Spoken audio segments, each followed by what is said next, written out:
Imagine standing on the edge of a wild, windswept cliff, the crashing waves below carrying the whispers of ancient stories. The air feels alive, as if it holds memories of times long past. This is the Celtic world, a place where the land, the sea, and the skies were believed to be filled with magic, where stories and myths held the power to shape not just the minds, but the hearts of those who heard them. Celtic mythology isn't just a collection of old tales. It's something that seeps into every part of life, something that gave meaning to the joys and sorrows people faced. Their stories were not written in books, but carried through the voices of storytellers, passed down from one generation to the next around flickering fires on stormy nights or during grand feasts in the halls of kings. The Celts lived close to nature. Every river, mountain, and tree was thought to have a spirit, a life of its own. And in these places, gods, heroes, and spirits walked alongside mortals, their lives intertwined with the fates of everyday people. At the heart of many Celtic stories lies the idea of love, not just romantic love, but love that binds people to their families, their land, and their promises. Love, in the Celtic world, was both beautiful and tragic. It wasn't something light or easy, it was something worth fighting for, sometimes even worth dying for. This kind of love is captured in the story of Tristan and Isolde. Their love is a force that neither of them can control, a powerful wave that sweeps them away, regardless of the consequences. But in Celtic culture, love wasn't always tied to happiness. Often, it carried a heavy price, one that could lead to great sorrow or even destruction. Loyalty was another thread woven into the stories of the Celts. Loyalty wasn't just about following a leader or protecting a friend, it was a sacred bond, an unspoken promise that defined who you were. A hero was nothing without his loyalty, whether to his family, his people, or his king.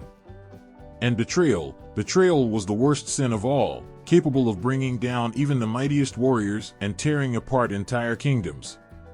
For Tristan, his loyalty to King Mark is tested time and time again, as his heart pulls him in one direction while his duty pulls him in another. The Celts understood this kind of struggle, the constant pull between loyalty to one's duty and loyalty to one's heart. Honor was as important as love and loyalty in Celtic tales. It wasn't just about what others thought of you, it was something you carried inside, something that gave a person their strength. To lose your honor was to lose your very soul. Warriors would rather face death than live with dishonor. Honor shaped the choices people made, from kings to commoners.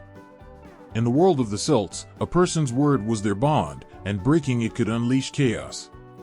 It was through the lens of honor that people understood right and wrong, and it often led to impossible choices. In the story of Tristan and Isolde, honor is a thread that binds their fate, twisting and turning with every decision they make. In the Celtic world, magic wasn't something distant or separate from daily life. It was part of the very fabric of the universe, something that could be felt in the wind, the rain, and the earth itself. Druids, the spiritual leaders of the Celts, were said to have the power to see into the future, heal the sick, and speak with the gods. But magic wasn't always about grand gestures. Sometimes it was in the simple things, the way a love potion could spark an undying passion or the way a single word could change the course of someone's life forever. The love potion that binds Tristan and Isolde is one of the most famous magical moments in Celtic lore, a symbol of how powerful and uncontrollable love can be when it's touched by magic. In Celtic stories, the line between life and death, the natural and the supernatural, was thin. The Celts believed in another world, a place where gods and spirits lived, a place that was always just a breath away. It wasn't a far-off paradise or a place of eternal punishment. It was another part of existence, a mirror of the world people knew, full of mystery and wonder. Heroes often crossed into the other world, seeking wisdom, power, or love. The sea, in particular, was seen as a gateway to this mysterious place. Tristan's journey to Ireland to meet Isolde and the treacherous sea that separates them from King Mark are filled with echoes of this belief, where every wave could carry a blessing or a curse from the gods. The Celtic world was not just one of heroes and magic, but also of profound sorrow. Tragedy was woven into the stories, a reminder that even the strongest love, the most unbreakable loyalty, and the highest honor could not escape the hand of fate.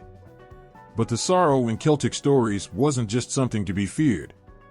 It was something that made life precious, something that gave depth to love and meaning to sacrifice. Tristan and Isolde's love is tragic not because they made wrong choices, but because fate itself seemed to conspire against them, a fate that no one, not even kings or heroes, could escape. In this ancient world, the past, present, and future were all connected. The stories the Celts told weren't just about entertaining their listeners, they were about teaching lessons, about reminding people of the things that really mattered. Through these stories, people learned the importance of love, the weight of loyalty, and the value of honor. And perhaps most of all, they learned that life, with all its joys and sorrows, was something to be embraced fully, even when it led to heartbreak. The story of Tristan and Isolde is a perfect example of how these timeless themes are brought to life in Celtic mythology. It's a story of passion that cannot be denied, of loyalty that tears people apart, and of honor that both saves and destroys.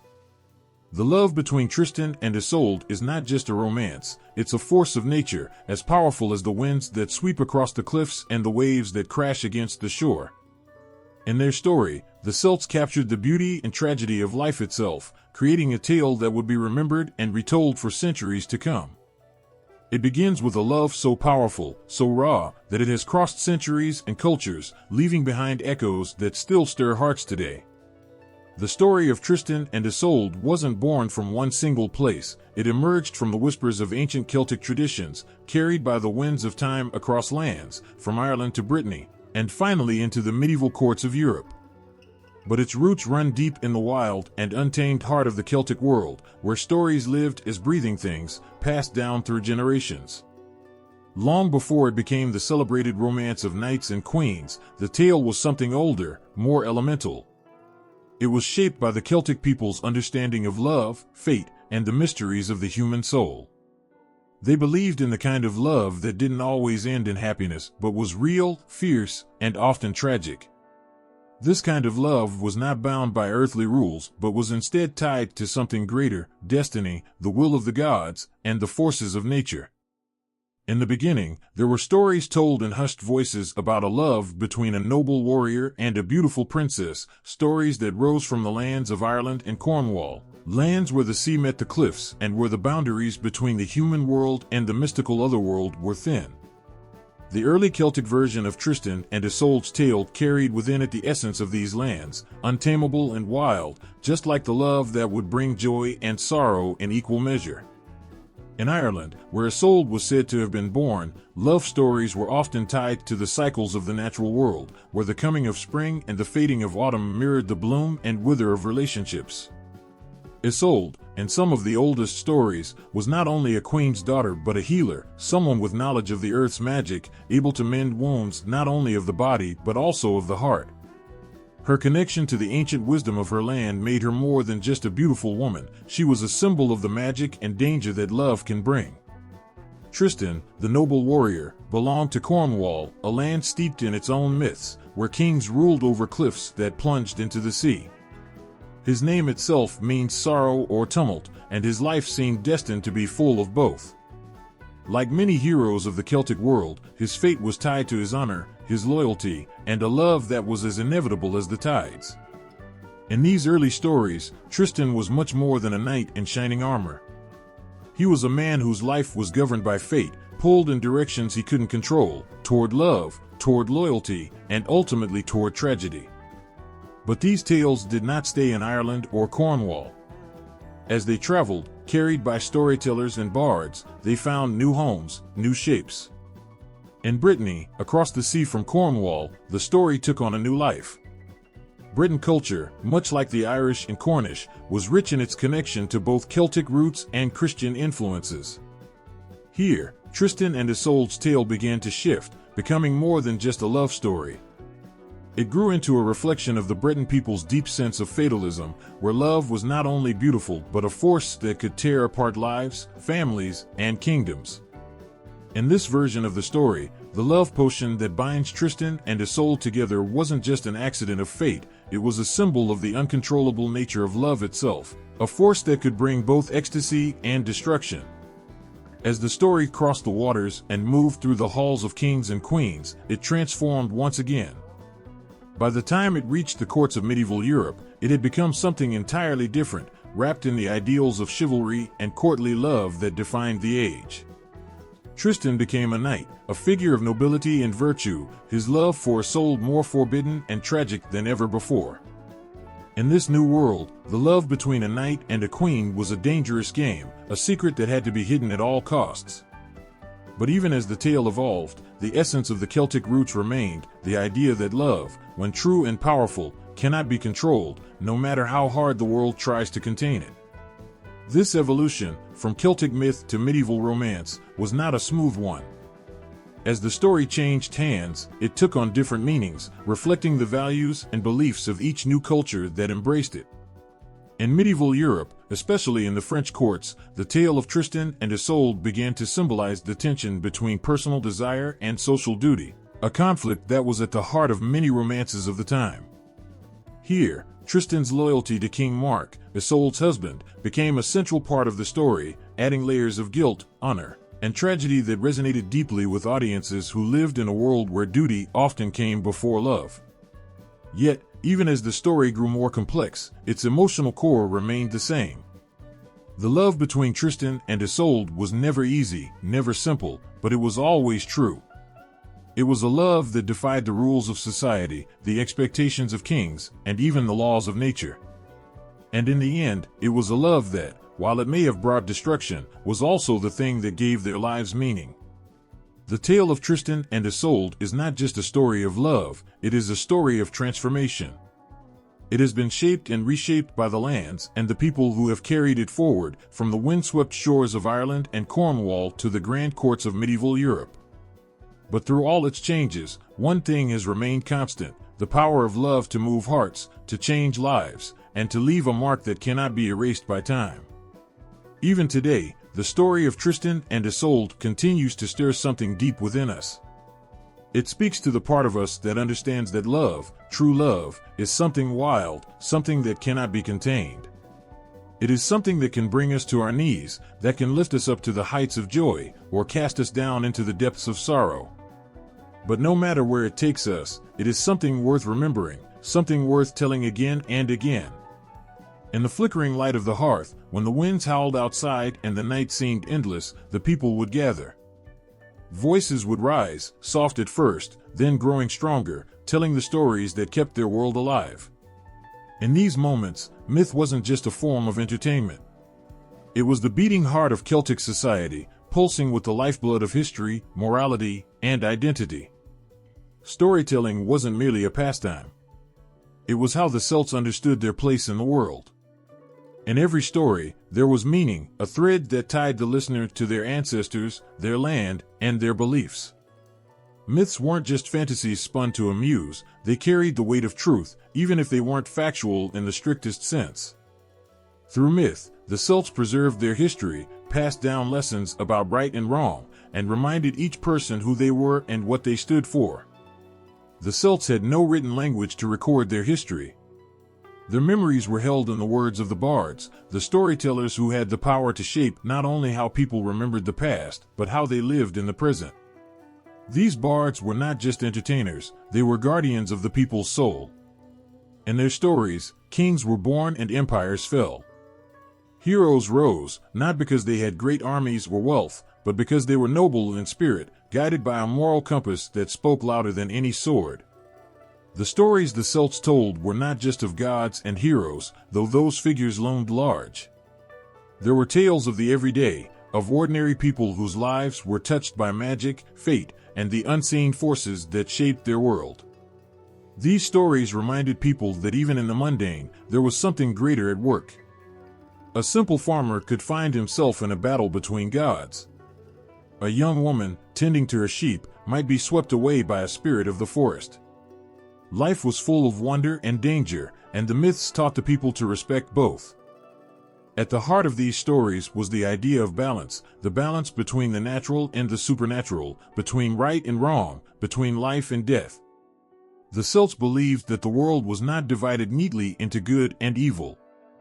Instead, it was a delicate balance, where one action could set off a chain of events that would ripple through generations. Through their myths, the Celts learned that every choice mattered, that honor was something to be held close, and that betrayal could bring ruin not just to an individual but to an entire community. The myths also taught lessons about leadership and justice. Kings were not just rulers by birthright, they were bound to the land and their people through sacred duty. A king's strength was measured not by his power but by his wisdom, his ability to lead with fairness and integrity. In stories like that of Cuchulainn or the Great Kings of Tara, the Celts showed how a true leader must sacrifice, must sometimes bend under the weight of responsibility, but always must remain true to the values that held the world together. But it wasn't just kings and warriors who learned from these stories. The myths spoke to everyone, from the youngest child to the oldest elder. They taught the importance of family, of loyalty to one's kin and to one's tribe. They showed how love could be both a blessing and a curse, how it could lift people to great heights, but also bring them crashing down.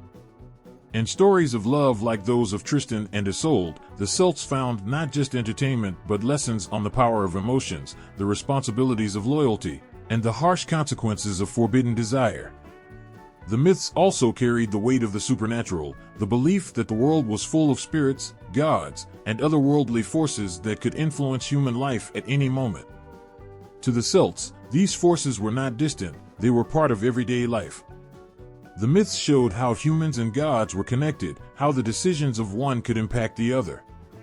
And in these connections, people found a sense of belonging, a belief that they were not alone in the world but part of a much larger, more mysterious tapestry. Through their stories, the Celts also kept alive the memory of those who had come before. The ancestors were always present, not in a ghostly way, but as part of the living fabric of the world.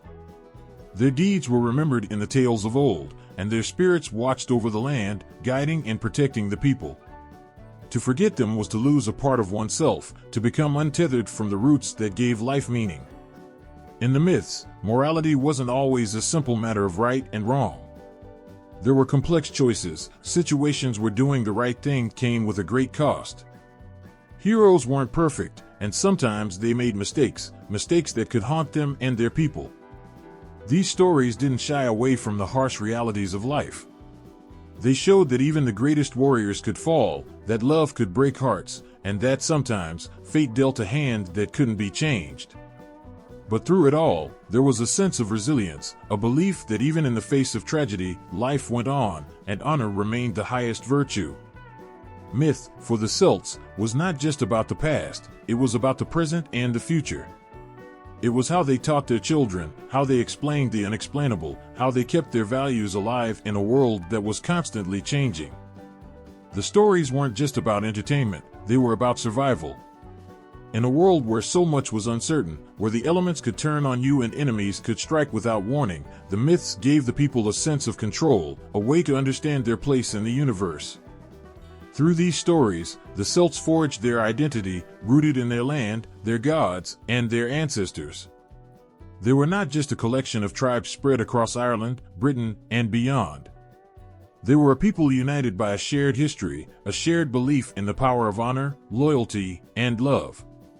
The myths were their way of holding on to that identity, of making sure that, even as the world around them changed, they would not forget who they were or where they came from. In every story, there was a heartbeat, a reminder that myths were not just tales from a distant past, but living, breathing things that connected the people to something greater than themselves. Through these myths, the Celts held their history close, preserved their morality, and structured their society in a way that honored the values they cherished most. And in the stories of gods and heroes, of love and betrayal, they found a reflection of themselves, of their struggles, their triumphs, and their humanity. The winds that sweep across Cornwall carry with them stories as old as time, whispered through the cliffs and over the wild sea. They speak of kingdoms lost to history but never to memory, Cornwall, Brittany, and Ireland, each land woven into the fabric of the Tristan and Isolde legend. These lands were more than just places on a map, they were characters in the story, their rugged coastlines, mist-covered forests, and ancient stones shaping the lives of those who walked upon them. Cornwall, the kingdom of King Mark, is where the story begins and where it finds its heart. This land of jagged cliffs and restless waves was a place where the natural world was alive with meaning. The Celts of Cornwall believed that the land and sea were filled with spirits, that their ancestors walked beside them, guiding their hands and their hearts. And so, the story of Tristan and Isolde couldn't have taken place anywhere else. Cornwall's landscape mirrored the inner turmoil of the characters, its cliffs standing tall and unyielding like King Mark's sense of duty, while the ever-changing sea reflected the uncontrollable nature of Tristan and Isolde's love. But Cornwall was not just a backdrop for a love story, it was a kingdom with its own struggles and desires. The Celtic kings of Cornwall fought to maintain their independence, caught between the pull of powerful neighbors and the threat of invasion. Politics shaped every choice they made, and it is within this context that King Mark's decisions must be understood. He wasn't just a king betrayed by his nephew and his bride, he was a ruler who had to balance personal heartbreak with the survival of his kingdom. His marriage to Isolde was more than a union of two people, it was an alliance, a bond meant to strengthen Cornwall's position against its enemies. And so, when Tristan and Isolde's love threatens that bond, it's not just Mark's heart that breaks, the kingdom itself trembles. Across the sea lies Brittany, a land closely tied to Cornwall by both blood and history. The Britons, descendants of the Celts who fled across the Channel to escape the invading Saxons, shared with the Cornish not only their language and traditions, but also their stories. Brittany, with its mist-covered forests and hidden valleys, was a place where magic seemed to live just beneath the surface. Here, in the land where Tristan would eventually seek refuge, the story took on a new shade of tragedy. Brittany's geography, with its isolation and its closeness to the sea, mirrored the isolation that Tristan felt as he wrestled with his love for Isolde and his loyalty to King Mark. It was a land where love was both a gift and a curse, where the past haunted the present, and where the lines between the human world and the supernatural were blurred. In Brittany, the love story became something more than personal, it became a reflection of the land itself, wild and untamed, beautiful and dangerous. In the legend, Tristan marries another Isolde, Isolde of the White Hands, the daughter of the Duke of Brittany. This marriage, much like his love for the Irish Isolde, was not just about love. It was about alliances, about securing peace in a world where kingdoms could rise and fall with the stroke of a sword. But this second Isolde was not the love of Tristan's heart, and so Brittany became a place of sorrow, a place where duty could never quite conquer the pull of true love. And then, there is Ireland, the land from which Isolde comes, the place that holds the other half of the story. Ireland, with its green hills and ancient forests, was a place of mystery to the people of Cornwall and Brittany. It was a land ruled by powerful kings and queens, a place where warriors fought not just with swords, but with words and wisdom. Isolde, the daughter of an Irish queen, carried with her the magic and mystery of her homeland. In the story, her beauty, her strength, and her skill as a healer are all reflections of the land from which she came. Ireland's geography played a powerful role in the shaping of Isolde's character. The sea that separated Ireland from Cornwall wasn't just a physical barrier, it was a symbol of the distance between two worlds, between duty and desire, between what is expected and what the heart truly wants. When Tristan travels to Ireland to bring Isolde back to Cornwall, it's not just a journey across the sea, it's a crossing into a world of magic, danger, and forbidden love. Ireland, like Cornwall and Brittany, was a kingdom caught in the tides of politics and war. The marriage between Isolde and King Mark was a political alliance meant to strengthen bonds between the kingdoms, but just as the sea can be unpredictable, so too were the forces that shaped their fates. The love between Tristan and Isolde wasn't just an accident, it was something that arose from the tensions between kingdoms, between the promises made by rulers and the passions that drove their people. The politics of these three kingdoms, Cornwall, Brittany, and Ireland, were deeply intertwined.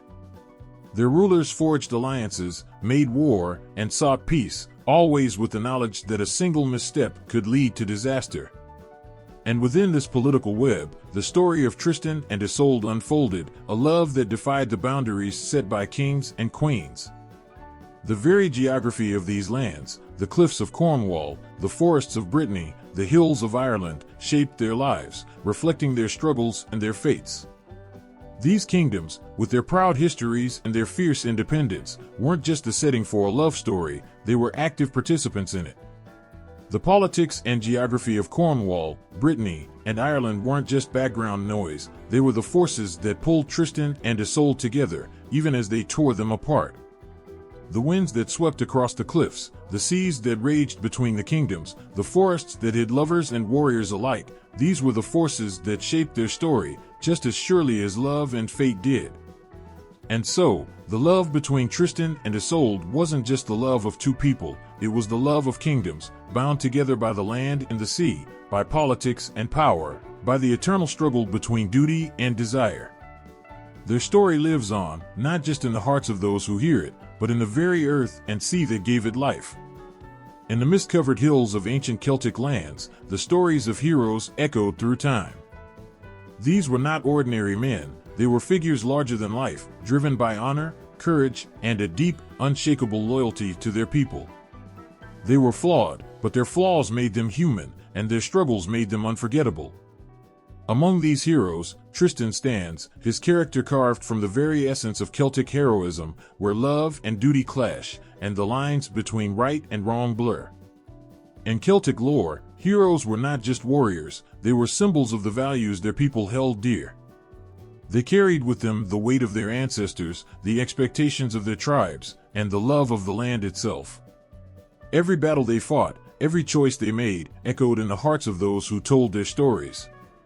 The heroic archetypes of the Celtic age were deeply entwined with themes of loyalty, sacrifice, and the ever-present struggle between personal desire and the greater good.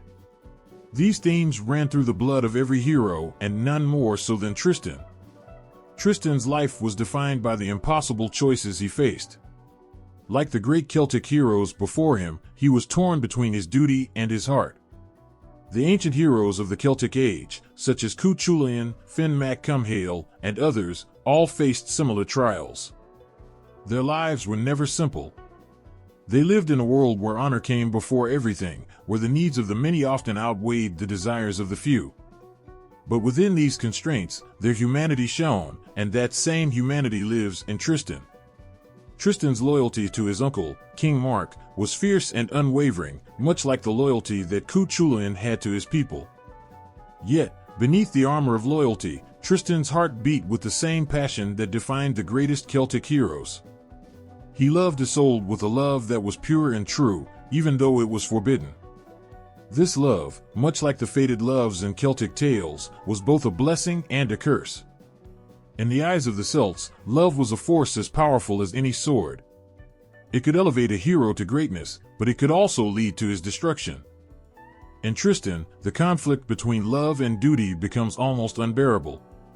He is bound by honor to King Mark, the man who raised him and trusted him above all others. But his heart belongs to Isolde, and no amount of loyalty can change that. The heroes of Celtic myth often faced such impossible choices.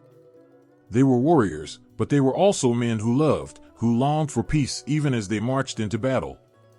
The pain that Tristan feels, the weight of his impossible choice, is the same pain that the great heroes of the Celtic age carried with them. In the world of Celtic heroes, a warrior's strength was not just in his ability to fight, but in his ability to endure. Endurance, of heartbreak, of betrayal, of loss, was as much a part of the hero's journey as any battle. Tristan's endurance, his ability to carry the burden of his love for Isolde while still serving his king, reflects the stoic resilience of Celtic heroes. They knew that life would not always be kind, but they accepted their fates with grace and strength. But even in their moments of greatest suffering, Celtic heroes did not give in to despair. There was always hope, always the belief that, no matter the outcome, their actions would be remembered, their stories passed down through the generations. Tristan's story is one of tragedy, yes, but it is also one of hope. His love for Isolde, though forbidden, transcends the boundaries of life and death.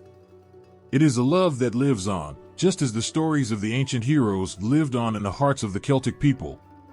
In the Celtic age, the heroes' fates were often shaped by forces beyond their control, gods, fate, or destiny. Tristan, too, is caught in the web of fate. His love for Isolde is not something he chose, it is something that happened to him, something he could not escape. This idea of fate, of being bound to a destiny that cannot be changed, is a recurring theme in Celtic heroism. No matter how strong a hero was, no matter how clever, he could not escape the will of the gods or the twists of fate. But what made these heroes great was not their ability to change their fate, but their courage in facing it. Tristan, like the heroes of old, knew that his love for Isolde would bring him nothing but sorrow. Yet he loved her anyway. He knew that his loyalty to King Mark would cost him his happiness, but he remained loyal nonetheless. It is this courage in the face of inevitable tragedy that makes Tristan a true hero of the Celtic age. The Celtic heroes also had a deep connection to the land. They were not just warriors, they were protectors of their people and their homeland. Tristan, too, carried this connection within him. His duty to Cornwall, to King Mark, was not just a personal obligation, it was part of a larger, almost sacred bond between the hero and his kingdom. To betray King Mark was, in some ways, to betray the land itself. Yet, the pull of love was too strong, and like so many Celtic heroes before him, Tristan found himself torn between two worlds, the world of duty and the world of the heart. In the end, what makes Tristan's story so powerful, so timeless, is that it captures the essence of what it means to be a hero in the Celtic tradition. It is not about winning every battle or making the right choices. It is about being true to oneself, even when the world seems determined to tear you apart. Tristan's love for Isolde, his loyalty to King Mark, his pain, his courage, all of these things reflect the complexities of Celtic heroism. Tristan, like the great Celtic heroes who came before him, is a man who feels deeply, who loves fiercely, and who fights, not just with his sword, but with his heart. His story is a reminder that being a hero is not about being perfect. It is about being human, about loving, about struggling, about enduring. In Tristan, we see the echoes of the ancient heroes, their strength, their sorrow, and their enduring hope that, in the end, their story will live on. The birth of a hero is never simple. It is often marked by tragedy, loss, and a destiny that is carved long before they take their first breath. Such is the story of Tristan. From the moment he entered this world, his life was painted with sorrow and strength, setting the stage for the man he would become, a man whose name would echo through the ages. Tristan was born into a world already filled with shadows.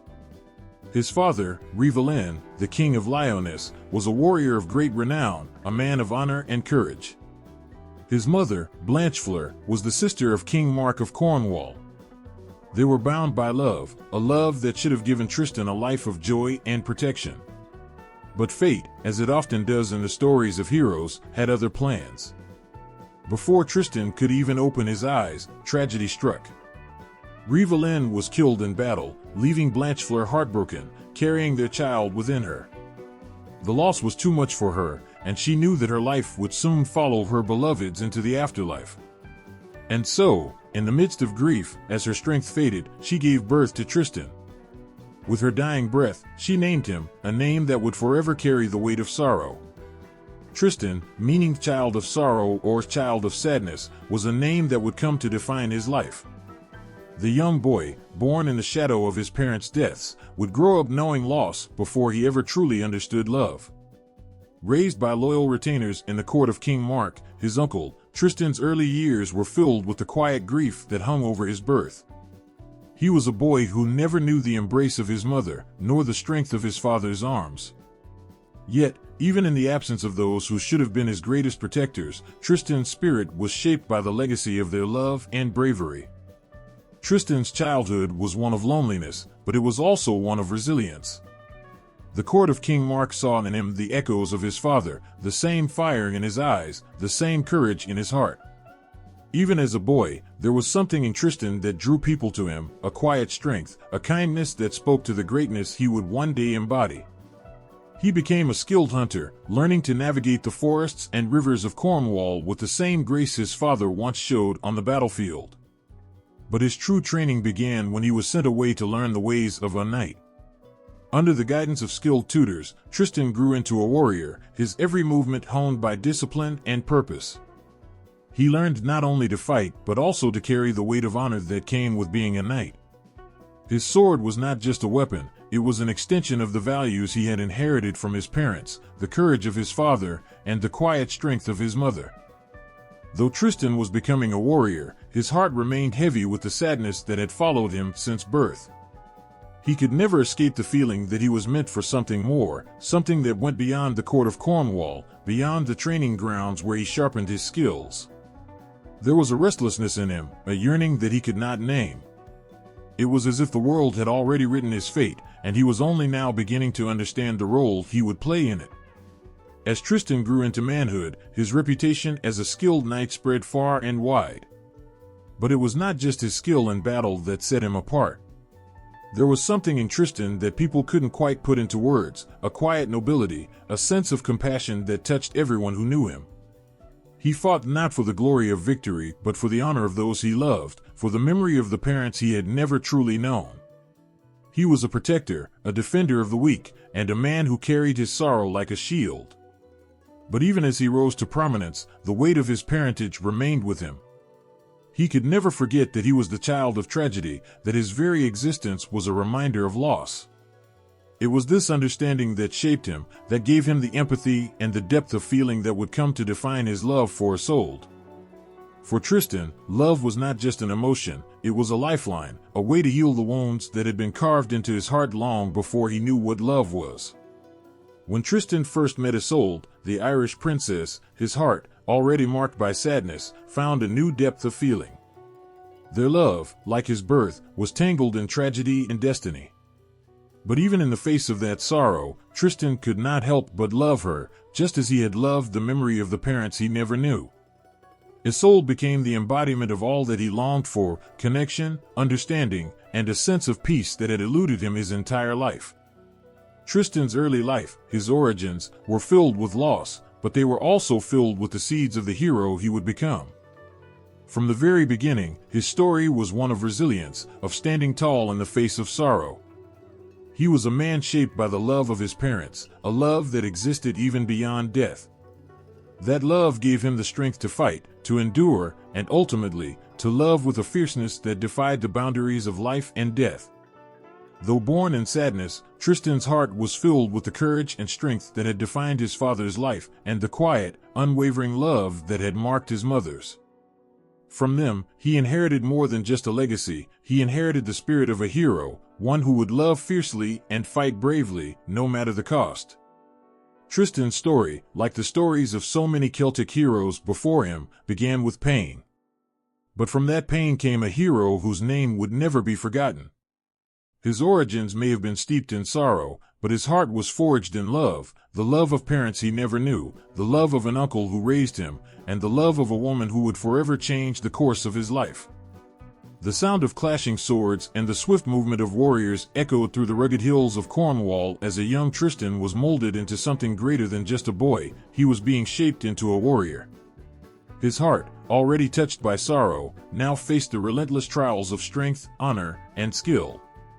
The weight of his parents' deaths, his name itself, carried the burden of loss, and yet, through the fires of training, Tristan was forged into a man whose name would be remembered for ages. From the moment Tristan could walk, he was trained in the ways of the Celtic warrior. The ethos of the Celtic people, one rooted in loyalty, honor, and fierce courage, was poured into his soul with every lesson. The Celtic warrior was more than just a fighter. He was a protector, a defender of his people and his land. For Tristan, this training was not just about learning to wield a sword, but about learning what it meant to live with purpose, to fight with conviction, and to carry the weight of responsibility with grace. Celtic warriors were known for their fearlessness. They didn't just go into battle to fight, they fought with every part of themselves, their souls ablaze with passion for the land they loved and the people they vowed to protect. From a young age, Tristan was taught that a true warrior fights not for personal glory but for something much greater: honor, duty, and loyalty to his kin. He learned that bravery is not the absence of fear but the courage to face it head-on. Tristan's training was grueling.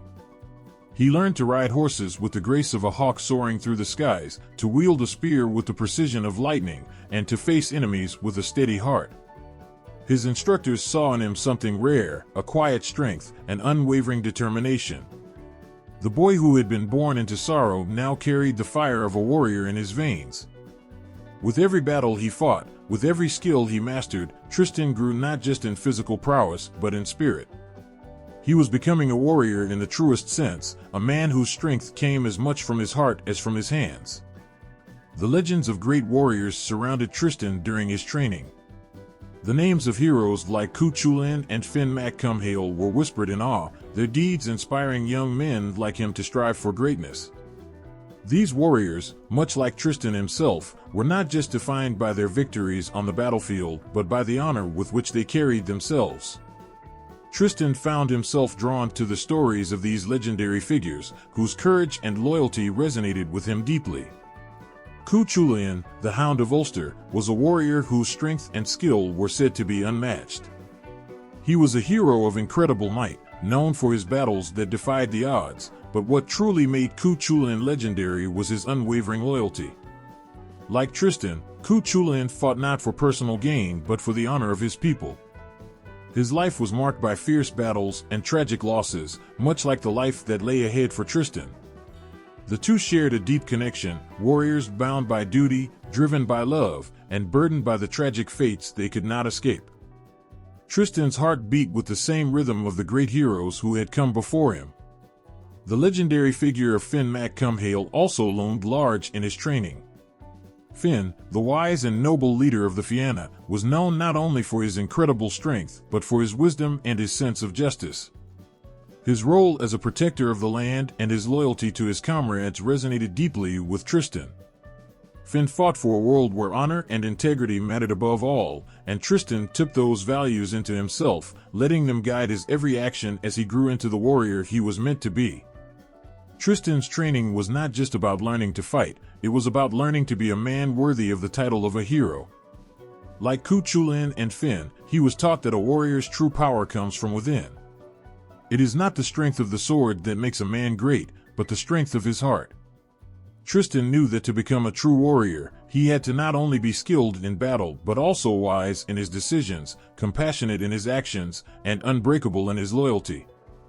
As the years passed, Tristan's training turned him into one of the finest knights Cornwall had ever seen. But more than his prowess with a sword, it was his spirit that set him apart. Tristan was a man of deep emotions, a man who felt the weight of his responsibilities keenly. He fought with a passion that burned brighter than any flame, but beneath that fire, there was also a sadness, a reminder of the sorrow that had marked his birth. Yet, in that sadness, Tristan found his strength. He fought not only for King Mark or for the people of Cornwall, but for the memory of the parents he had never truly known, for the honor they had passed down to him through blood. In every swing of his sword, and every battle he fought, Tristan carried with him the lessons of his Celtic warrior ancestors. Like Cuchulainn, he faced his enemies with unmatched bravery, even when the odds were against him. Like Finn mac Cumhaill, he fought with wisdom and honor, never losing sight of what truly mattered, protecting those he loved and upholding the values he held dear. But perhaps the most important lesson Tristan learned was that the path of a warrior is not one of glory or triumph. It is a path of sacrifice, of heartbreak, and of enduring pain for the sake of others. Tristan's training prepared him not only for the physical challenges of battle but for the emotional toll that came with being a warrior. He knew that the life ahead of him would be filled with difficult choices, with moments where he would have to choose between his heart and his duty.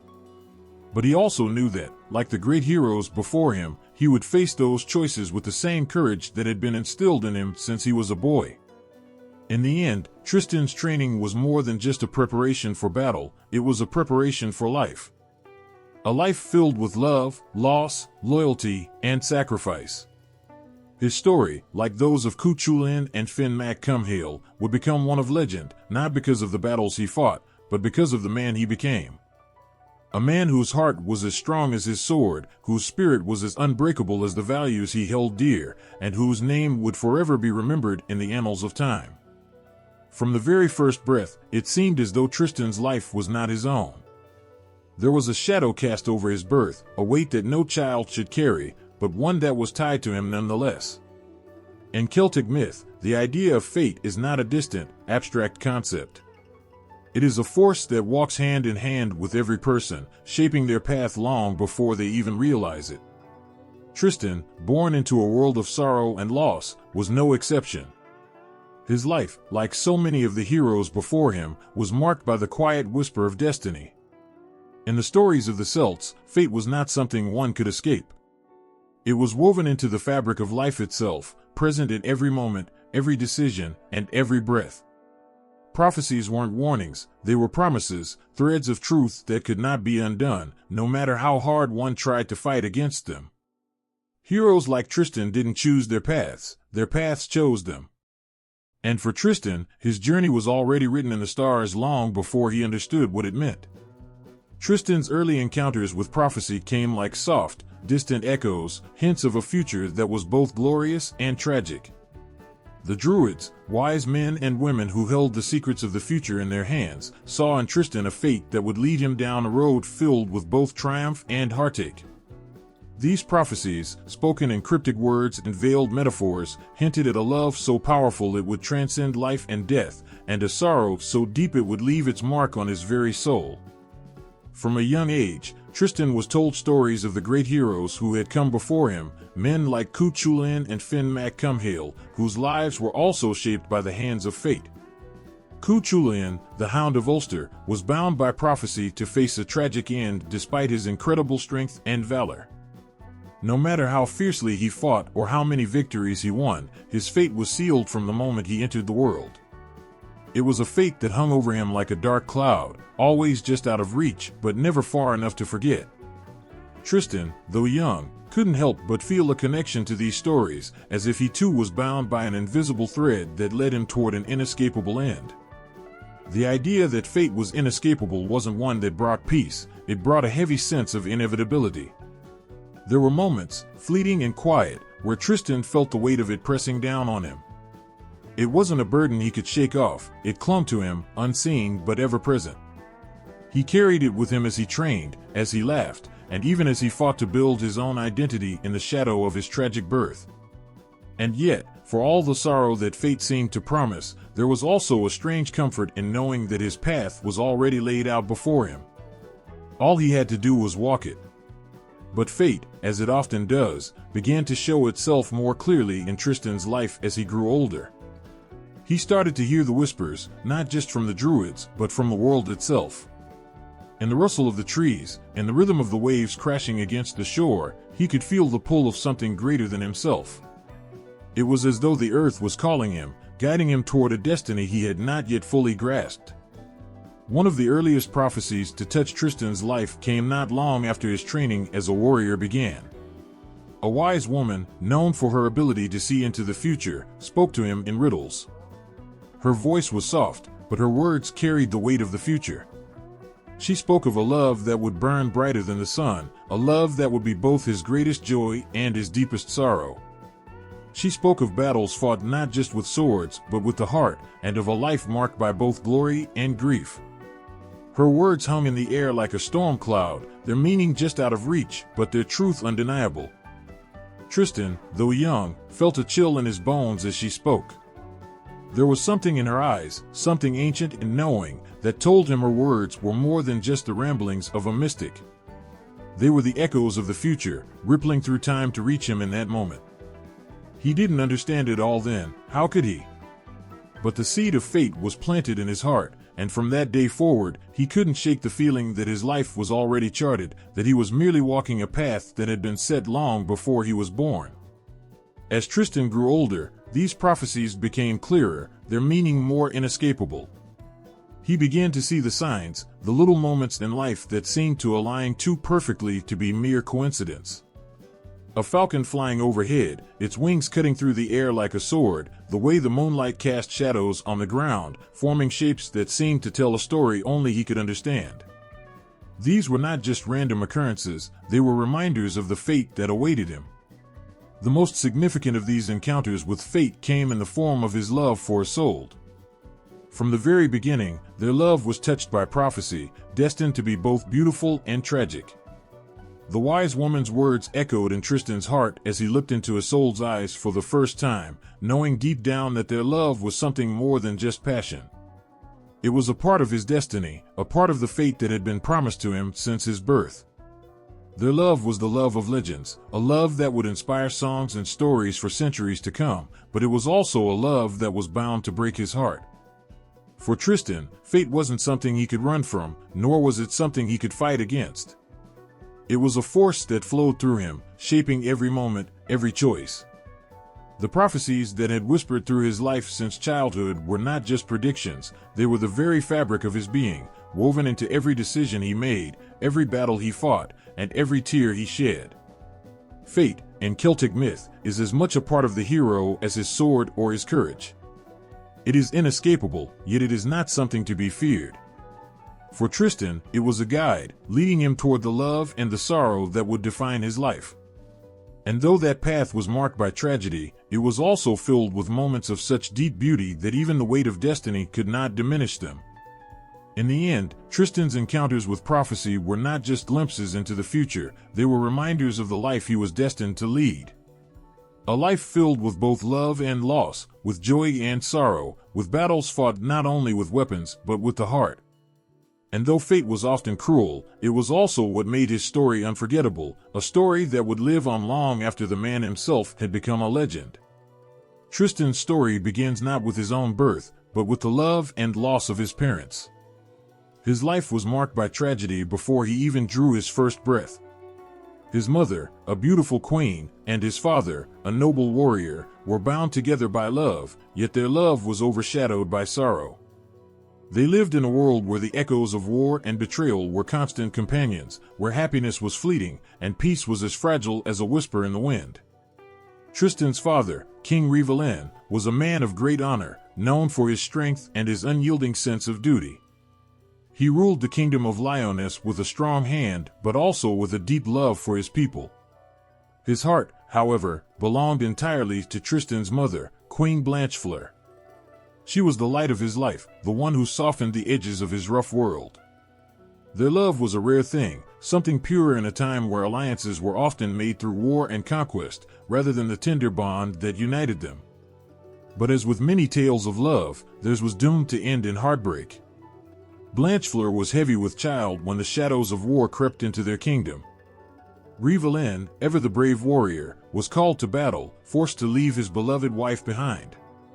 He fought with all the fierceness of a man who had everything to lose, but fate is cruel, and the battle did not end in victory.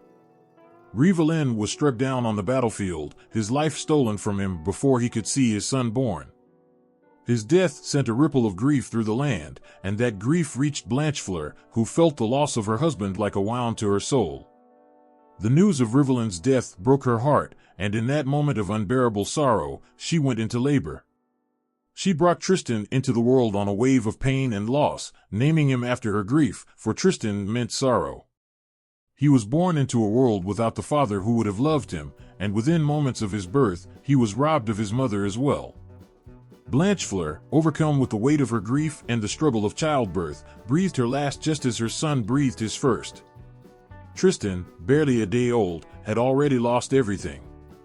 His parents, whose love had been the foundation of his very existence, were gone, leaving him alone in a world that seemed bent on breaking him from the start. He was a child born into exile, his kingdom shattered by war and his heart forever marked by the loss of his parents. In the absence of his mother and father, Tristan was taken in by loyal guardians, raised far from the kingdom that should have been his home. He grew up hearing stories of his father's bravery and his mother's beauty, but they were stories told in whispers, filled with the kind of reverence that only deep love or deep loss can inspire. Tristan, though surrounded by people who cared for him, could never escape the feeling that he didn't truly belong anywhere. The land of his birth was a distant memory, a place he could never truly call home. As he grew older, the weight of his parents' legacy pressed down on him. He was a boy who had been born into a lineage of strength and honor, yet he had never known the warmth of his father's embrace or the gentleness of his mother's voice. He carried their memory like a shield and a burden, striving to live up to the expectations of a man who had died before he could teach his son what it meant to be a king, and a woman whose love had been stolen by sorrow before she could hold her child in her arms. But exile is not just a physical separation, it is an emotional one as well.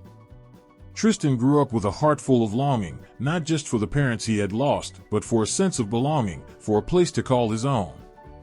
The kingdom of Lyonesse, the place that should have been his birthright, was little more than a distant dream. The world around him was filled with people and places, yet Tristan felt like a wanderer, lost in a life that had been chosen for him long before he had the chance to make any choices of his own. Though he was raised with care, Tristan could never escape the feeling of exile that clung to him. He was a prince without a throne, a son without parents. The love that should have surrounded him from birth was a gaping absence in his life, and though his guardians did their best to raise him as their own, Tristan always felt the pull of his past, the unspoken grief that marked him as different. As a young man, Tristan came to understand that his life was not his own. He was bound by the tragedy of his birth, by the loss of his parents, and by the destiny that awaited him. The world had not been kind to him, and yet, within him, there was a quiet strength that refused to be extinguished. Though his heart was scarred by the sorrow of his early life, that sorrow became the foundation of his resilience. He would grow into a man of great courage, just as his father had been, and his mother's love, though lost to him in life, would guide him in ways he could not fully understand. Exile was not just a part of Tristan's story, it was the very essence of who he was. It shaped him, molded him, and set him on a path that would lead him to greatness, though that path was fraught with pain. The loss of his parents, the exile from his homeland, were the first steps in a life that would be marked by sacrifice, love, and tragedy. But even in exile, even in the face of unimaginable loss, Tristan carried within him the fire of the people who had given him life. It was a fire that would burn brightly, even as the winds of fate threatened to extinguish it. And so, Tristan, the child of sorrow, grew into a man whose heart was as fierce as his father's sword and as tender as his mother's love. Though exile had taken him far from the land of his birth, and though the memory of his parents was shrouded in grief, Tristan would become a hero whose name would be remembered for generations, a man whose life was shaped by loss, but defined by the strength he found in the face of it. In the windswept lands of Ireland, where the sea crashes fiercely against the cliffs and the green hills stretch endlessly, Isolde was born. She was a princess, but her story was never going to be one of simple royalty. From her very first breath, Isolde's life was wrapped in a blend of beauty, strength, and sorrow. She was not just any princess, she was the daughter of a kingdom rich in tradition and power, where women were not just seen but heard, where queens were as fierce as kings, and where Isolde's heart would become both her greatest weapon and her deepest wound. Isolde grew up surrounded by the echoes of Ireland's ancient traditions, her lineage stretching back to the powerful queens who ruled before her. Her mother, the Queen of Ireland, was a figure of immense strength, known for her wisdom and her unwavering resolve. Isolde watched her mother with wide, young eyes, learning from her not just how to be a princess, but how to carry the weight of a kingdom on her shoulders. In Ireland, queens were more than ornaments in the court, they were warriors of the mind, protectors of their people, and keepers of their land's soul. In Isolde's heart, these lessons took root. She learned that to be powerful wasn't just to wield influence or hold a crown, it was to understand the delicate balance of love and leadership, of passion and duty.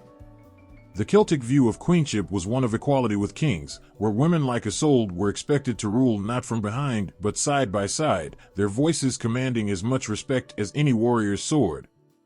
And though Isolde's beauty was often spoken of in songs and tales, it was her spirit, her sharp mind, and her fierce will that truly defined her. But even as she grew, surrounded by the strength of her mother and the wisdom of the elders, there was a wildness in Isolde that could not be tamed. She was a daughter of Ireland, after all, a land where the boundaries between the human world and the mystical one were always blurred, where the whispers of the old gods could still be heard in the rustle of the leaves or the crash of the waves. Isolde felt the pull of that magic in her bones, in her blood, and in her heart. There was something untamable about her, something that could not be confined by the walls of a castle or the expectations of a court.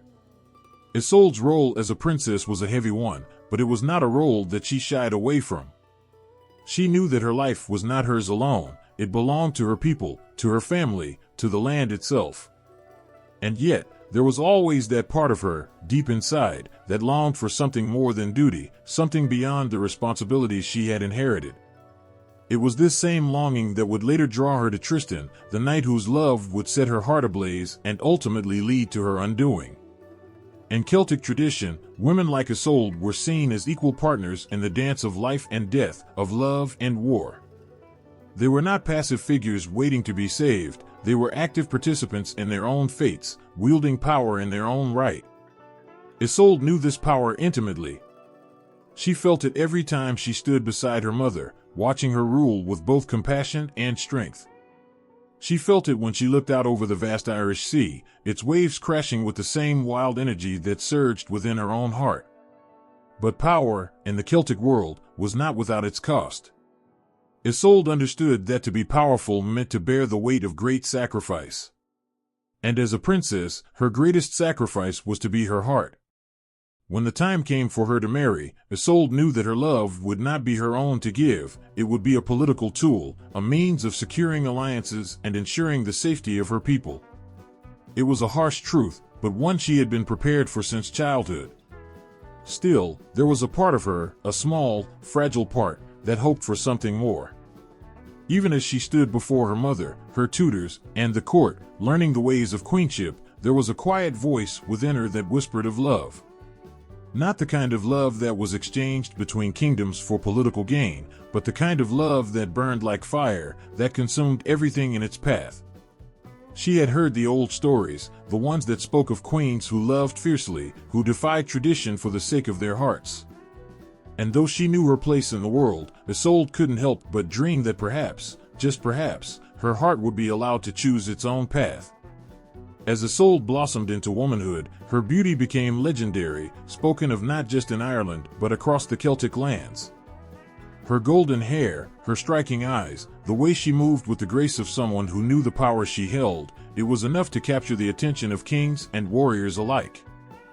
But what few saw beneath that beauty was the fierce intelligence that burned within her, the sharp mind that had been honed by years of learning and watching her mother rule. Isolde was no passive figure in the stories that would come to define her life. She was a force, a woman of strength and will, who understood the weight of her crown and the responsibilities that came with it. But beneath that strength, beneath the layers of duty and expectation, there was a heart that longed for something more, something beyond the role of a princess, beyond the politics of a kingdom. The day would come when Isolde's heart would lead her into the arms of Tristan, and in that love, she would find both her greatest joy and her deepest sorrow. But in those early years, before fate had woven its threads into her life, Isolde was simply a daughter of Ireland. She was a princess who carried the weight of her people, the legacy of her mother, and the wild, untamable spirit of her land within her. The Celtic tradition of queenship was not one of submission or quiet obedience, it was one of strength, equality, and power. Isolde embodied this tradition in every way, but she also carried within her the eternal struggle between duty and desire, between the path laid out for her and the path she longed to walk. And in that struggle, she was as much a hero as any warrior who had ever raised a sword in battle. Isolde's story, like Tristan's, was shaped by the hands of fate, but it was also shaped by her own will, her own choices. She was not a victim of her circumstances, but a woman who understood the cost of love and power, and who embraced both with a heart that was both fierce and fragile. She was Isolde, daughter of Ireland, and her name would be remembered not just for the tragedy of her love, but for the strength of her spirit. In the mist-covered hills of ancient Ireland, there was a power that moved beneath the surface, a pulse that connected the living world to something far older, far deeper. It was in the whisper of the wind, in the trembling leaves, and in the flowing rivers. And for Isolde, this magic was as natural as the breath in her lungs. It was her birthright, passed down from her mother and the generations of women before her, who understood that there was a force within the land that could be harnessed, not for domination, but for healing, for protection, and for love. Isolde's lineage was one steeped in this ancient power. Her mother, the Queen of Ireland, was not just a ruler but a healer, a woman whose touch could mend wounds and whose knowledge of herbs and the natural world was legendary. This was no ordinary knowledge, it was woven with the threads of the mystical tradition that had been a part of Celtic life for as long as anyone could remember. Magic in the Celtic world was not about grand displays of supernatural might, it was quiet, subtle, a force that worked with nature rather than against it. And Isolde, from the moment she could walk, was taught to feel that power in the earth beneath her feet, in the plants she gathered, and in the waters that flowed through her homeland. As a young girl, Isolde would follow her mother into the wilds, her small hands clutching the delicate leaves and flowers that her mother identified with a wisdom that felt almost divine. Her mother's knowledge of herbal magic was not just practical, it was deeply spiritual. Every plant had a spirit, a purpose, and a story, and Isolde learned to respect that connection. She learned how certain roots could draw out poison, how flowers could ease the pain of childbirth, and how the simple act of placing a leaf under one's tongue could calm the mind in moments of great distress. But more than that, Isolde was taught to listen. Her mother would place her hand on the bark of an ancient oak, close her eyes, and tell Isolde to be still, to hear the heartbeat of the earth itself. These moments, when the world seemed to stand still, left an imprint on Isolde's soul. She was not just learning how to be a healer or a queen, she was learning how to be a bridge between the seen and unseen, between the physical world and the magic that ran beneath it. It wasn't long before Isolde herself became adept at this craft. The people of Ireland began to speak of her with reverence, not just for her beauty but for the gift she had inherited from her mother. She could create potions that soothed pain, salves that closed wounds, and teas that brought clarity of thought. Her knowledge of herbs and their powers became second nature, and her hands, like her mother's, seemed to carry the warmth of healing in every touch. But there was something more in Isolde's blood, something older and more potent than mere herbal knowledge. The Celtic world was one where the boundaries between the human and the divine were thin, where the old gods still lingered in the trees, the stones, and the water. And Isolde was connected to this magic in ways that even she did not fully understand. It was said that her family had always been favored by the spirits of the land, that the women of her lineage had a deeper connection to the mysteries of life and death. Her mother, though a queen, was also a keeper of these mysteries. She knew the ancient rituals that called upon the protection of the old gods, the chants that could summon rain in times of drought, and the offerings that needed to be made to ensure the health of the land and the people. Isolde had watched these ceremonies with wide eyes, feeling the weight of the magic in the air as her mother spoke words in the old language, her voice rising and falling like the wind itself. This was not the magic of fairy tales, it was raw, powerful, and deeply connected to the land. As Isolde grew older, she began to feel this power stir within her own veins. There were moments when she could sense things before they happened, when the hairs on the back of her neck would rise in warning, or when she would feel a deep, unexplainable pull towards a certain place or person. It was as if the very earth itself was guiding her, as if she was not just a daughter of Ireland, but a daughter of the land itself, bound to its rhythms and its magic. Her mother's healing powers were more than just a skill, they were a gift, and Isolde had inherited that gift in full. But where her mother's magic was grounded in the physical world, Isolde seemed to stretch beyond it. She could sense the thin veil between life and death, between the present and what was yet to come. And though she was still young, there was an ancient wisdom in her eyes, a knowing that set her apart from those around her. This magic, this connection to the old ways, would shape Isolde's life in ways she could not yet understand. It was what made her so much more than just a beautiful princess, it was what gave her the strength to face the trials that lay ahead. For in the world of Tristan and Isolde, where love would soon become a battlefield of hearts, it was this magic, this ancient, unbreakable bond with the land and its mysteries, that would both bless and curse her. Isolde's knowledge of herbal magic was not just about healing others, it was about understanding the delicate balance of life itself. Every plant she touched, every potion she created, was a reminder of the fragility of life and the power that existed in every living thing. This understanding would become a part of her story, a thread woven into the tragic love she would soon share with Tristan. For while love is often seen as the most powerful force in the world, Isolde knew that love, like magic, was not something that could be controlled or tamed. It was wild, untouchable, and as unpredictable as the winds that swept across her homeland. In the end, it was this wildness, this untamable magic within her, that would lead Isolde into the arms of Tristan, and into the greatest love, and the greatest sorrow, of her life. But even in the face of that tragedy, Isolde's lineage, her connection to the ancient magic of her ancestors, would give her the strength to endure. For she was more than a queen, more than a lover, she was a daughter of Ireland, a keeper of its secrets, and a wielder of its ancient power. In the world of ancient Ireland, where the land itself seemed to hold the echoes of gods and legends, there was a name spoken with awe and reverence, Isolde the Fair. Her beauty was said to be unmatched, a radiance so profound that it could stop a man's heart with a single glance. But in the tales of the Celts, beauty was never just surface deep. It was a force, a power that could change the course of destiny, and Isolde's beauty was more than just a blessing, it was a gift woven into the very fabric of her soul. The storytellers spoke of her hair, golden as the sun that kissed the rolling hills of Ireland, and eyes as blue as the deep, untamed sea. They described her as a vision of grace, someone whose very presence could bring silence to a crowded hall, the kind of beauty that was both delicate and fierce, like a flower blooming on the edge of a cliff, untouchable and wild. Yet, her beauty was not simply about appearance. To the Celts, it was a reflection of something deeper, a harmony with the world around her, a connection to the magic and mystery that flowed through the land. In Celtic tradition, beauty was often a symbol of power, a sign that the gods had touched someone's life. To be beautiful in their world was to carry a certain influence, not just over hearts, but over fate itself.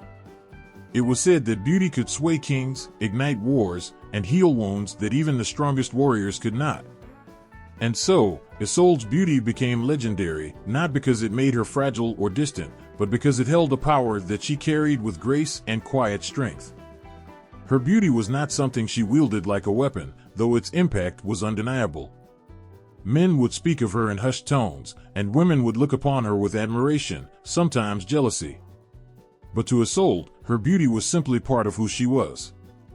It was the reflection of the earth, the sea, and the sky in her heart, and it was tied to the very essence of her being.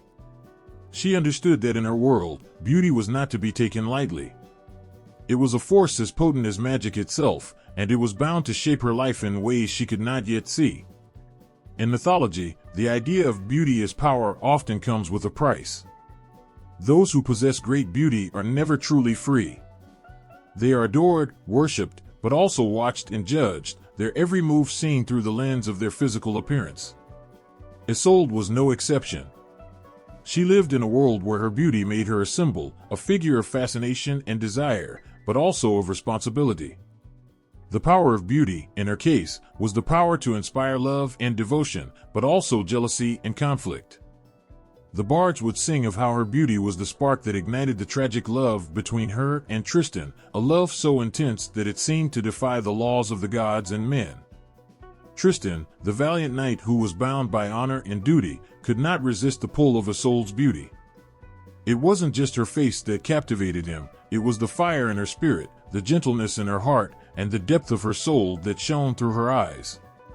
Isolde's beauty was, in many ways, a mirror of the Celtic land itself, wild, untamed, and filled with ancient magic that could never fully be understood. But for all the admiration and desire that Isolde's beauty drew, it also carried with it a tragic weight. In the eyes of others, her beauty became her identity, overshadowing the complexities of her spirit and her mind. She was seen as the prize to be won, the jewel in the crown, when in truth, Isolde's beauty was merely the outward reflection of the wisdom and strength that lay within.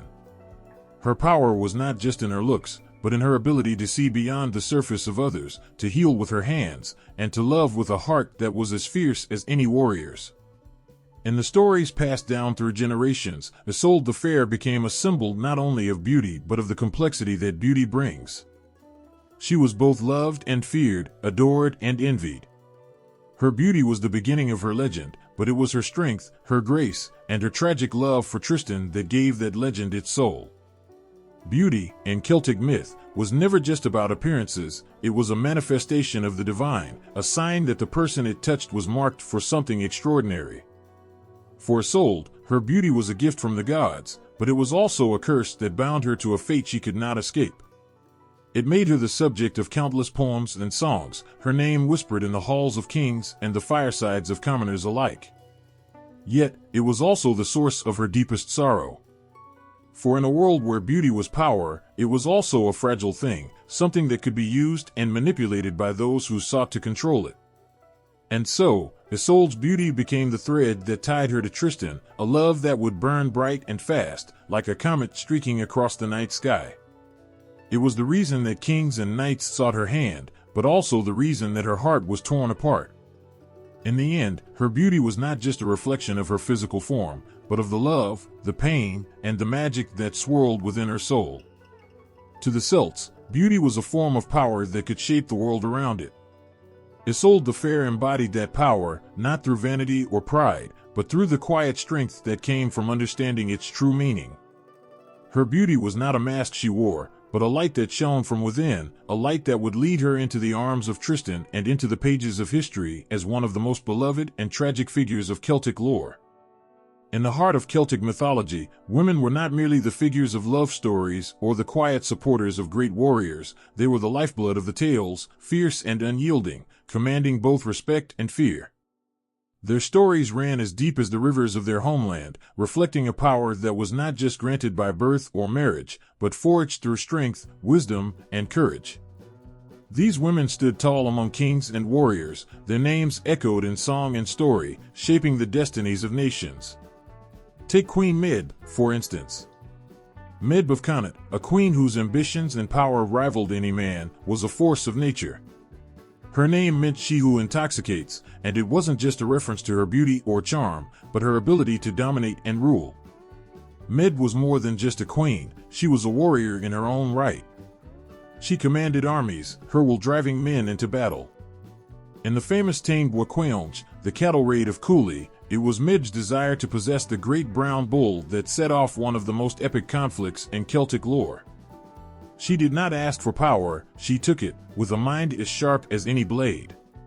Then, there was Scathack, the shadowy warrior woman of the Isle of Skye, a figure who trained heroes like Cuchulainn, imparting her unmatched combat skills.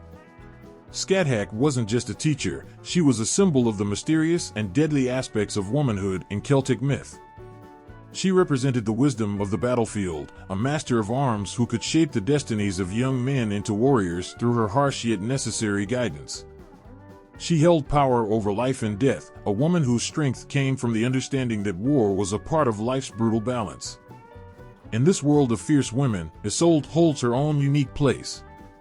While she might not have commanded armies or wielded swords like Medb or Scathack, Isolde's power lay in her heart, her intelligence, and her ability to navigate the tumultuous waves of love, loyalty, and betrayal. She was a woman of deep passions, but also one of profound wisdom and inner strength. Her story might seem, at first, to be one of love and sorrow, but beneath that lies a tale of a woman who stood resilient against forces beyond her control. Isolde was born into the royal family of Ireland, a princess surrounded by the expectations of her station. She was trained in the healing arts, learned in the ways of herbs and ancient magic, a woman who held the knowledge of life and death in her hands, just as surely as any warrior did. But her true power was in her spirit. Isolde was no passive figure, drifting along the edges of her own story. She was a woman who understood her worth, who knew that the love she shared with Tristan was both a blessing and a curse. And even though her fate was bound by the choices of others, her marriage to King Mark, the tragic love with Tristan, she faced those challenges with dignity and grace. Isolde's role in the Celtic tradition reflects the broader understanding of women in that society. Women, in the tales of the Celts, were not confined to domestic spheres or relegated to the shadows. They were queens, warriors, healers, and prophets. They stood beside men as equals, and often, their decisions shaped the course of entire stories. In Isolde's case, her love for Tristan wasn't just a tale of romance, it was a story of a woman who dared to love fully and fiercely, despite the consequences.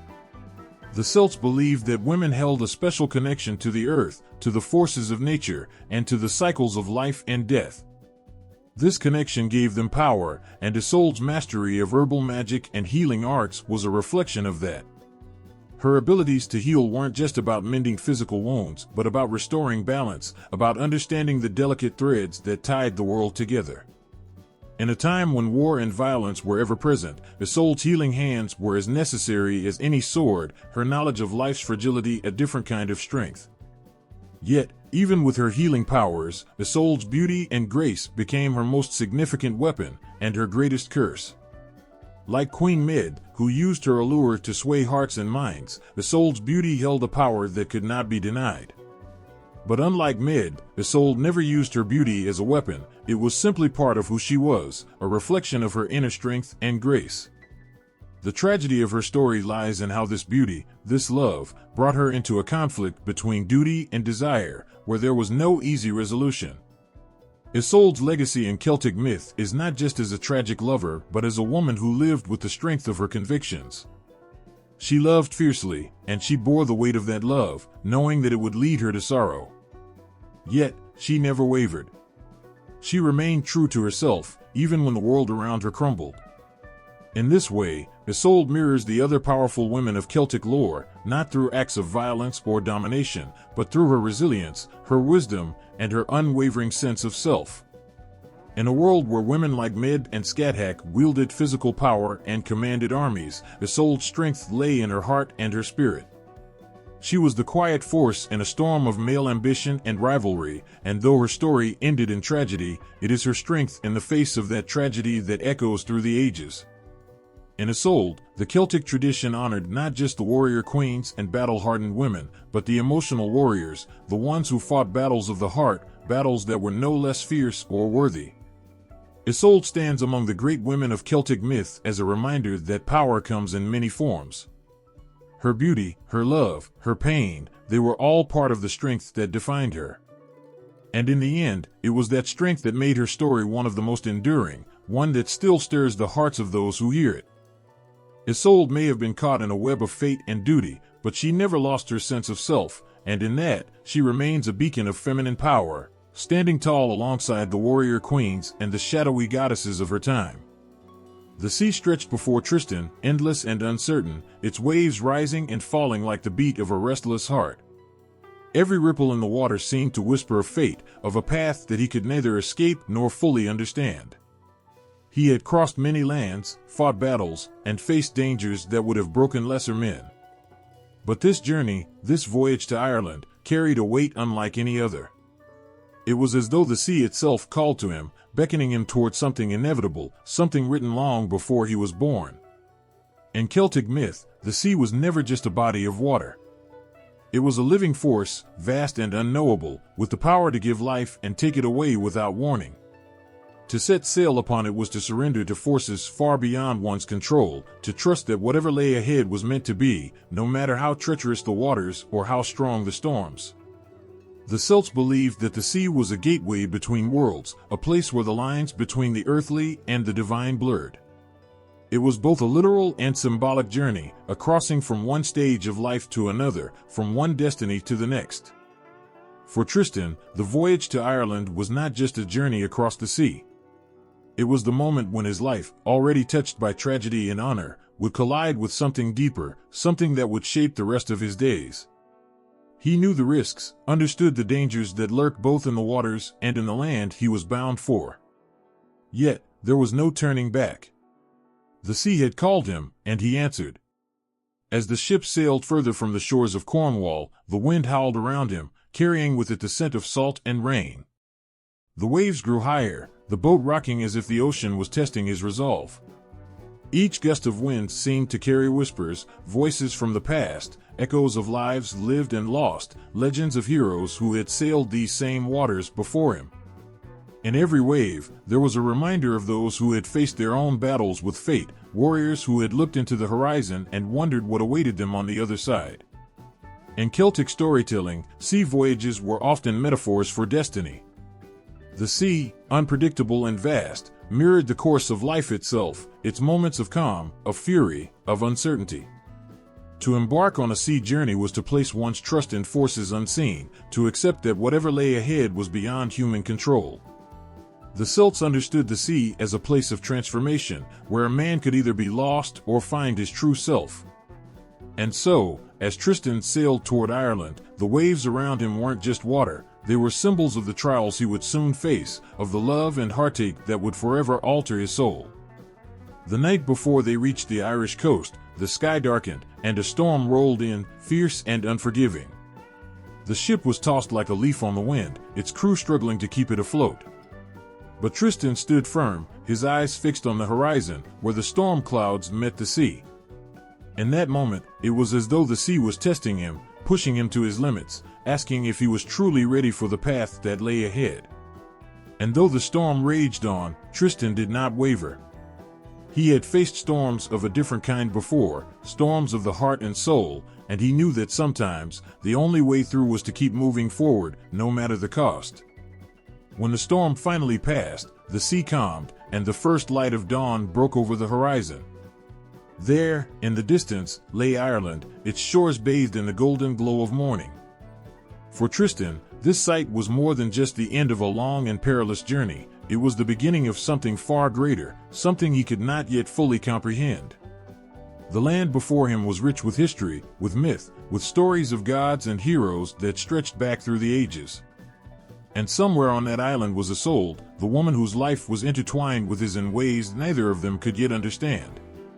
The Celts believed that the sea was a bridge between worlds, between the mortal and the divine, between the known and the unknown. And for Tristan, this crossing had not just brought him to a new land, but to a new chapter in his life. Every wave he had sailed over, every storm he had weathered, had brought him closer to the fate that awaited him. In Celtic lore, such journeys were never simple. They were trials, tests of character and strength, moments that would define a hero's place in the world. As Tristan stepped onto Irish soil, the weight of the journey behind him pressed on his heart. The sea, now calm and quiet behind him, seemed to hum with the energy of what had passed. It was as if the ocean itself had known what lay ahead, had guided him toward this moment with purpose. Tristan understood, in a way that was deeper than words, that his life was no longer his own.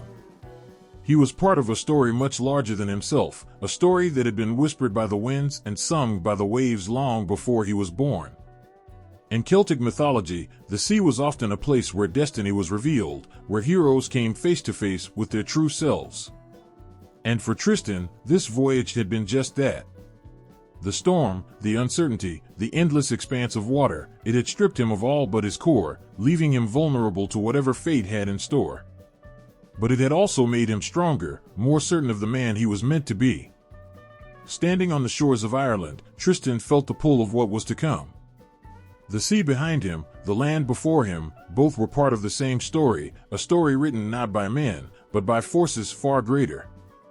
And in that moment, as the wind stirred gently around him and the waves lapped quietly at the shore, Tristan knew that his life would never be the same. The sea had carried him to his destiny, and now, all that was left was to face it. The ground trembled beneath Tristan's feet, a low rumble that seemed to rise from the very core of the earth. His breath came shallow, not from fear, but from the sheer weight of what lay ahead. In the distance, the faint smell of sulfur filled the air, and with it, the unmistakable presence of something ancient and powerful. This was no ordinary battle. This was the moment that would test every part of him, his strength, his courage, and his very soul. For he was about to face the Dragon of Ireland, a creature born of legend, a beast that embodied the forces of the otherworld. In Celtic mythology, the dragon was not just a monster. It was a symbol of chaos, of the unknown, a creature that straddled the line between the mortal world and the mystical realms beyond. To slay a dragon was not simply to defeat an enemy, but to stand against the untamed forces that roamed the world, to bring balance where there was none. As Tristan gripped the hilt of his sword, he knew this was more than a battle of flesh and blood. It was a fight against something far greater, something that had lived in the hearts of his people for generations.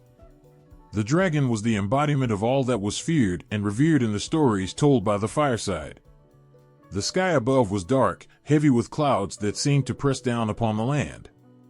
There was no sunlight, no warmth, only the cold wind that whispered of the ancient legends, stories of heroes who had stood where he now stood. Tristan's heart beat steadily, his mind focused, yet there was a flicker of uncertainty deep within him. Not of his skill or his bravery, but of the sheer scale of what he was about to face. The dragon had laid waste to villages, scorched the earth, and struck terror into the hearts of all who had seen its shadow. No one had ever come close to defeating it. And yet, Tristan knew there was no choice. This was his battle, his fate. The ground shuddered once more, and from the shadows of the distant hills, it emerged. The dragon, its scales gleaming a dark, iridescent black, wings stretching wide enough to block out the sky, its eyes burning with a fierce, unearthly light. It moved with a terrifying grace, each step shaking the earth, each breath releasing a plume of smoke that curled into the air like tendrils of mist. Tristan could feel its power long before it was fully visible, the raw, primal force that seemed to fill the very space between them. In the stories of his ancestors, dragons were often guardians of hidden knowledge, protectors of treasures not meant for mortal men. But this dragon, this beast, was something else entirely. It was pure destruction, a creature that seemed born of fire and shadow. As it drew closer, Tristan could feel the heat radiating from its massive body, the weight of its presence pressing down on him like a storm. His sword, though sharp and ready, felt small in his hand, a mere sliver of steel against this mountain of fury. But heroes are not made in moments of comfort or safety. They are forged in the fires of battle, in the crucible of challenges that seem impossible. And Tristan, though young, carried within him the spirit of those who had come before him, warriors who had faced their own dragons, their own impossible foes, and had emerged victorious. He was not just fighting for himself, but for all who had fallen before this beast, for all who believed that honor, bravery, and sacrifice were worth any cost. The dragon's roar shattered the silence, a deafening sound that shook the very ground beneath him. It reared its head, flames licking at the corners of its mouth, and Tristan knew the moment had come. He charged forward, his sword gleaming in the faint light, his body moving with a grace that had been honed through years of training. The dragon lunged, its massive claws swiping at the earth, and for a moment, it seemed as though the very sky itself would crack open under its might. The battle that followed was a blur of movement, of steel against scales, of fire and smoke in the deafening sound of roars and clashing blades. Tristan fought with everything he had, his muscles straining, his heart pounding, each strike of his sword a desperate attempt to find the one weak spot in the dragon's seemingly invincible armor. The air was thick with heat and ash, the ground scorched beneath the dragon's breath. But Tristan did not waver. Even as the beast's tail lashed out, knocking him to the ground, even as the flames singed his skin, he rose again, driven by something far greater than fear. In Celtic myth, dragons were often seen as tests sent by the gods, challenges that only the bravest could overcome. To face a dragon was to face the unknown, the chaos of the world itself, and to emerge victorious was to bring order, to restore balance. Tristan understood this, even as the battle raged on, even as the dragon's fiery breath seared the air around him. This was not just a fight for his life, it was a fight for something far deeper, a battle to prove that the forces of destruction and chaos could be tamed, that even the greatest of monsters could be brought low by the strength of a single, determined soul. At last, as the dragon lunged forward once more, Tristan saw his moment. With a swift, powerful strike, he drove his sword deep into the beast's chest, piercing the one vulnerable spot beneath its scales. The dragon let out a final, ear-splitting roar, its massive body convulsing, before collapsing to the ground in a cloud of dust and smoke. The earth trembled one last time, and then there was silence. Tristan stood over the fallen creature, his chest heaving, his body battered and bruised, but victorious. The dragon's once fierce eyes were now dim, its breath no longer clouding the air. And though the battle had been fierce, though the cost had been great, Tristan knew that he had passed the test. He had faced the otherworldly forces of chaos, and he had emerged stronger, wiser, and more certain of his path. In the stories that would be told for generations to come, this moment would stand as a testament to the power of courage, of sacrifice, of the strength that lies within the hearts of those who dare to face their fears. And though the Dragon of Ireland had fallen, its legend, like the legend of Tristan, would live on forever. The air between them seemed to shimmer, as if destiny itself had woven threads around Tristan and Isolde the moment their eyes first met. There was a silence, not an absence of sound, but the kind of quiet that comes when the world holds its breath, sensing that something important is about to unfold. Fate had brought them together, but the connection between them was beyond mere chance. It felt ancient, as if their souls had been entwined long before their bodies had ever come into being. Tristan had just emerged victorious from his battle with the dragon, wearied but triumphant. Every step he took toward the court of Ireland was heavy with the exhaustion of a warrior who had given his all. Yet, despite the weight of his journey, something stirred within him, a sense of anticipation that he couldn't shake. When he was led into Isolde's presence, it was as if everything that had come before, every hardship, every victory, had been leading him to this very moment. Isolde stood there, radiant and graceful, the embodiment of everything Tristan had never known he was searching for. Her beauty was undeniable, but it was more than that. There was a fire in her eyes, a strength that mirrored his own. She was not a fragile figure of courtly admiration. She was powerful, commanding the room with an energy that made Tristan's heart pound harder in his chest. It wasn't just physical attraction, it was something deeper, more primal. She seemed to know him, even though they had never spoken a word. And in that moment, Tristan knew his life would never be the same. There was something about the way Isolde looked at him too, a flicker of recognition, like she had been waiting for him, though she hadn't known it until now. Her eyes, bright and filled with an almost untamed intelligence, locked with his, and for a fleeting second, it felt like time had stopped. There was an ancient understanding between them, unspoken yet undeniable, as if their meeting was written in the stars long ago, far beyond the reach of human hands. Celtic lore is rich with symbols of fate, of two people drawn together not by accident, but by a force greater than themselves. And in that first exchange of glances, Tristan and Isolde became a living embodiment of that power. Their meeting was more than a chance encounter, it was a fulfillment of something that had been whispered by winds and foretold by omens. They were caught in the tide of a story that had already begun, long before they ever stepped onto the stage of life. It is said that love, in its truest form, transcends time, space, and circumstance. And for Tristan and Isolde, it was this kind of love, fierce and all-consuming, that began to bloom from the moment they met. Tristan, though a seasoned warrior, found himself defenseless against the force of this new emotion. He had fought many battles, conquered fearsome foes, but nothing had prepared him for this pull, this undeniable magnetism that drew him to Isolde in a way he could not explain, nor resist. Isolde, too, felt the stirrings of something she could not name. Raised in a land where magic was woven into the fabric of everyday life, she had heard stories of fated lovers, of souls that were bound together across lifetimes. But she had never thought such tales could be real, not until she stood in the presence of Tristan. There was an energy between them, electric and alive, as though the air itself had recognized the significance of their meeting. The Celts believed in the power of signs, of symbols that foretold the future or revealed hidden truths. In that first encounter, it was as if the very earth and sky had conspired to bring them together. The way the light fell, the way the wind blew softly through the open windows, the gentle hum of nature surrounding them, it all felt too perfect, too charged with meaning to be mere coincidence.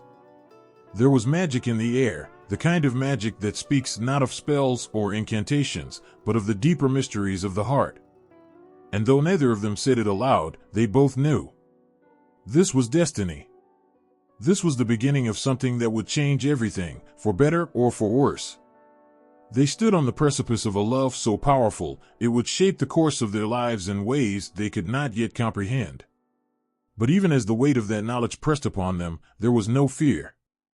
Only the unshakable certainty that they were meant for this, meant for each other, even if the path ahead would be filled with challenges they could not yet see. In Celtic stories, love is often portrayed as both a blessing and a curse, a force that lifts heroes to great heights but also drags them into the depths of tragedy. Tristan and Isolde were no different. The spark between them was undeniable, but so too were the obstacles that stood in their way.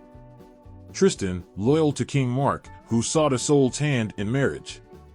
Isolde, promised to a king she did not love. And yet, despite the looming shadow of duty and honor, their hearts refused to be bound by the rules of men. For a moment, standing there in each other's gaze, none of that mattered. The weight of their responsibilities, the complexities of their circumstances, all faded into the background. In that fleeting instant, there was only the pull between them, the magnetic force that seemed to bind their souls together. They were not just Tristan and Isolde, a knight and a princess, they were two halves of a whole, drawn together by something older, something sacred. Their first words to each other were tentative, measured, but beneath the surface of their conversation was an undeniable current, a force that neither of them could control. It was as though the very air around them vibrated with the intensity of their connection, as though the universe itself recognized the gravity of what was unfolding. In that moment, Tristan and Isolde were not merely two people meeting for the first time. They were part of an ancient story, one that had been told and retold through the ages. Their love, still unspoken, still fragile, was a reflection of the timeless truths that lay at the heart of Celtic myth, the belief that love and fate are intertwined, that some connections are so powerful they transcend the boundaries of this world. As they parted, neither knowing when they would meet again, there was a sense of inevitability in the air. They had been drawn together by forces beyond their control, and though they did not yet know what the future would hold, they knew this: their lives had been forever changed by that first, fateful meeting. And nothing, not even the strongest walls of duty or the weight of royal obligations, could tear them apart. The cup between them seemed innocent enough, a simple vessel filled with liquid. But what it held was far more than mere wine. It was a moment suspended in time, a single choice that would change everything. Tristan and Isolde raised the cup to their lips, not knowing that what they were about to drink would forever bind their hearts, their fates, their very souls. The love potion, a mixture brewed with care and secrecy, was not just a concoction of herbs and magic, it was a force that tapped into the deepest, most powerful realms of Celtic myth. In the world of the Celts, love was often not simply a matter of the heart. It was interwoven with the forces of the otherworld, a place where magic and destiny ruled, where the boundaries between this life and the next blurred. Love, especially love born of magic, was both a blessing and a curse, carrying with it the weight of forces far greater than human understanding. Tristan and Isolde did not know they had been given such a potion, but the moment they drank, their lives were swept into the grip of something far beyond their control. In Celtic mythology, potions were more than mere magical tools, they were vessels of the otherworld's will. They were gifts and punishments from the gods, unpredictable and powerful. The potion that Tristan and Isolde shared was not just a drink, but a bridge to the otherworld, where fate could no longer be resisted, where even the strongest warrior and the most determined princess were powerless. In the tales of the Celts, potions often symbolized the untamable nature of love, an emotion that defied the laws of both men and gods. Love, when enhanced or altered by magic, could take on a life of its own, as wild and uncontrollable as the winds that howled across the Irish seas. The love potion in Tristan and Isolde's story was a perfect example of this. It was a force that transcended their will, transforming their bond into something both beautiful and tragic. Love spells and magical potions were not uncommon in Celtic lore. The Celts believed that emotions, especially love, were closely connected to the mystical forces of the earth. Herbs, flowers, and roots held power, and in the right hands, they could influence the heart. Isolde herself, trained in the arts of herbalism by her mother, understood this well. She knew the language of plants, the whispers of nature that held secrets few could understand. And yet, the potion that bound her to Tristan was beyond even her knowledge. It was a creation that spoke to the oldest myths, those that warned of the consequences of tampering with love and fate. In the hands of a skilled enchantress, like Isolde's mother, a potion could heal or harm, could create love or destroy it. But love potions were dangerous, their effects unpredictable. The magic that filled the cup Tristan and Isolde drank was ancient, raw, and uncontrollable. It did not ask permission, nor did it grant mercy. It took hold of their hearts, entwining them in a love so powerful, so overwhelming, that nothing could break it. Not duty, not honor, not even death. For Tristan and Isolde, the potion was a double-edged sword. It gave them a love that would forever define their lives, a love so fierce it would burn brighter than the sun. But it was also a love they could not escape, no matter how hard they tried.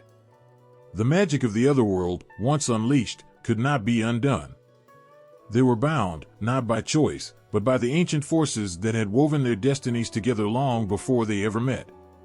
In Celtic stories, love and the otherworld were often intertwined. The otherworld, a place of mystery and enchantment, was where the gods and spirits dwelled, where time flowed differently and where mortal rules no longer applied. It was a place where love could be eternal, where bonds forged in one life could stretch across lifetimes. But the otherworld was also a place of danger, where desires could become curses, and where the line between blessing and tragedy was razor thin. The love potion was a symbol of this connection to the otherworld, a tangible representation of the way love in Celtic myth was often governed by forces beyond human control. It was not simply a tool to create affection, it was a way of binding two souls in a way that transcended this world. When Tristan and Isolde drank from that cup, they were not merely falling in love, they were being claimed by the otherworld, marked as lovers who would be remembered for all time. Yet, even as the potion took hold, there was an undeniable beauty in their love. It was the kind of love that people dream of, a love that defied all obstacles. In that moment, when their eyes met and they realized the depth of their feelings, there was something pure, something magical.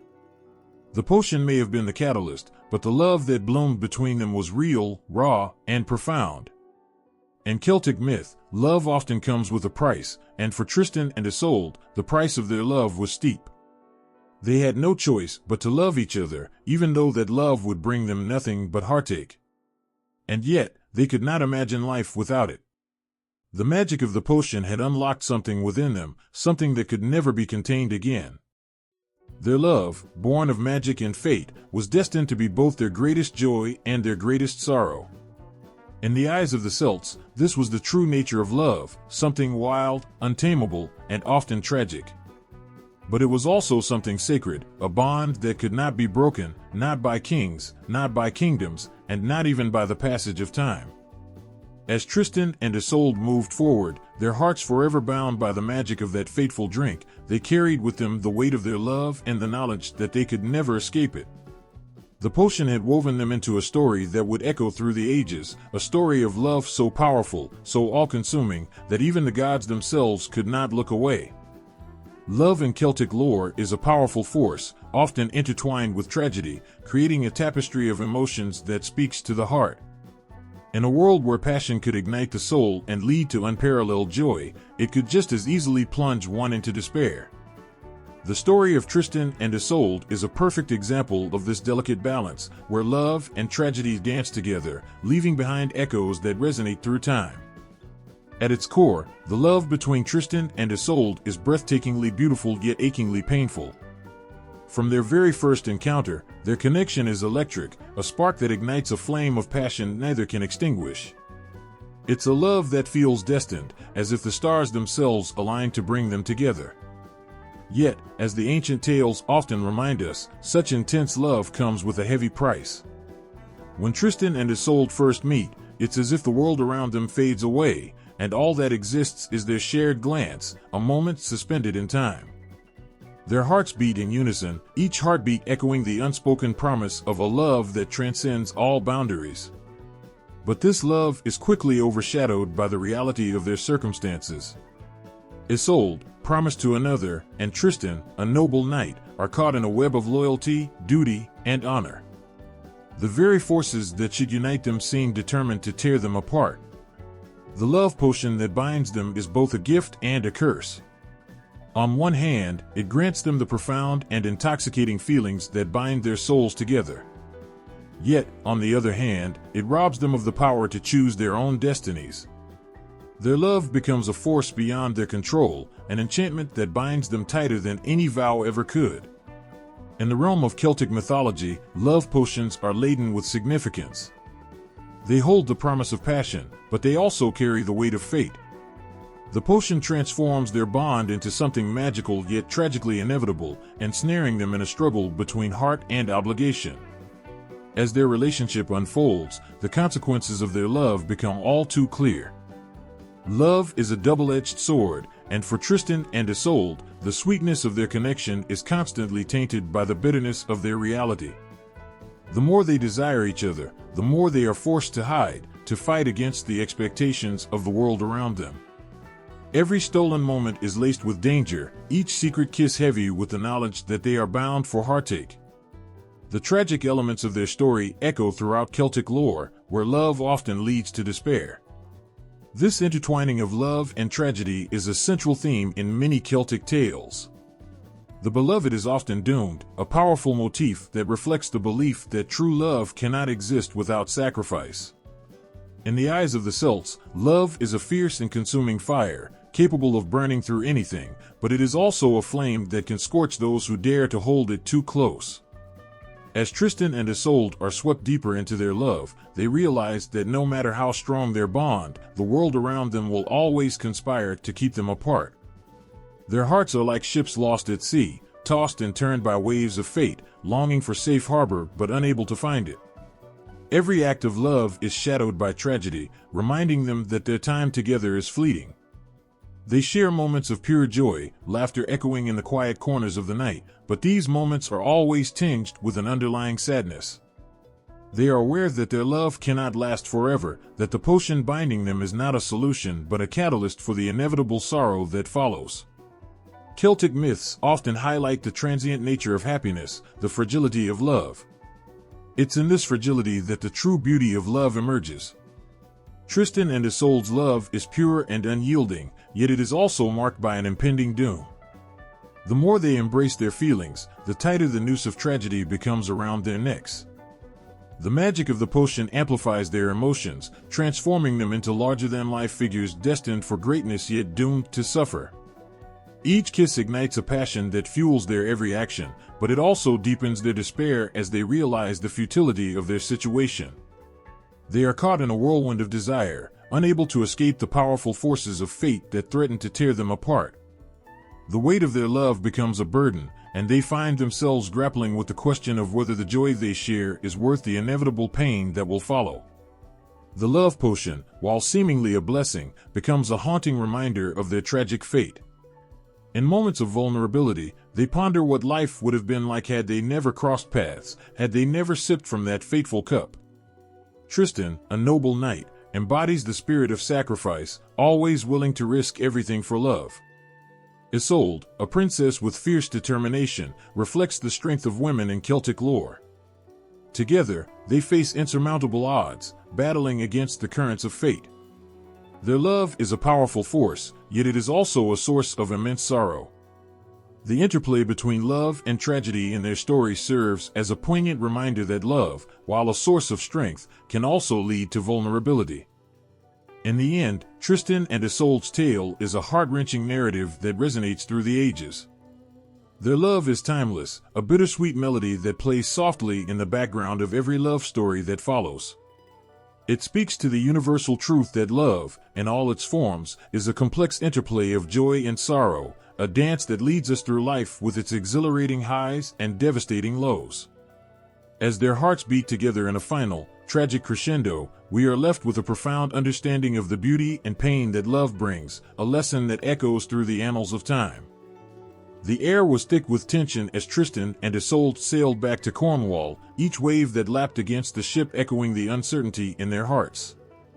Their journey was not just a return home, it was a moment filled with the weight of hidden secrets and unspoken love. As they approached the shores of King Mark's court, both felt the heavy burden of their choices. The beauty of their love was overshadowed by the reality of their situation, where passion and loyalty were about to clash.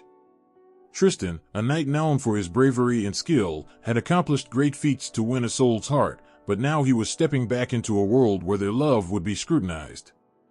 King Mark awaited them, unaware of the storm brewing just beneath the surface. The kind king had welcomed Tristan as a trusted warrior and even treated him like a son. Mark's love for Tristan was deep, forged through years of loyalty and shared battles. Yet, in this moment, the friendship between them felt precarious, teetering on the edge of betrayal. Tristan had returned to Cornwall not only with Isolde, the woman who had captivated his heart, but also with the weight of their love potion, the magical bond that had entwined their fates. The love they shared was both intoxicating and dangerous, a sweet poison that would not only threaten their happiness but could also unravel the very fabric of King Mark's court. As they stepped onto the sandy shores, the sun shone brightly, casting a warm glow over the landscape. Yet, that warmth felt foreign, as if it couldn't penetrate the chill of uncertainty that enveloped Tristan. Each footstep he took felt heavy, a reminder of the commitment he had made to King Mark, a man who had offered him nothing but kindness. Would Mark still see him as a friend, or would he become just another enemy when he learned of their love? The castle loomed ahead, its stone walls standing tall against the horizon. Inside, laughter and music filled the halls, a stark contrast to the turmoil raging in Tristan's heart. He and Isolde exchanged a glance, and in that moment, they understood the complexities of their situation. They were bound by love yet shackled by loyalty. How could they bring joy to a court that would never accept the love that blossomed between them? As they entered the great hall, the atmosphere shifted. The musicians played a joyful tune, and courtiers laughed and danced, their lives seemingly untouched by the turmoil that Tristan and Isolde carried. But as soon as King Mark laid eyes on them, a hush fell over the crowd. He rose from his throne, his face lighting up with joy as he welcomed them back, his voice rich with warmth and admiration. "Tristan, Isolde, welcome home," he boomed, his arms open wide, embracing Tristan with genuine affection. In that moment, the knight felt a surge of guilt wash over him. Here was Mark, a king who trusted him completely, and yet the truth of Tristan's heart was like a heavy chain, ready to drag them all into the depths of despair. Isolde, regal and graceful, stood beside him. Her beauty, a radiant beacon amidst the shadows of doubt, had captivated the hearts of many, including King Mark. She smiled warmly at the king, yet her eyes betrayed the storm brewing within her. Would he see her as a cherished daughter, or would he recognize the threat she posed to his reign? In the following days, the atmosphere at court grew more complex.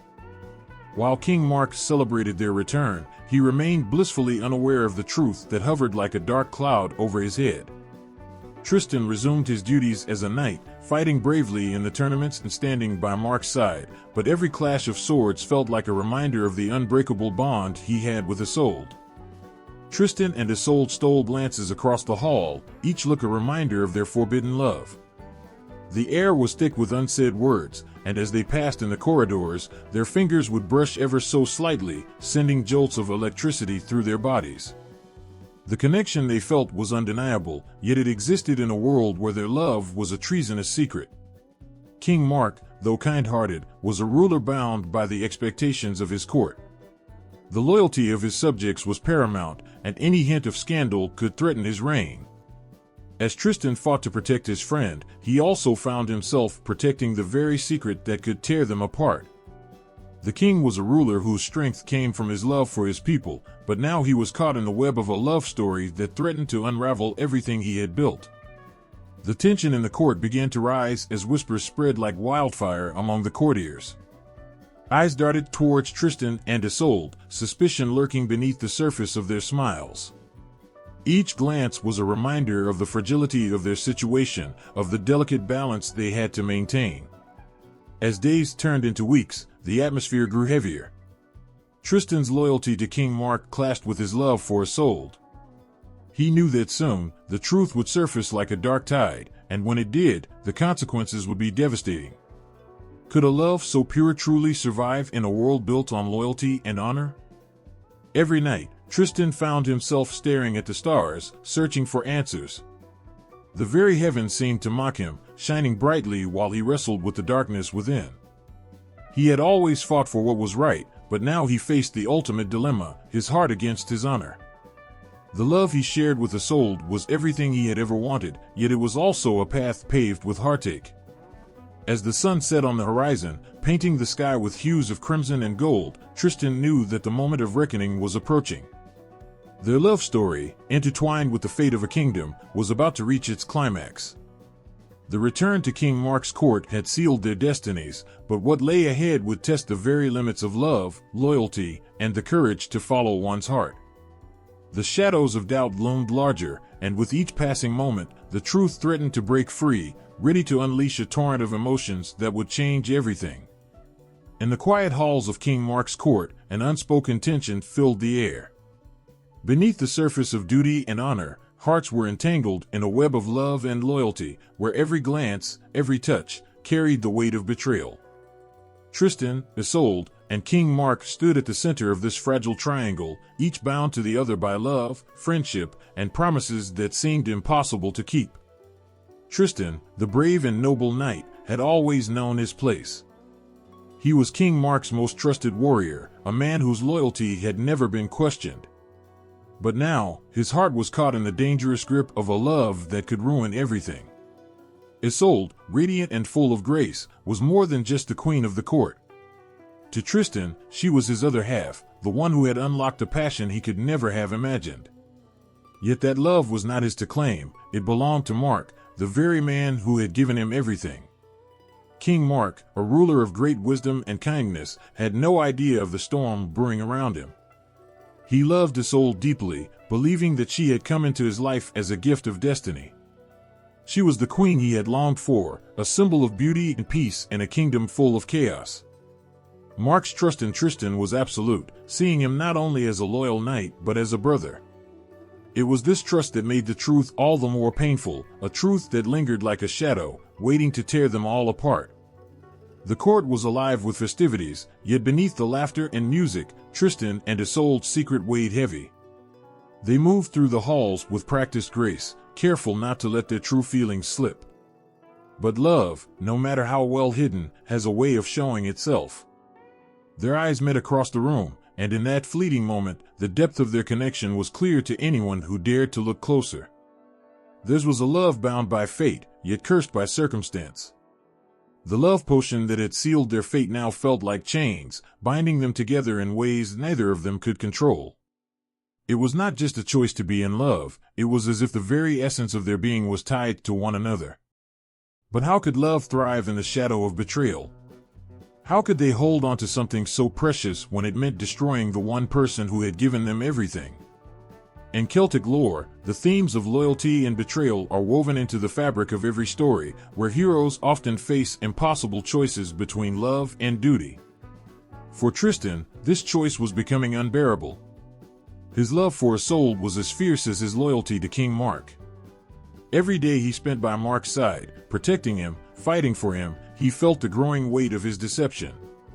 The same sword he raised in battle for the king could one day be the sword that ended their bond of trust forever. Isolde, too, was caught in the torment of her divided heart. As queen, she was bound to Mark, her marriage a political alliance meant to bring peace between kingdoms. But her heart had long since been lost to Tristan. The love they shared was not of her choosing, yet it consumed her all the same. Every moment she spent in the king's company was tinged with guilt, for how could she truly belong to him when her soul was entwined with another? The weight of her role as queen clashed with her desire, creating a quiet agony that no one but Tristan could understand.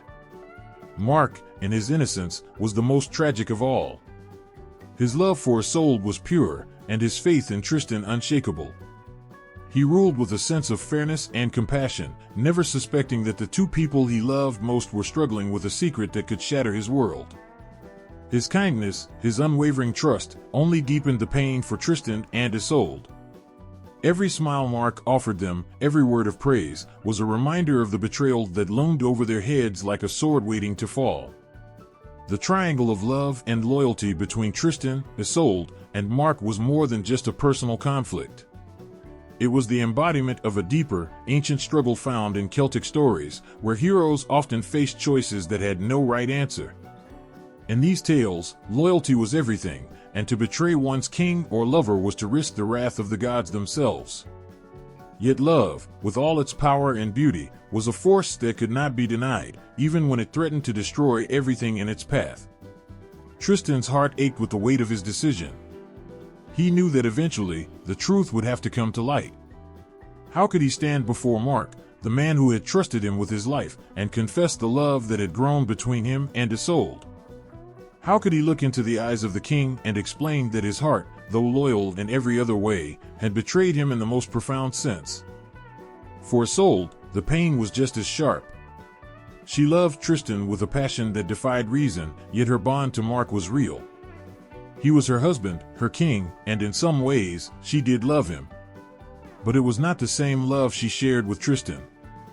That love was wild and free, a force of nature that had swept them both away. Yet it came with a price, one that would have to be paid sooner or later. In the end, the triangle between them was more than just a story of love and betrayal. It was a reflection of the human heart struggle between desire and duty, between what is right and what is true. In Celtic tradition, heroes are often torn between these forces, knowing that whatever choice they make, they will lose something precious. As Tristan, Isolde, and King Mark stood at the crossroads of their fates, the question was not whether the truth would come out, but when. And when it did, it would change their lives forever. In the stillness of the night, as the stars shone down on the castle, they each wrestled with the knowledge that love, for all its beauty, often came with a cost too great to bear. And yet, they could not turn away from it, for in the end, love was the most powerful force of all, even if it meant losing everything.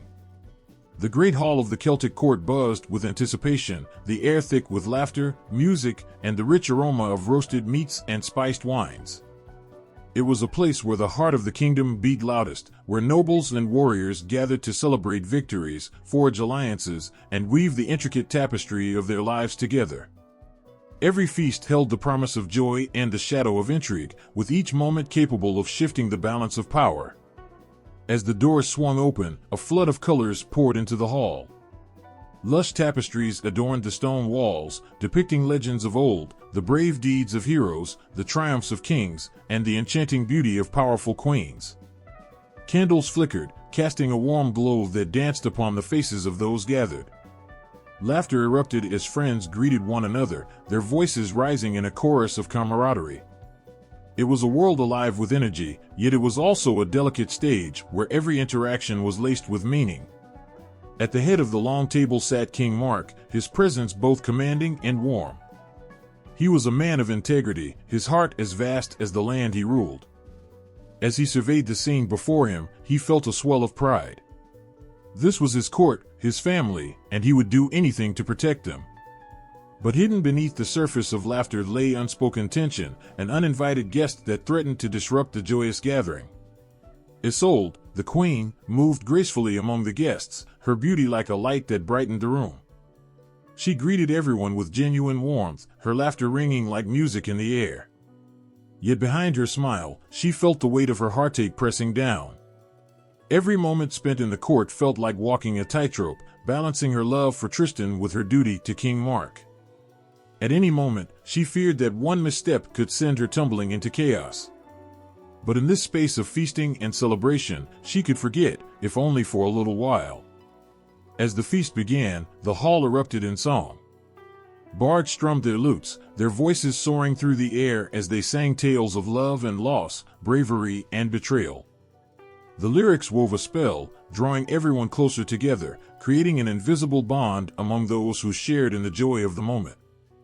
Isolde closed her eyes, letting the music wash over her, feeling both the thrill of the melodies and the ache of her hidden longing. In these songs, she found a reflection of her own heart, a mix of ecstasy and sorrow. Tristan, seated at the king's right hand, felt the warmth of friendship enveloping him as he clinked his goblet against Mark's. Their laughter echoed throughout the hall, but inside, Tristan's heart raced. He could feel Isolde's gaze upon him, a flame that ignited his spirit, but also a reminder of the impossible love they shared. With each shared toast, each glance between them, the tension thickened, a silent conversation filled with longing and regret. The rituals of the feast played out like a well-rehearsed dance, a blend of tradition and celebration that held deep meaning in the hearts of the Celtic people. Toasts were made not just to honor the king, but to acknowledge the bonds between friends and family, a way to seal promises and strengthen alliances. Each sip of wine carried with it a wish for prosperity, for protection, for love. In this sacred space, words were magic, and every gesture held power. As the feast continued, a sense of solemnity emerged amidst the laughter. It was customary for the warriors to rise and share their stories, tales of battles fought and victories won. Each account was met with cheers and applause, a way to honor the bravery of those who defended the kingdom. But for Tristan, this was a painful reminder of his divided loyalties. As he listened to his fellow knights speak of their triumphs, he felt the weight of his own secret pressing down on him like a heavy cloak. When it came time for Isolde to speak, the room fell silent. She stood gracefully, her presence commanding the attention of all. With each word, she captured the hearts of those present. She spoke of unity, of the strength that came from their bonds, weaving together themes of love and loyalty. Her voice rang clear and true, yet within her words, there lay an echo of sorrow, a yearning that only Tristan could sense. The audience hung on her every word, blissfully unaware of the storm that raged beneath her calm exterior. As the night wore on, the feast transformed into a celebration of life, filled with dance and laughter. The rhythm of the drums pulsed like a heartbeat, inviting everyone to join in the revelry. Yet in the midst of this joyous chaos, Tristan and Isolde found themselves lost in each other's eyes, a moment where time stood still. The world around them faded away, leaving only the undeniable connection that had drawn them together against all odds. But with joy came the sharp edge of reality. The revelry could not last forever, and as the last notes of music faded, the specter of consequence returned. The bonds of loyalty were a heavy chain, pulling Tristan in one direction, while his heart tugged him toward Isolde. The joyous atmosphere of the feast could not erase the truth that lingered in the shadows. Love, in all its beauty, often demanded a price too great to bear. As the evening came to a close, the guests departed with full bellies and warm hearts. Yet, for Tristan and Isolde, the night felt far from over. The laughter that had filled the hall was now replaced by silence, a quiet that echoed the weight of their unspoken words. Each knew that the bond forged in the warmth of the feast was now tempered by the cold light of reality. In the quiet moments that followed, as the candles flickered and the remnants of the feast were cleared away, the complexities of love, loyalty, and duty lingered in the air. The rituals that had brought them together also served as a reminder of the fragile threads that held their lives in balance. In this world of feasts and celebrations, where joy and sorrow intertwined, the heart of the Celtic court beat on, shaping destinies and intertwining lives in ways that only fate could foresee. In the heart of the vibrant Celtic court, where laughter echoed and feasts celebrated unity, a shadow of suspicion crept quietly among the revelers. Every joyful moment seemed to carry an undercurrent of unease, an invisible thread weaving through the tapestry of life, binding hearts yet pulling them apart. In the midst of these celebrations, whispers spread like wildfire, igniting fears of betrayal and treachery. Tristan, still haunted by the weight of his secret love for Isolde, sensed the shift in the air. What was once a sanctuary filled with warmth now felt like a den of wolves, each person keeping their own counsel, each eye watching the other. The king's court had always been a place of intrigue, but the atmosphere had thickened, like the tension before a storm. Friends became wary, alliances shifted like shadows, and the laughter that once rang clear was now laced with doubt. It was in this charged environment that rumors began to sprout like weeds. Someone had seen Tristan and Isolde exchanging glances that lingered too long, their smiles too knowing. In a court where every gesture was scrutinized, even the softest touch could ignite a firestorm of accusations. The whispers grew louder, turning friendships into fragile alliances and fueling the flames of suspicion. Those who had once stood side by side now eyed each other with caution, as if the very air they breathed was poisoned. The spies moved through the court like ghosts, their presence unnoticed but deeply felt. Some wore the guise of servants, scurrying about with platters of food and cups of wine, while others were more cunning, blending in with the crowd of nobles. They listened intently, gathering secrets like fallen leaves, waiting for the perfect moment to turn the tide of loyalty into a torrent of betrayal. Each piece of information they collected was like a dagger, sharp and ready to strike. One evening, as the sun dipped below the horizon and cast an orange glow across the land, the tension reached a boiling point. King Mark, seated on his throne, was surrounded by his loyal knights and advisors. The hall was filled with laughter, but in the king's heart, worry gnawed at him like a hungry beast. He sensed the unease, felt the fabric of trust unraveling, and knew he must act before the darkness consumed them all. He called for a gathering, hoping to quell the unrest and restore harmony to his court. The hall was filled with nobles and warriors, their faces a mixture of anticipation and anxiety. Mark rose, his voice strong but tinged with concern. "I have heard troubling rumors," he began, his gaze sweeping over the crowd. "Whispers of betrayal among us." We cannot allow fear to tear us apart. We are stronger together, united by loyalty and honor. His words hung in the air like a promise, yet a flicker of doubt lingered. In the back of the hall, a figure stepped forward, a man known for his cunning and ambition. With a smirk that belied his intentions, he proclaimed, "But my king, can we trust those who hide their secrets in shadows? Perhaps we should look closely at our closest allies." Gasps rippled through the crowd as eyes turned to Tristan. The air crackled with tension as accusations hung like a storm cloud. The silence felt heavy, and every heart raced as fear took hold. Was it possible that the very bonds they cherished could be the source of their undoing? Tristan's heart raced, not just from the weight of suspicion, but from the love he felt for Isolde. She stood by his side, her expression a mix of confusion and hurt. He could feel her pain, her heart aching for clarity in a world turned upside down. How could he protect her, protect their love, when the shadows of treachery threatened to swallow them whole? The accusations flew like arrows, striking deep and leaving wounds that would not easily heal. "Tristan is the traitor," one noble cried out, his voice trembling with anger. "He seeks to usurp the throne. How else can we explain the stolen glances with Isolde? It is clear he is in league with our enemies."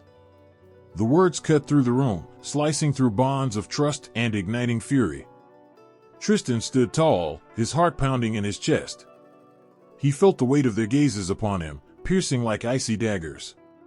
He wanted to scream his love for Isolde, to declare his loyalty to King Mark, but the words stuck in his throat, caught in the tangled web of mistrust. Instead, he turned to the king, pleading with his eyes for understanding. "Mark, you know me. I would never betray you, never betray the kingdom." Mark's expression shifted, torn between duty and friendship. He saw the truth in Tristan's eyes, the raw pain and desperation, but doubt lingered like a dark cloud. The king felt the pull of the court, the desire to protect his crown and his people. He feared that to show loyalty to Tristan would be to invite disaster. "Are you saying you have been loyal?" Mark questioned, his voice low yet firm. "Yet, you betray my trust by being with my wife?" Each word felt like a stone thrown into still water, sending ripples of hurt and anger through the crowd. The echoes of the accusations reverberated in the silence, amplifying the tension. Isolde felt her heart break.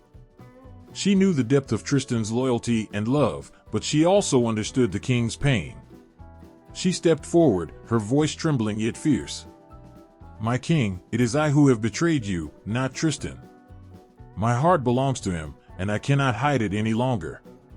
Her confession hung in the air, raw and honest, cutting through the deceit like a sword. The room fell into a stunned silence. Gasps echoed as the truth unfurled, unraveling the fabric of their lives. Betrayal had seeped into the court, turning friends into foes, love into anguish. In that moment, the court became a battleground, not just of swords and shields, but of hearts laid bare, each pulse a plea for understanding. King Mark's face twisted in pain, and his heart ached at the revelation. He had trusted both Tristan and Isolde, and yet here they stood, their love a wound that cut deeper than any sword. The weight of their betrayal pressed down on him like an avalanche, threatening to bury them all beneath the snow of heartbreak. As Tristan faced Mark, he felt the pull of loyalty clash with the fire of love. He had fought for honor, for the king, but now he stood at a precipice, knowing that his next move could destroy everything. The court was a maze of tangled emotions, where friendships turned to ashes and love transformed into a curse. Yet, in that moment of despair, something flickered, hope. The courage to fight for love, to face the tempest together. The path ahead was unclear, but in the depths of the heart, a fire burned bright, illuminating a way forward even in the darkest of nights. Together, they could confront the spies, the betrayals, and the wounds of their hearts. They could forge a new destiny in a world where love, despite its trials, could conquer even the deepest betrayals. Under the cover of a moonlit sky, with the stars twinkling like scattered diamonds, Tristan and Isolde slipped away from the court that had become a cage of suspicion and sorrow. The night air was thick with the scent of pine and damp earth, and every rustle of leaves seemed to whisper secrets of the past. Heart pounding in his chest, Tristan felt a mix of fear and exhilaration as he led Isolde into the forest, away from prying eyes and the weight of their secret love. As they entered the woods, the towering trees loomed above them, their branches intertwining like ancient fingers holding stories of old. The forest was alive, pulsing with magic and mystery, an echo of the otherworld, a place where time stood still, where love could blossom unfettered by the harsh realities of their lives. With every step deeper into the woods, the tension began to fade, replaced by a sense of freedom and possibility. Isolde walked close beside Tristan, her heart racing with every footfall. She stole glances at him, her heart swelling with affection and a hint of fear. What lay ahead for them? Would they find solace in this hidden sanctuary or merely delay the inevitable? The forest felt like a dream, a realm untouched by the troubles of the world, and yet the uncertainty lingered in the air, thick as fog. Where do we go from here? Isolde asked, her voice barely above a whisper, as if speaking too loudly might shatter the spell that enveloped them. Anywhere, Tristan replied, his eyes sparkling with determination. As long as we're together, we can face whatever comes. With those words, a flicker of hope ignited in Isolde's heart. Together, they ventured further, the moonlight filtering through the canopy, casting ethereal shadows on the ground. Every sound in the forest seemed magnified, the hoot of an owl, the rustling of small creatures in the underbrush, the soft crunch of leaves beneath their feet. It was as if the forest itself was watching over them, a guardian of their love. The deeper they ventured, the more the forest transformed into a magical place. It became a tapestry woven with colors that shifted with the passing breeze, vibrant greens mingling with soft blues and earthy browns. They stumbled upon a clearing, illuminated by silvery moonbeams that danced upon the grass like playful spirits. It was here, in this hidden haven, that they felt the burdens of their world begin to melt away. Tristan spread his cloak on the ground, creating a makeshift resting place. He turned to Isolde, who gazed at him with a mixture of admiration and longing. In the forest, free from the chains of their past, they could truly be themselves. "Let's rest," he suggested, his voice tender. "We have all the time in the world now." They sat close together, surrounded by the ancient trees that stood as silent witnesses to their love. The air was rich with the scent of moss and wildflowers, and the sounds of the forest wrapped around them like a comforting embrace. Tristan took Isolde's hand in his, their fingers intertwining like roots seeking nourishment from the earth. In that moment, nothing else mattered. The worries of the kingdom faded, leaving only the two of them in their sacred space. "Do you believe in magic?" Isolde asked suddenly, breaking the tranquil silence. "Magic?" Tristan smiled, intrigued.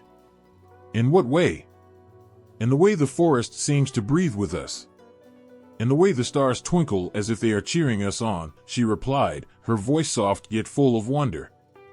"I feel like we've entered a different world, a place where love can conquer all." Tristan nodded, understanding her sentiment. The forest indeed felt enchanted. It was as if they had crossed a threshold into a realm where love could flourish without fear or judgment. "Maybe this is the Celtic otherworld," he mused, gazing into her eyes. "A place where our souls can be free, far from the chains of duty and expectation." With the night sky draped above them like a velvet cloak, they spoke of dreams and hopes, sharing stories of their lives before this moment. Each word they exchanged became a thread, weaving their hearts closer together, strengthening the bond that had formed in the shadows of secrecy. They laughed and wept, each tear a testament to the pain they had endured, each smile a promise of the joy they hoped to find. As the hours passed, the moon rose higher, casting a silver glow that turned the forest into a mystical wonderland. Isolde leaned her head on Tristan's shoulder, feeling safe and cherished. In that serene moment, she felt a sense of belonging that she had never known before. The forest cradled them, protecting their love, and it felt as if time had stopped, allowing them to bask in the warmth of each other's presence. Yet, even in their sanctuary, shadows lurked at the edges of their happiness. The reality of their exile weighed heavy on their hearts. They knew they could not stay in the forest forever, the world outside still held dangers. King Mark's suspicions would not fade away, and the threat of betrayal hung in the air like a storm cloud, ready to burst. "What will we do when dawn breaks?" Isolde asked, her voice barely above a whisper, tinged with uncertainty. Tristan sighed, his heart heavy with the knowledge that their escape would not last forever. "We will face whatever comes together," he promised, though doubt lingered in the corners of his mind. "For now, let's just be. Let's savor this moment as if it were our last." They watched as the moon cast its silver light across the forest floor, and for a fleeting moment, the troubles of their world felt distant. Tristan wrapped his arms around Isolde, holding her close as they listened to the soothing sounds of the night. The soft rustle of leaves and the gentle flow of a nearby stream created a symphony of peace, lulling them into a cocoon of serenity. But even in this sacred space, the forest whispered warnings, reminding them that every moment of bliss was fragile. The enchantment surrounding them was both a blessing and a curse. Love and danger danced in a delicate balance, and the shadows of their past loomed just beyond the trees. As the first light of dawn began to seep through the branches, painting the sky in hues of gold and pink, they knew their time was running out. Yet, in the glow of the morning sun, a new determination ignited within them.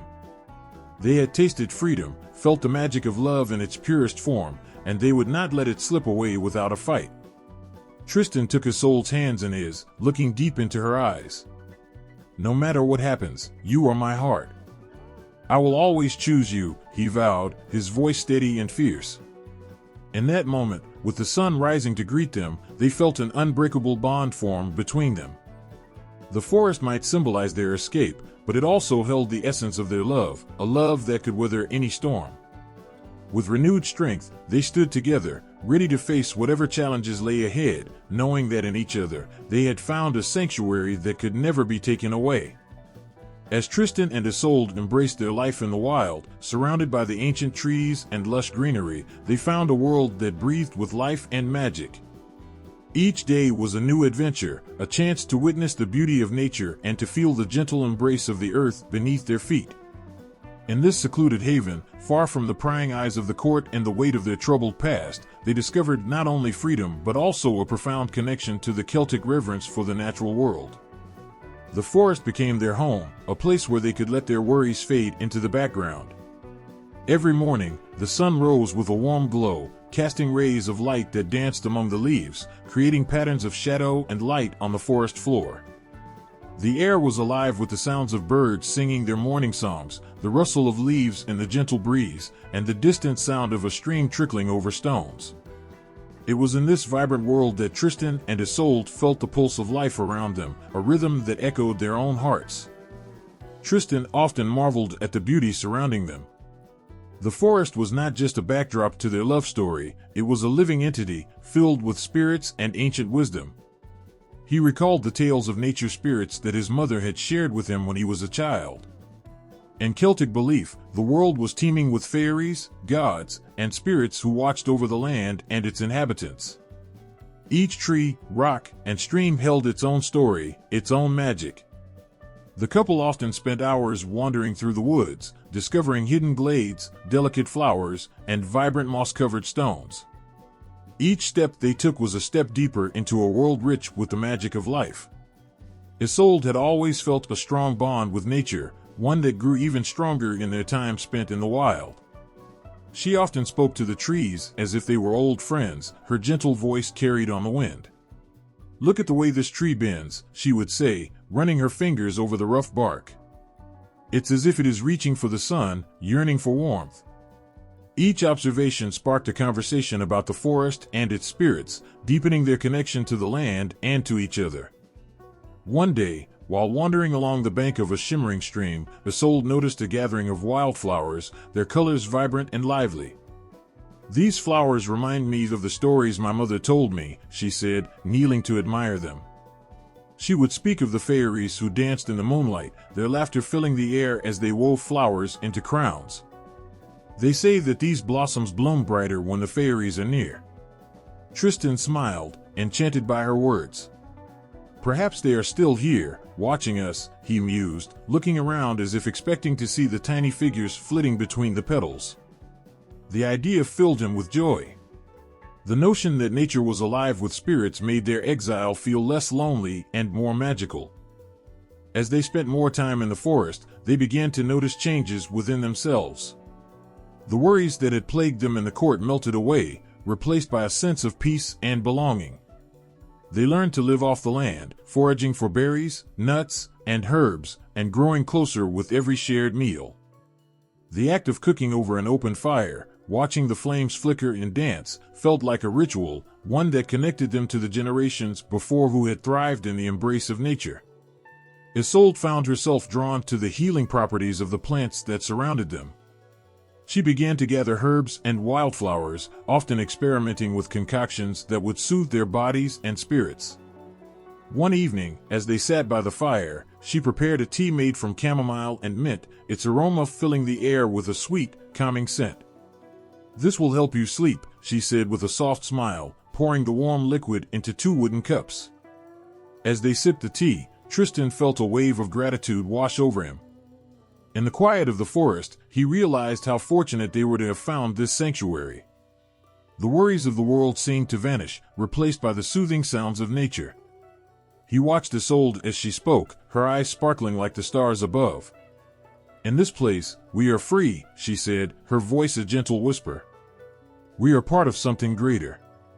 Their connection to nature deepened not only through their actions, but also through the stories they shared. Under the canopy of stars, they would sit close together, wrapped in blankets, sharing tales of the Celtic gods and goddesses who roamed the earth, shaping the world with their powers. Isolde spoke of Brigid, the goddess of healing and poetry, and how she was believed to walk among the trees, blessing the land. Tristan shared stories of the ancient Druidic rites, where the spirits of the forest were honored and revered. They imagined the fairies dancing in the moonlight, their laughter echoing through the trees, celebrating the beauty of life. As the seasons changed, their life in the wild took on a rhythm that felt both timeless and sacred. In the spring, the forest burst into color, and they reveled in the new life that surrounded them. They witnessed the birth of fawns, the blossoming of flowers, and the songs of birds returning from their winter slumber. Each day was a celebration of nature's cycle, a reminder of the interconnectedness of all living things. In the summer, they learned to navigate the streams and rivers, their laughter mingling with the sound of rushing water. They swam in the cool depths, the water sparkling under the sun, feeling as if they were part of the very essence of life itself. They would lie on the grass at dusk, watching the fireflies flicker like stars fallen to earth, sharing dreams of a future filled with love and adventure. Autumn arrived, painting the leaves in hues of red, orange, and gold. The forest became a canvas of breathtaking beauty, and they spent their days gathering acorns and chestnuts, preparing for the winter months ahead. They carved their initials into the bark of a sturdy oak tree, a testament to their love, a bond that would weather any storm. Winter wrapped the world in a blanket of silence, but it only drew them closer. The nights were spent huddled by the fire, wrapped in each other's arms, sharing whispers and dreams as snowflakes danced outside. The forest transformed into a wonderland, the trees cloaked in white, the landscape shimmering under the pale moonlight. In those quiet moments, Tristan and Isolde felt the presence of the Celtic nature spirits around them.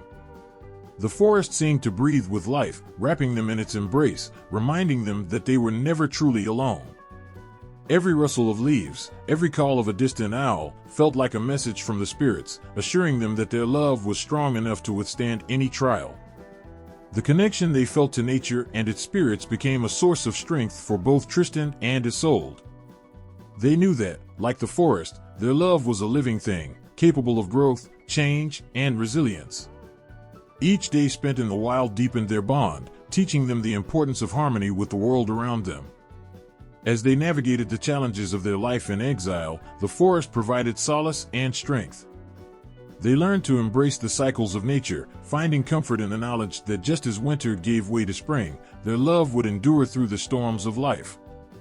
The whispers of the forest, the songs of the birds, and the dance of the wind all reminded them that they were part of something much larger than themselves, a tapestry of life woven together by the magic of love and the beauty of nature. Tristan and Isolde's love was not simply a tale of sweet whispers and stolen glances, it was a fierce battle against the harsh realities of life. Their hearts beat as one, but the world around them was unforgiving, testing their resolve at every turn.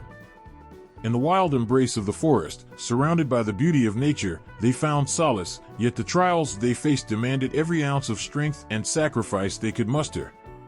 From the moment they fled into the woods, life became a struggle for survival. Each day was filled with challenges that tested their physical endurance. Gathering food was not as simple as it had been in the comforts of the castle. They learned to forage for berries and nuts, scouring the underbrush for what nature would provide. Some days were better than others. The sweetness of ripe berries brought joy, while the sting of hunger gnawed at their resolve on leaner days. But no matter the challenge, they faced it together, each triumph, no matter how small, weaving their hearts closer together. The forest had its beauty, but it also held danger. Wild animals roamed freely, and the threat of storms could turn a calm day into a fight for survival. One evening, a sudden downpour swept through the forest, sending torrents of rain that soaked them to the bone. Tristan and Isolde sought refuge in a hollow tree, their hearts pounding not just from the cold but from fear. The howling wind echoed their anxiety, making the dark night feel even more daunting. They clung to each other, warmth emanating from their bodies, battling against the chill that crept into their bones. In that moment, they realized that even in nature's fury, their love provided a shield against despair. Days turned into weeks, and with each passing moment, they were reminded of the weight of their choices. The physical trials they faced were compounded by the emotional struggles that lay beneath the surface. Each sunset brought with it the pain of longing for the world they had left behind. Tristan carried the burden of his loyalty to King Mark, a loyalty that pulled at his heart even as he held Isolde close. The memories of their past haunted him, whispering reminders of the consequences of their love. Isolde, too, grappled with her emotions. She felt torn between the life of a princess, bound by duty and expectation, and the wild, uncharted love she shared with Tristan. There were nights when she would lie awake, staring at the stars, wondering if they would ever find peace. Would their love always be overshadowed by the darkness of betrayal and sacrifice? But each time Tristan's hand found hers in the night, she felt the warmth of hope ignite within her. Together, they could face whatever trials awaited them. As they continued their life in the wild, they encountered moments of sheer beauty that acted as a balm for their weary souls. On a particularly bright morning, the sun peeked through the trees, casting a golden light over the forest. Isolde gathered wildflowers, her laughter ringing like a sweet melody as she danced among them. Tristan watched her, heart swelling with love. In those fleeting moments, the weight of the world faded, and the trials of survival seemed distant. He would do anything to protect this joy, this light that filled their lives. But with beauty came heartache. One fateful afternoon, as they ventured deeper into the woods, they stumbled upon a bear. The massive creature blocked their path, its eyes dark and fierce. Tristan instinctively stepped in front of Isolde, determined to protect her. He knew he had to act swiftly, a single misstep could cost them their lives. With a brave heart, he shouted and waved his arms, trying to scare the bear away. The creature growled, and for a moment, time stood still. Every muscle in Tristan's body tensed, ready to spring into action. Isolde, trembling behind him, prayed for their safety. In a moment of sheer courage, Tristan charged forward, a primal instinct to protect surging through him. The bear, startled by his sudden movement, turned and fled into the forest, leaving them breathless and shaken. They collapsed to the ground, hearts racing, relief flooding through them. "You were so brave," Isolde whispered, tears in her eyes. But deep down, Tristan felt the weight of his actions. He had put everything on the line for her, a sacrifice that would resonate in his heart forever. Days turned into months, and the trials of survival transformed into lessons of endurance and sacrifice. They learned to appreciate every moment together, finding joy in the simplest things. The sound of leaves crunching beneath their feet, the warmth of a shared meal, the laughter that broke the silence of the forest, these moments were precious gifts they clung to in the face of adversity.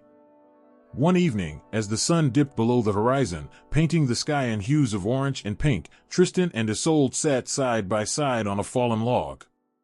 The air was crisp, and the forest felt alive around them. They spoke of their dreams, of what life might hold if they could escape the burdens of the past. Tristan expressed a longing for peace, a desire for a future where love could thrive without fear. Isolde, her heart full of hope, shared her vision of a life where they could be together, free from the chains of obligation. But as the shadows lengthened, so did the weight of their reality.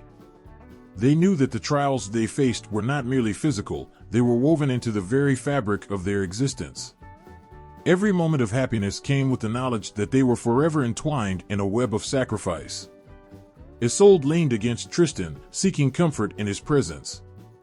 "I would face 1,000 trials for you," she said softly, her voice barely above a whisper. "And I would do the same," he replied, his voice steady. "Our love is worth any pain we endure. Together, we can overcome anything." Their hearts beat in unison, a promise forged in the fires of struggle. In the midst of their trials, they discovered a profound truth: love was not just about the joyful moments, but also about standing strong in the face of adversity. Each sacrifice they made, whether large or small, was a testament to the strength of their bond. The stories of Celtic love were filled with tales of endurance, and now they were living it. As they faced the unknown, Tristan and Isolde learned to find strength in vulnerability. They understood that while the world around them was fraught with danger and uncertainty, their love was a sanctuary. The trials they endured shaped them into something greater, allowing them to emerge as fierce warriors of love, ready to battle against the odds. In their hearts, they carried the knowledge that true love could weather any storm, thrive amidst hardship, and rise again, shining brightly against the darkness. The forest was more than just a place of refuge for Tristan and Isolde. It was a bridge to another world, a mystical realm where magic intertwined with reality. In the Celtic tradition, the forest often served as a gateway to the other world, a place filled with enchantment, danger, and the mysteries of the unseen. For Tristan and Isolde, every rustle of leaves and whisper of the wind carried a sense of the magical, a connection to forces beyond their understanding. As they settled into their life in the wild, the forest enveloped them like a warm embrace. Sunlight filtered through the thick canopy, casting dappled shadows on the forest floor. Each morning, as they emerged from their makeshift shelter, they were greeted by the songs of birds and the gentle murmur of a nearby stream. In those moments, the weight of their troubles seemed to lift, replaced by a sense of belonging to something greater. The forest felt alive, as if it were aware of their presence, watching over them like a guardian spirit. In Celtic mythology, the otherworld was not merely a distant place, it was intertwined with the natural world. It was said to be filled with wonder and danger, where time flowed differently, and those who ventured too far could become lost forever. For Tristan and Isolde, the boundary between the forest and the otherworld blurred. The wildflowers that dotted the landscape seemed to pulse with a magical energy, and the ancient trees whispered secrets of ages past. They felt the presence of the otherworld in every corner of the forest, urging them to seek out the mysteries that lay within. As their love deepened, so did their connection to this enchanted realm. The forest became a sanctuary, a place where they could escape the harsh realities of their past. Here, they found solace in each other, away from the prying eyes of the court and the burdens of duty. Under the canopy of stars, they would share stories of their dreams and fears, their laughter echoing through the trees. The forest, with its vibrant life and hidden magic, embraced their love, weaving it into the very fabric of the natural world. One day, while wandering deeper into the woods, they stumbled upon a glade bathed in ethereal light. It was a place that felt different, charged with energy. The air shimmered around them, and the sounds of the forest faded into a gentle hum. Isolde reached for Tristan's hand, her heart racing with a mix of excitement and fear. "Do you feel that?" she asked, her voice barely above a whisper. "Yes," he replied, his eyes wide with wonder. "It's like we've stepped into another world." In that moment, they sensed that they were not alone. The forest was alive with the presence of nature spirits, ancient beings that watched over the land. The rustle of leaves felt like the laughter of fairies, and the gentle breeze carried messages from the otherworld.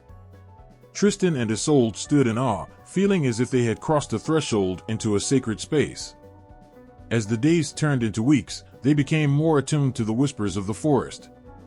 Isolde, with her knowledge of herbal magic, found that the plants around them held incredible power. She learned to create potions from the flowers and roots, tapping into the energy of the land. These potions brought not only physical healing but also emotional comfort. Each time she brewed a mixture, it felt as though the forest itself was guiding her hands.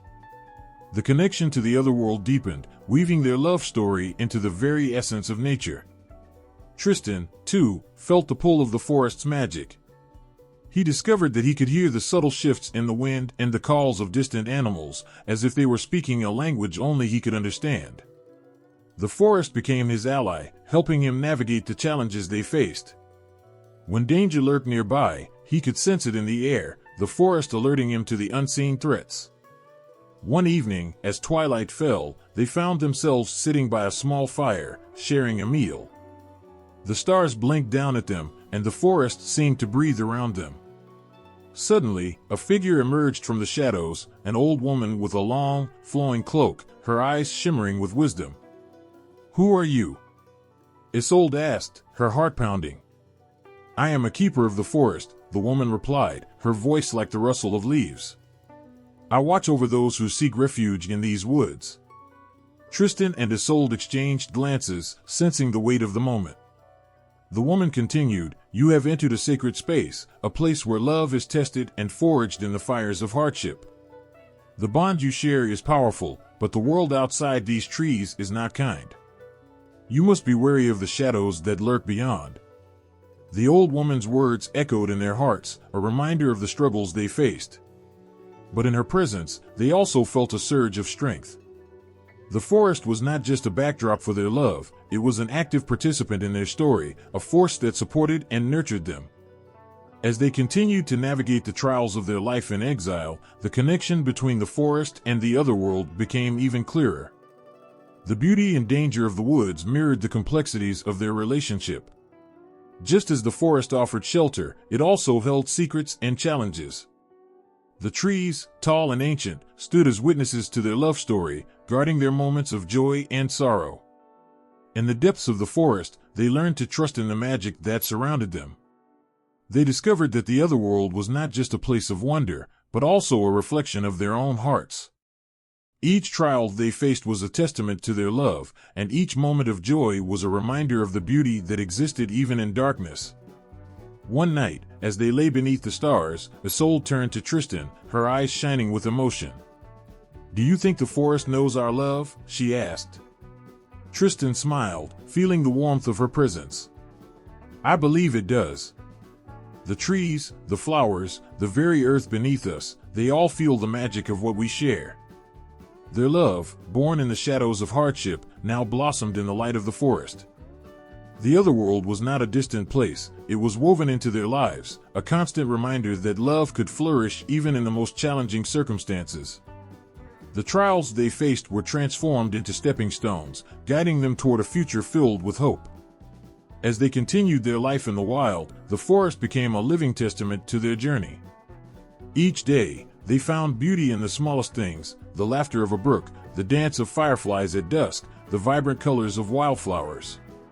With every passing moment, they embraced the magic of the other world, knowing that it was a part of their love story, one that would echo through the ages, intertwining their fates with the rich tapestry of Celtic mythology. As the sun dipped below the horizon, casting a golden glow over the landscape, Tristan and Isolde made their way back to Cornwall. Each step felt heavy with the weight of what lay ahead. The forest had been their sanctuary, a place where love blossomed and magic enveloped them, but now they were returning to a world of expectations and duty. The air felt thick with tension, and their hearts raced, not just with the thrill of their reunion, but with the fear of what was to come. The journey back was filled with unspoken thoughts. The laughter they shared in the forest now echoed faintly, overshadowed by the reality that awaited them. Tristan, the brave knight, who had faced dragons and danger, now felt the weight of his own choices pressing down on him. He had fought for Isolde, loved her fiercely, but this love had led them to a crossroads. Would their return mean the end of their happiness, or could they find a way to reconcile their love with the obligations they faced? As they approached King Mark's court, a sense of dread washed over them. The grand castle loomed ahead, a reminder of duty and honor. It was a place filled with voices, laughter, and the promise of feasts, yet for Tristan and Isolde, it felt like a prison. The walls had ears, and the eyes of the court were sharp. They could almost hear the whispers of suspicion and betrayal as they neared the gates.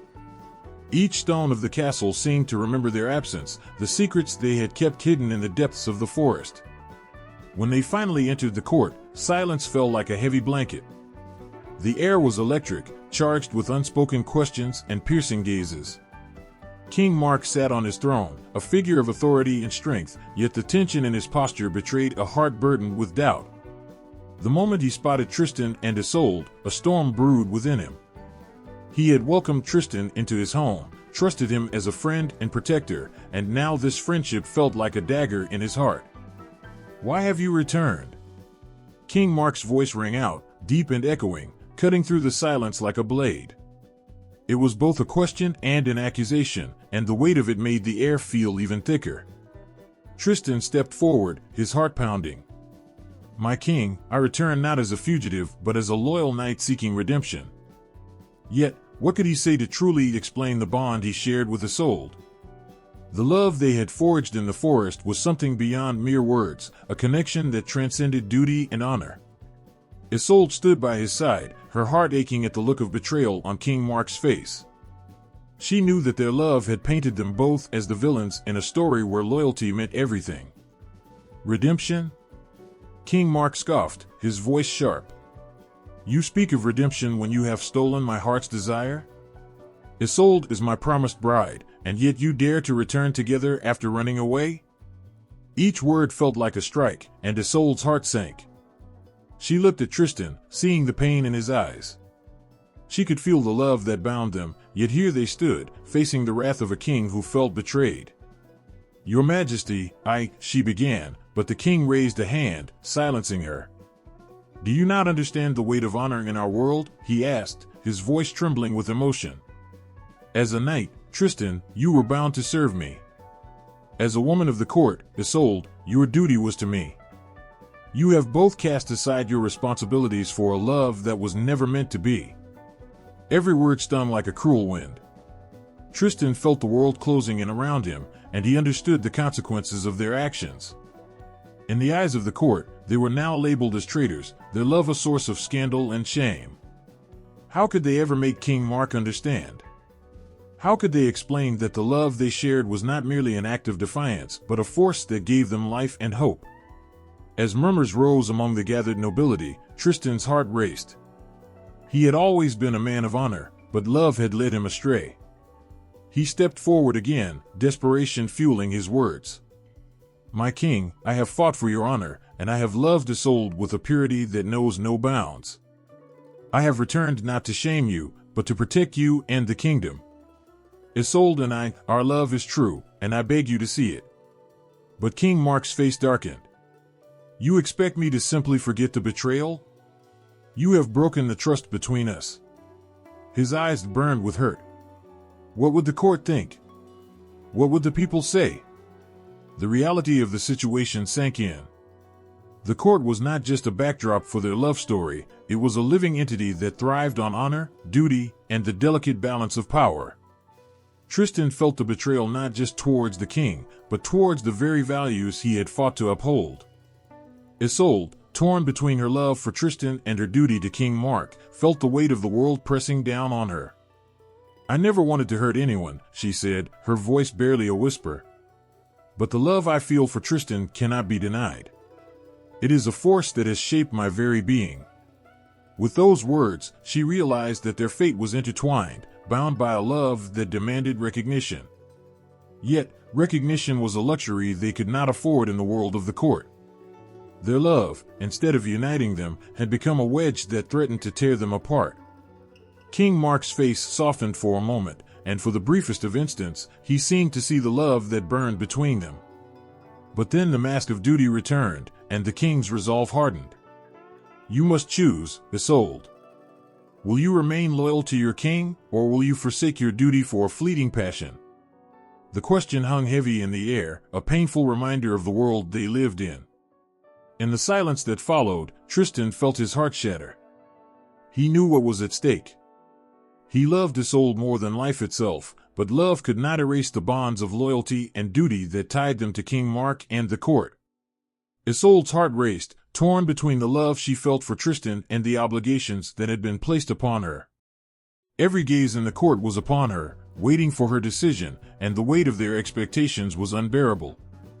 She had to make a choice, one that would define not only her future but the future of all three of them. In that moment, the world outside faded away, and all that mattered was the love they had forged. Isolde took a deep breath, her heart pounding. "My heart belongs to Tristan," she declared, her voice steady despite the turmoil within. "But I will not let my love cause suffering for others. We must find a way to reconcile this." King Mark's face contorted with pain, and Tristan felt his heart break again.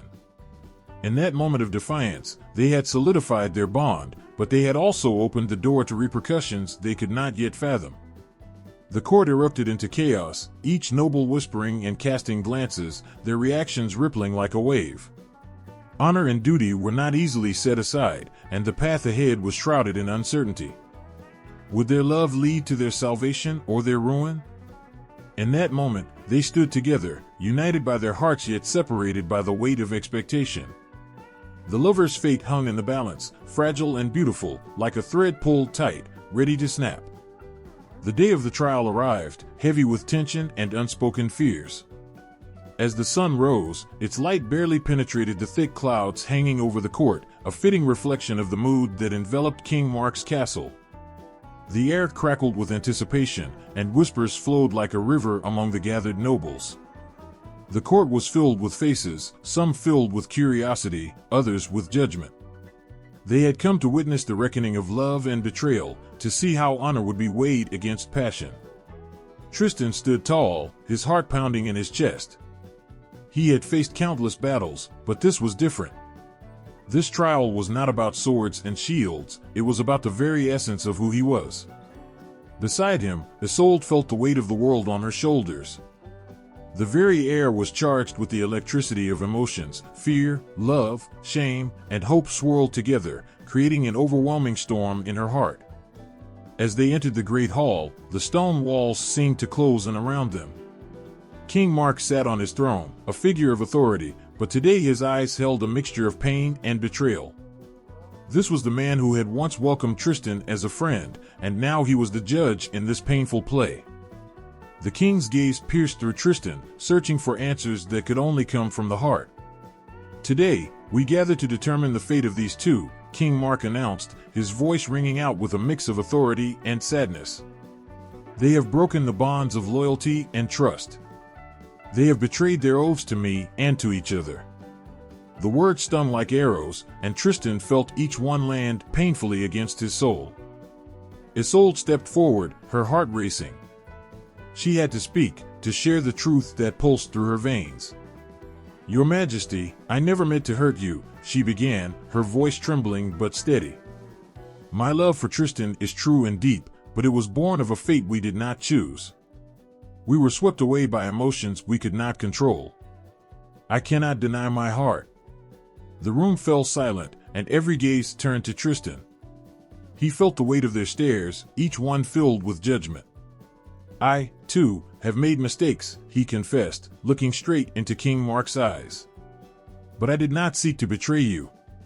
I fought for my loyalty, yet love has a way of binding two souls in ways we never expected." The nobles murmured among themselves, some shaking their heads, others whispering words of sympathy. In Celtic culture, honor was everything, and betrayal cut deeper than any blade.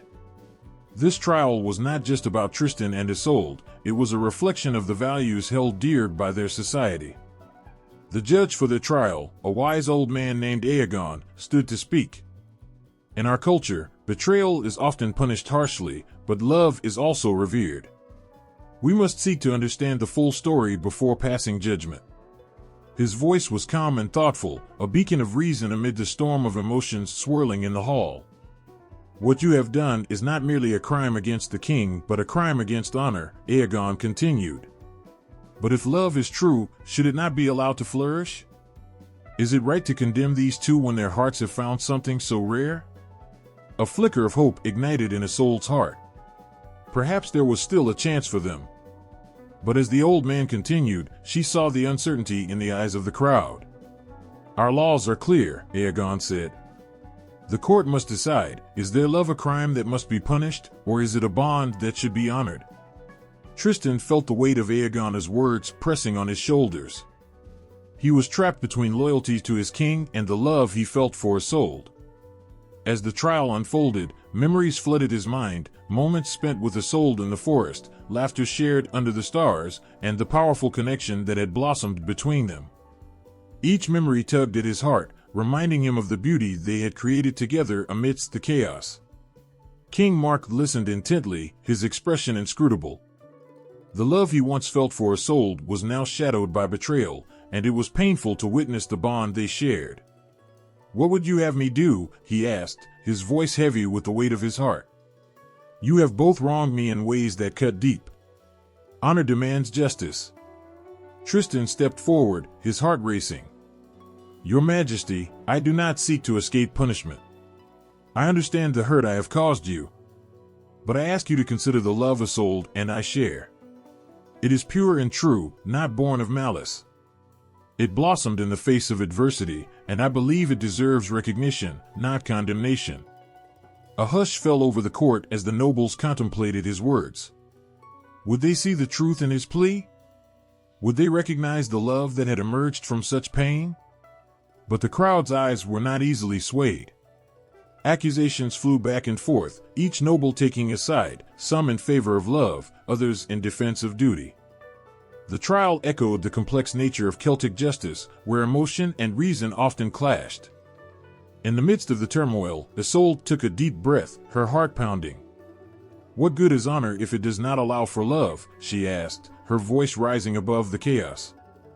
"Are we not all worthy of a second chance? We are human, and we make mistakes. Should we not be given the opportunity to prove that love can transcend even the greatest of trials?" Aegon nodded, seeing the passion in her words. "You speak the truth, my lady. It is a difficult balance we must find, honoring both love and duty." At that moment, King Mark looked at both Tristan and Isolde, seeing not just the lovers but the people they had become. He had loved Isolde fiercely, but could he truly condemn her for choosing love over duty? The thought twisted in his heart. The decision weighed heavily on him, and the silence stretched on, as each noble awaited his final word. They all understood that this was more than just a trial, it was a reflection of their values, a test of how love and honor could coexist. Finally, after what felt like an eternity, King Mark spoke, his voice low and filled with sorrow. "I cannot ignore the bond you share. But I cannot forget the loyalty I was owed. Therefore, I shall not condemn you to death or exile. Instead, you will both face a trial of service. You must prove to the kingdom that your love can endure and that you are willing to fight for it." Gasps filled the room, and hope blossomed in Isolde's chest. A chance, a flicker of light in the darkness. But there was also fear. What would the trial of service entail?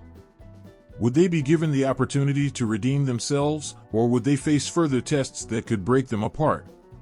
As the court erupted into murmurs, the weight of their decision settled in. Tristan took Isolde's hand, feeling the warmth of her touch, a reminder that even in the face of adversity, love could guide them through the storm. They would fight for each other and for the chance to prove that love could triumph over betrayal and honor. In the heart of the Celtic court, a new chapter began for Tristan and Isolde, one filled with trials that would test not just their love, but the very fabric of their being. Together, they would face whatever lay ahead, armed with the belief that love, in all its forms, was worth fighting for. In the dim light of the Celtic court, the weight of oaths hung in the air like a storm cloud, heavy and electric. Each promise spoken held the power to shape destinies, to bind hearts, and to unravel the very fabric of honor. For Tristan and Isolde, their lives had become a tangled web of love, loyalty, and broken oaths. The echoes of their past commitments reverberated around them, creating a symphony of joy and pain. Tristan stood before King Mark, the man whose trust he had once earned and then betrayed. He felt the king's gaze pierce through him, searching for the remnants of the friendship that had once flourished between them. Oaths, once spoken in trust, had now become chains that bound him in shame. The very fabric of his honor had been torn, leaving him vulnerable and exposed. When Tristan had first taken an oath to serve King Mark, it had been a pledge of loyalty. He had sworn to protect the king and his kingdom, to honor the bonds of friendship forged in battle and blood. But as fate would have it, love had entered his life like a wild wind, sweeping him off his feet and entangling him with Isolde. The love they shared was powerful, undeniable, but it had come at a cost. Isolde felt the weight of the moment too. She had sworn an oath of her own, one that bound her to King Mark as his wife. Yet, the love she felt for Tristan was unlike anything she had ever experienced. It burned like a fire in her soul, illuminating the darkness of her duties. Standing beside Tristan, she remembered the moment they had first met, their eyes locking in a dance of fate that neither had chosen. "I never wanted to hurt you," she whispered, her voice breaking under the strain of emotion. But the heart does not listen to reason. It pulls us in directions we cannot control. She felt tears prick at her eyes, the depth of her sorrow evident in the quiver of her lips. King Mark's face was a mask of conflict. "You both speak of love, but what of the oaths you have broken? The promises made to me and to each other? Oaths are sacred, they bind us to our word and our honor." His voice trembled, not just with anger but with the heartache of betrayal. The room was filled with murmurs, a storm of voices arguing the weight of promises and the power of love. To the Celts, oaths were more than mere words, they were seen as a binding force in the universe, a reflection of the truth that held the world together. When someone broke an oath, it was as if they had shattered a piece of the world itself, sending ripples of dishonor through the lives of those affected. As the trial unfolded, Tristan's heart ached under the burden of his choices. He had loved Isolde fiercely, but in doing so, he had crossed lines he once swore never to breach. He had betrayed the trust of his king, a man who had welcomed him into his life and heart. "I have broken my oath to you, King Mark," Tristan confessed, his voice trembling. "But my love for Isolde is a truth I cannot deny. How can one weigh love against loyalty?" Isolde's heart raced at his words. She felt the truth of what he said, the depth of his struggle. "Love is not a crime," she pleaded. "It is a force that transcends duty and oaths. Should we not be allowed to follow our hearts, even when it leads us to places we never expected?" The crowd was torn, their loyalties divided. On one side were those who believed that honor should prevail, that oaths should never be broken, no matter the cost. On the other were those who felt the pull of love, who understood that sometimes the heart spoke louder than any promise. In the midst of the turmoil, an elder spoke up, her voice steady and wise. "We cannot ignore the power of oaths, nor can we dismiss the strength of love. They exist in a delicate balance, and it is the responsibility of this court to find a resolution." The elder's words cut through the chaos like a sword through fog, bringing a moment of clarity to the tumultuous emotions swirling around them. King Mark looked at the elder, searching for guidance. "What would you have us do?" he asked, his voice raw with pain. "How do we move forward when trust has been shattered?" The elder nodded slowly, her eyes filled with understanding. "Perhaps it is not about choosing one over the other, but about recognizing the truths that lie within. Oaths can be mended, and love can endure, but it requires courage and humility. You must each face the consequences of your actions and seek a way to restore the honor that has been lost." As the words settled in the hall, a flicker of hope ignited in Isolde's heart. The idea that oaths could be mended, that love could still find a way, filled her with warmth. She turned to Tristan, who was staring at King Mark with determination etched on his face. "We must find a way to prove that our love is worth fighting for," he said, his voice steady. "Not just for us, but for the honor of the kingdom and for you, King Mark." King Mark felt the tide of emotions wash over him, uncertainty battling with the remnants of his love for Isolde and his friendship with Tristan. The heartache of betrayal weighed heavily on him, yet he recognized the bond that had formed between the two lovers. They had not acted out of malice, they had followed a path that had been laid out for them by fate. "Very well," he said at last, his voice softening. If you are willing to fight for your love and prove your worth, then I will grant you a chance for redemption." The crowd held its breath, the tension palpable in the air. Would they accept the challenge? Would they be able to rise above the chaos of their emotions and fight for the love that had blossomed against all odds? Tristan stepped forward, a fire igniting in his chest. "We will prove that our love can honor the oaths we have broken," he declared, determination shining in his eyes. "We will show the kingdom that love is not a weakness, but a strength." Isolde took his hand, feeling the warmth of his touch ignite her spirit. "Together, we will mend what has been broken and prove that love can exist alongside honor." The energy in the room shifted, a spark igniting within the hearts of those gathered. Hope began to blossom in the midst of despair. Love and honor, once seen as enemies, now stood side by side, ready to forge a new path for Tristan and Isolde. In that moment, the power of oaths took on a new meaning. They were not simply chains binding them to the past, they were a bridge to the future. With love as their guide, Tristan and Isolde would face whatever trials lay ahead, proving that even broken oaths could be rebuilt, that love could triumph, and that honor could rise from the ashes of betrayal. Tristan stood on the edge of the forest, his heart pounding like a drum in his chest. The sun hung low in the sky, casting long shadows that danced among the trees. He could hear the faint sounds of laughter and music drifting from King Mark's court, but all he could feel was the weight of his torn loyalties pressing down on him. How had it come to this? How could love, which once felt so freeing, now feel like a heavy burden? On one side lay his unwavering loyalty to King Mark, a bond forged in battle and brotherhood. The king had welcomed him with open arms, had trusted him with secrets and duties that were precious. Yet, on the other side was Isolde, the woman who had stolen his heart and whose mere presence set his soul ablaze. How could one man be expected to carry the weight of such conflicting emotions? Tristan remembered the day he first met Isolde, the way her laughter had filled the air and wrapped around him like a warm embrace. It was as if she had awakened something deep within him, a longing that he hadn't known existed. She was not just beautiful, she was a spirit that danced through life, free and wild. Their connection had been instant, electric, and it terrified him. In that moment, he had forgotten everything he had sworn to uphold. Now, standing at this crossroads, Tristan felt trapped in a cage of his own making. The love he had for Isolde was fierce and unyielding, yet it came with a price. That price was loyalty to the man who had once called him a brother.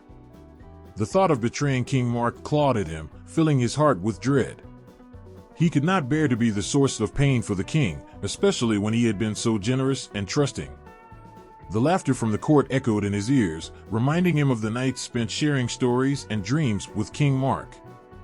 They had fought side by side, celebrated victories, and mourned losses together. Tristan's heart ached as he thought of the countless moments they had shared, the deep bond that had formed over time. He felt the tug of loyalty pulling him back toward the court, toward the king who had given him so much. But then there was Isolde, with her bright eyes and infectious smile. He could almost see her now, her hair dancing in the wind as she moved gracefully, enchanting everyone around her. The memories of their stolen moments rushed back, secret glances, whispered words, and touches that set his skin aflame. Each memory felt like a knife, cutting deeper into his already fractured heart. How could he choose between the two people he cared for most in the world? Every time he thought about King Mark, guilt washed over him like a tidal wave. He had made a vow to serve the king, to protect him and the kingdom of Cornwall. But love had a way of changing everything, twisting and turning the most steadfast of commitments. Tristan's heart felt like a battlefield, and he was caught in the middle of a fierce war between duty and desire. As the sun dipped lower in the sky, painting the world in shades of orange and purple, Tristan felt the shadows closing in around him. He stepped further into the woods, seeking solace among the ancient trees that had stood for centuries. Each branch whispered secrets, each rustle of leaves echoed his inner turmoil. The forest felt alive, aware of his struggle, and he found himself wishing for guidance, for clarity. In the depths of his heart, he knew that choosing Isolde meant risking everything he held dear. He could already imagine the look of betrayal on King Mark's face, the pain etched into every line of his features. It would shatter the bond they had built over years. The thought of causing that kind of hurt made Tristan's stomach churn. Yet, the thought of a life without Isolde felt even worse. The longing to be with her was a fire that burned brighter than any loyalty he felt to the king. Tristan sank to the forest floor, burying his head in his hands, trying to escape the whirlwind of emotions. Each breath felt heavy with regret, each heartbeat echoed the struggle within him. He was a warrior, strong and capable, yet here he was, reduced to a man torn between love and duty. The weight of his decision felt insurmountable, as if the entire world rested on his shoulders. In that moment of despair, he thought of the promises he had made, not just to King Mark, but to himself. He had promised to always be true to his heart. But how could he honor that promise when his heart was divided? How could he reconcile the love he felt for Isolde with the loyalty he owed to his king? The questions spiraled in his mind, threatening to consume him whole. As the first stars began to twinkle in the evening sky, a thought flickered in his mind: perhaps love and loyalty could coexist. Perhaps he didn't have to choose one over the other. Maybe there was a way to honor his commitment to King Mark while still following his heart. But how? How could he explain the depths of his feelings to a man who had loved him like a brother? Tristan felt a spark of determination ignite within him. He could not keep running from his feelings, nor could he hide from the truth. He owed it to both King Mark and Isolde to face this head-on. He needed to find a way to express his love without betraying the trust that had been placed in him. It wouldn't be easy, and it would require courage, but he had to try. With renewed resolve, Tristan rose to his feet. He brushed the leaves from his clothes, straightened his back, and took a deep breath. The path ahead would be fraught with challenges, but he would no longer shy away from the storm. He would confront King Mark, speak his truth, and hope that love could somehow bridge the chasm that had formed between them. In the end, loyalty and love were not enemies but allies, capable of working together to create a stronger bond. Tristan stepped back toward the court, his heart still heavy but filled with a flicker of hope. He would face whatever lay ahead, trusting that his feelings would guide him. The divided heart that once felt like a curse could become a source of strength. He would fight for love, for loyalty, and for the chance to be true to himself, no matter the outcome. Tristan stood at the edge of the forest, feeling the cold wind whip around him like a cruel reminder of his fate. The trees, once his sanctuary, now loomed like silent judges, watching him as he faced the reality of his exile. Banished from the kingdom he had fought for, the weight of his betrayal hung heavy on his shoulders, suffocating him with every breath. He had lost Isolde and King Mark, the two pillars of his existence. The pain in his heart was matched only by the wound that now throbbed in his side, a bitter reminder of the battle he had lost against treachery. It had been a single moment, a quick betrayal that shattered everything. The poisoned spear had struck true, piercing not just his flesh, but also the bond of trust he had with King Mark.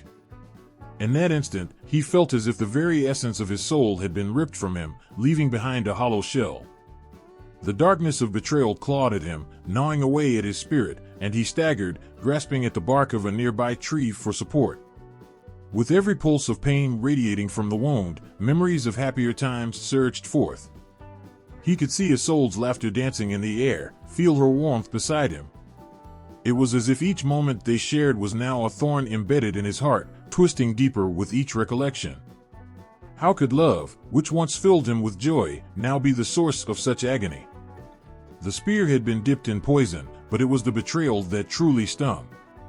As he stumbled deeper into the forest, he felt a strange sense of connection with the land around him. The earth was damp and alive, and he could hear the whispers of nature as if they were calling out to him. Each rustle of leaves echoed his pain, yet also held a promise of healing. The trees stood tall and strong, their roots delving deep into the earth, anchoring them against the storms of life. This moment of despair seemed to mirror the wounds of the land itself, a reflection of the struggles faced by every living creature. Celtic mythology often spoke of wounds and healing in profound ways. A wound was not just a mark of suffering, it was a doorway to transformation. It represented the trials one faced, the journey through pain that led to strength and wisdom. As Tristan leaned against the rough bark of a tree, he began to understand that his own wound was part of a larger story. The pain was not the end, but rather a beginning, a chance to rediscover himself beyond the titles and battles he had fought. Yet, the ache in his side reminded him that healing was not easy. He could feel the poison creeping through his veins, a dark tide threatening to drown him. It was a reminder of the choices he had made, the path he had taken. There were moments he wished he could take back, decisions that felt like shackles binding him to this painful existence. But regret was a futile endeavor, and he knew he had to confront the shadows that lurked within him. As the sun dipped below the horizon, casting the world in shades of twilight, Tristan found a small clearing. It was serene and untouched, a hidden sanctuary where the chaos of his heart could quiet for just a moment. He knelt on the soft grass, feeling the cool earth beneath him, and closed his eyes. In this sacred space, he called out to the spirits of nature, seeking solace and strength. He thought of the stories he had heard around the fire, the ancient tales of warriors who faced trials and emerged stronger. They had battled fierce foes and endured great pain, only to find healing in the depths of their struggles. The wounds they carried became symbols of their resilience. Tristan wanted that for himself. He wanted to emerge from this darkness with renewed purpose. In that moment of quiet reflection, he felt a flicker of warmth in his chest, a whisper of hope breaking through the pain. Perhaps healing would come not just from overcoming the physical wound, but also from understanding the emotional scars that accompanied it. He had loved deeply, and love had always been a double-edged sword, bringing both joy and sorrow.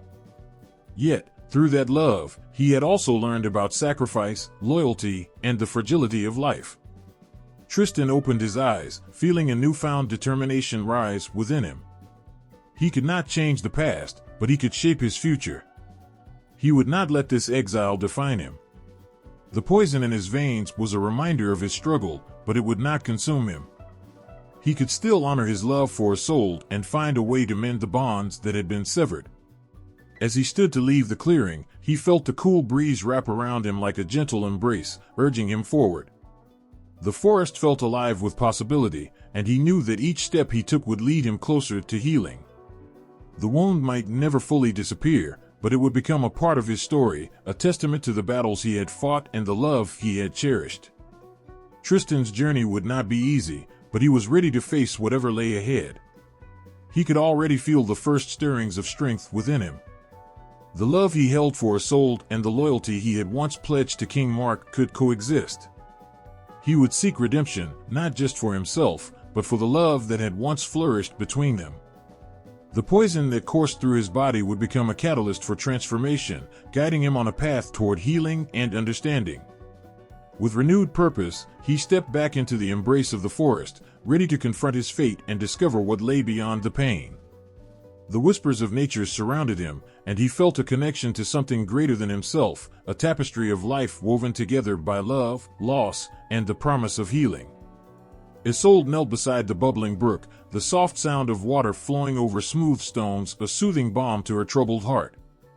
The light of the moon shimmered on the surface, casting a silver glow that danced around her like spirits of the night.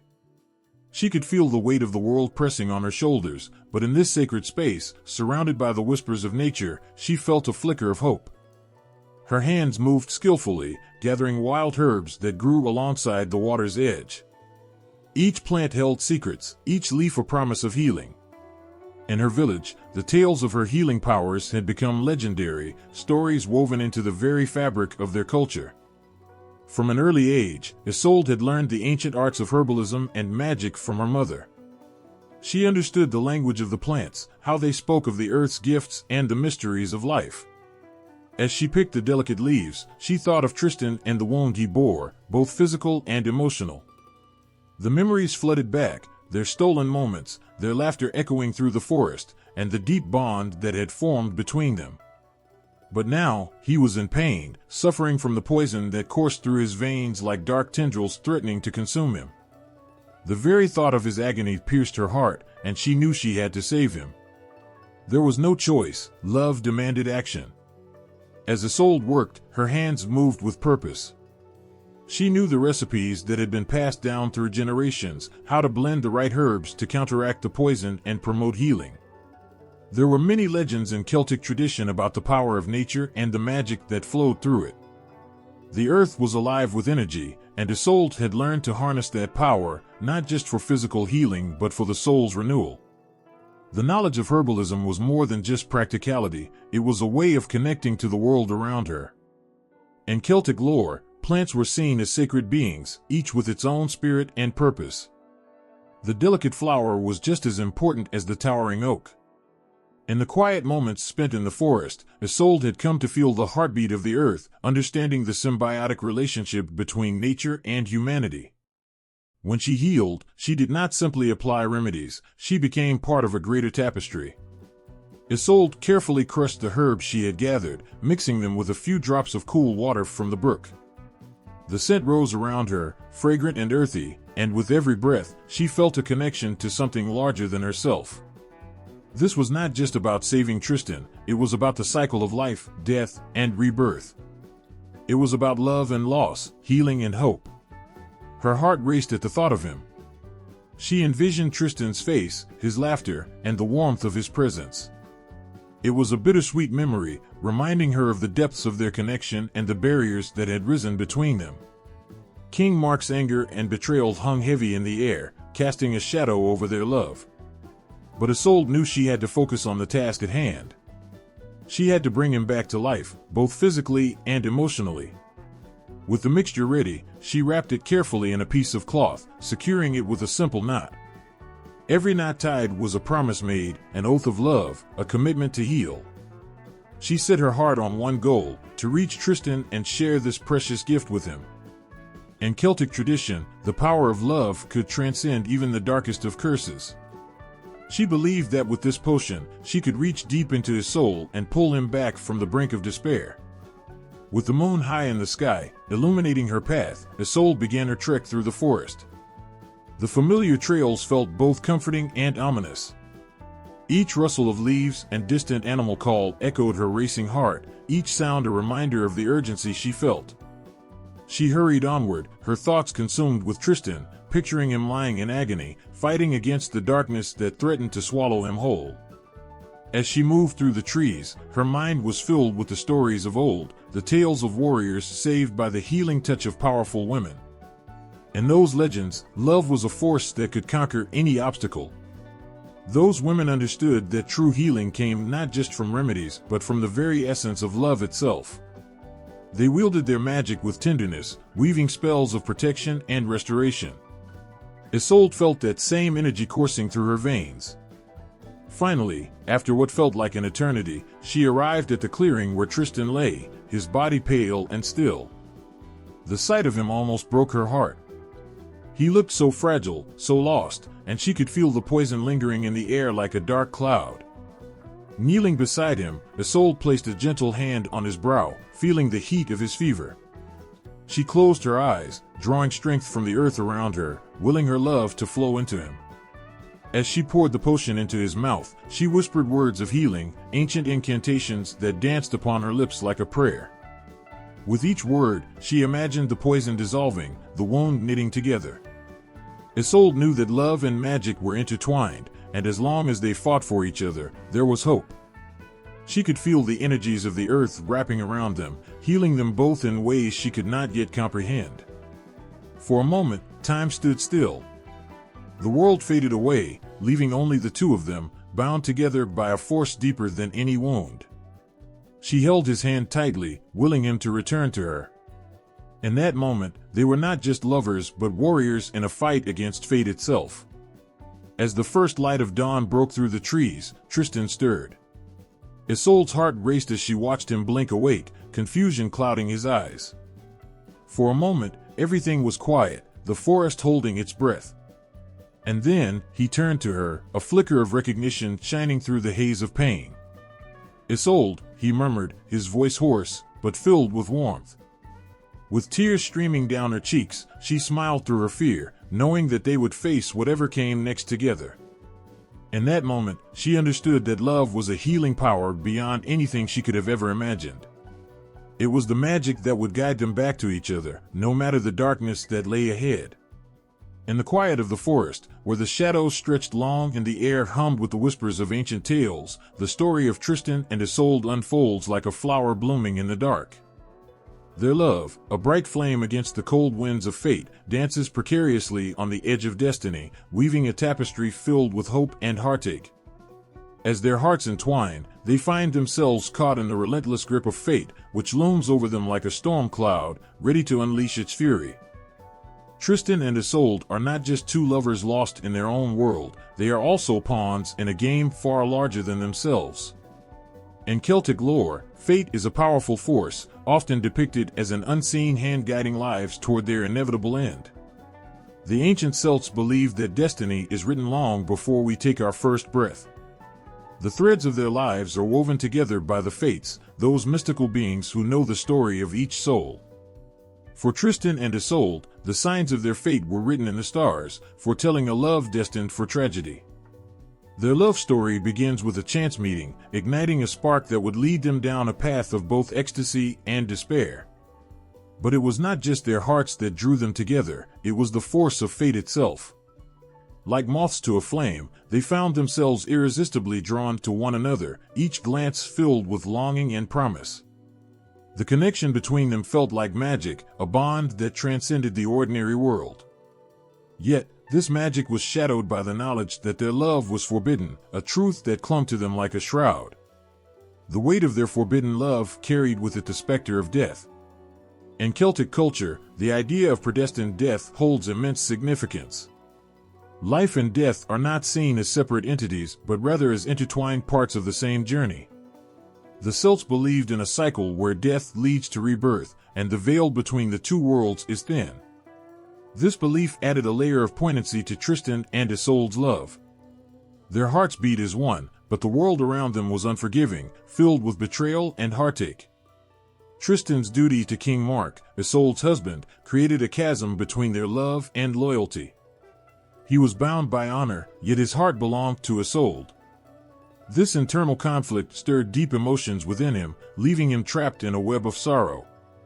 Every stolen moment with Isolde felt like a gift wrapped in thorns, beautiful yet painful.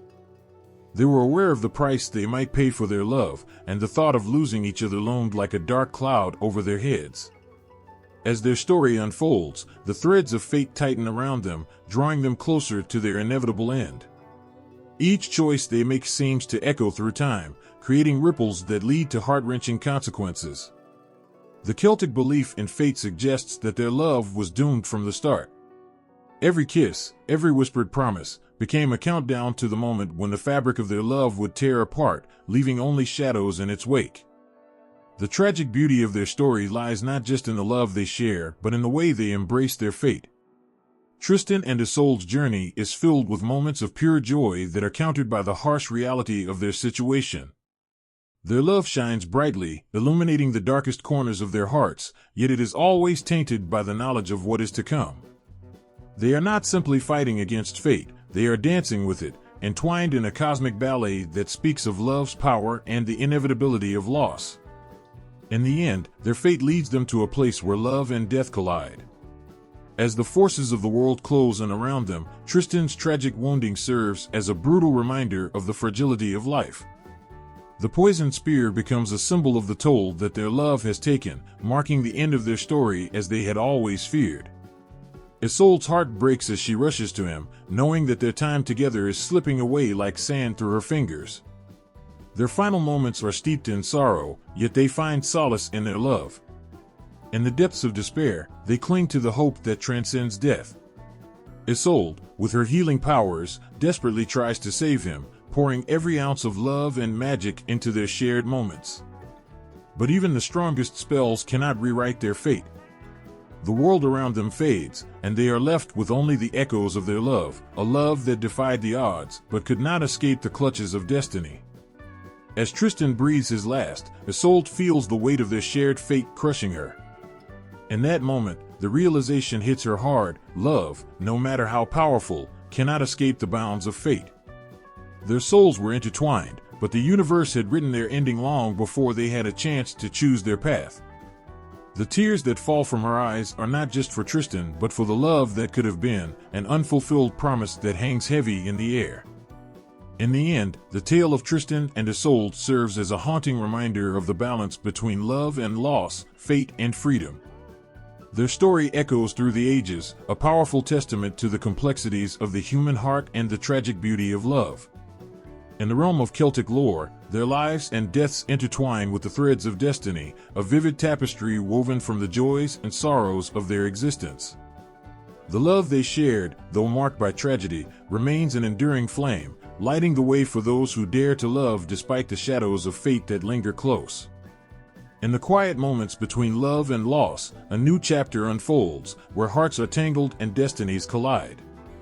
The story of Tristan takes an unexpected turn when he marries Isolde of the White Hands, a union that should signify hope and renewal but instead brings a tempest of complications and heartache. This marriage is not just a simple joining of two lives, it becomes a symbol of the struggle between duty and desire, loyalty and longing. The first Isolde, the one who captured Tristan's heart, had set a standard so high that no one could ever truly replace her. Their love was like a fierce wildfire, burning bright and consuming everything in its path. But after the tragedy of their love, Tristan finds himself in a world of obligations, where his heart's deepest wishes collide with the harsh realities of his life. He marries Isolde of the White Hands, a noblewoman who embodies grace and beauty, but in the depths of his soul, Tristan feels the shadows of his lost love whispering to him. The moment Tristan stands before Isolde of the White Hands, he wears a mask of duty, but behind it lies a heart still aching for the first Isolde. He feels the weight of the vows he has made, not only to his new bride, but also to King Mark, who had given him the chance to find happiness again. Yet, every time he looks into Isolde of the White Hands' eyes, he is reminded of the love that once set his heart ablaze. This new Isolde is everything a king could want, a loyal companion, a beautiful wife, but she cannot fill the void left by the first Isolde. As the days turn into weeks, Tristan tries to convince himself that he can move forward, but the past clings to him like a shroud. He is haunted by memories of secret meetings and stolen kisses, and no amount of time can erase the powerful bond he shared with the original Isolde. The contrast between the two women is stark. While Isolde of the White Hands represents loyalty, duty, and stability, the first Isolde embodies passion, longing, and the kind of love that transcends the boundaries of life and death. Isolde of the White Hands senses the emotional distance between them. Though she is kind and devoted, she feels the shadow of another woman looming over their marriage. Tristan's heart, though bound by duty, remains tethered to a love that cannot be fully extinguished. The emotional strain becomes a heavy fog that suffocates their happiness. No matter how hard Tristan tries to be present, the ghost of his first love lingers in every corner of their home, in every quiet moment, and every unspoken word. The complexities of this marriage extend beyond personal feelings and seep into the fabric of their lives. In Celtic tradition, names carry weight, imbued with meaning and symbolism. The name Isolde itself resonates with the echoes of love and longing, a reminder of the tragedy that once was. The new Isolde, with her fair skin and gentle demeanor, bears a name that, while beautiful, feels like a constant reminder of the love Tristan lost. The duality of their names creates a tension that pulses beneath the surface of their everyday lives. The first Isolde, who represented a love that was wild and unrestrained, now shares her name with a woman whose very existence is tied to duty and loyalty. In many Celtic tales, the meaning behind names can shape destinies. Isolde of the White Hands, with her own story yet to unfold, carries with her the weight of expectation. She is expected to bring peace and stability to a tumultuous heart. Yet, despite her best efforts, she finds herself competing with the memory of a love that was never fully hers. The symbolism woven into their names becomes a battleground for Tristan's heart, forcing him to confront his own choices and the repercussions of those choices on the women around him. Tristan's struggle deepens as he tries to navigate this new life. He attends feasts and gatherings, where laughter fills the air, but his heart feels heavy, a stone that sinks deeper with each passing day.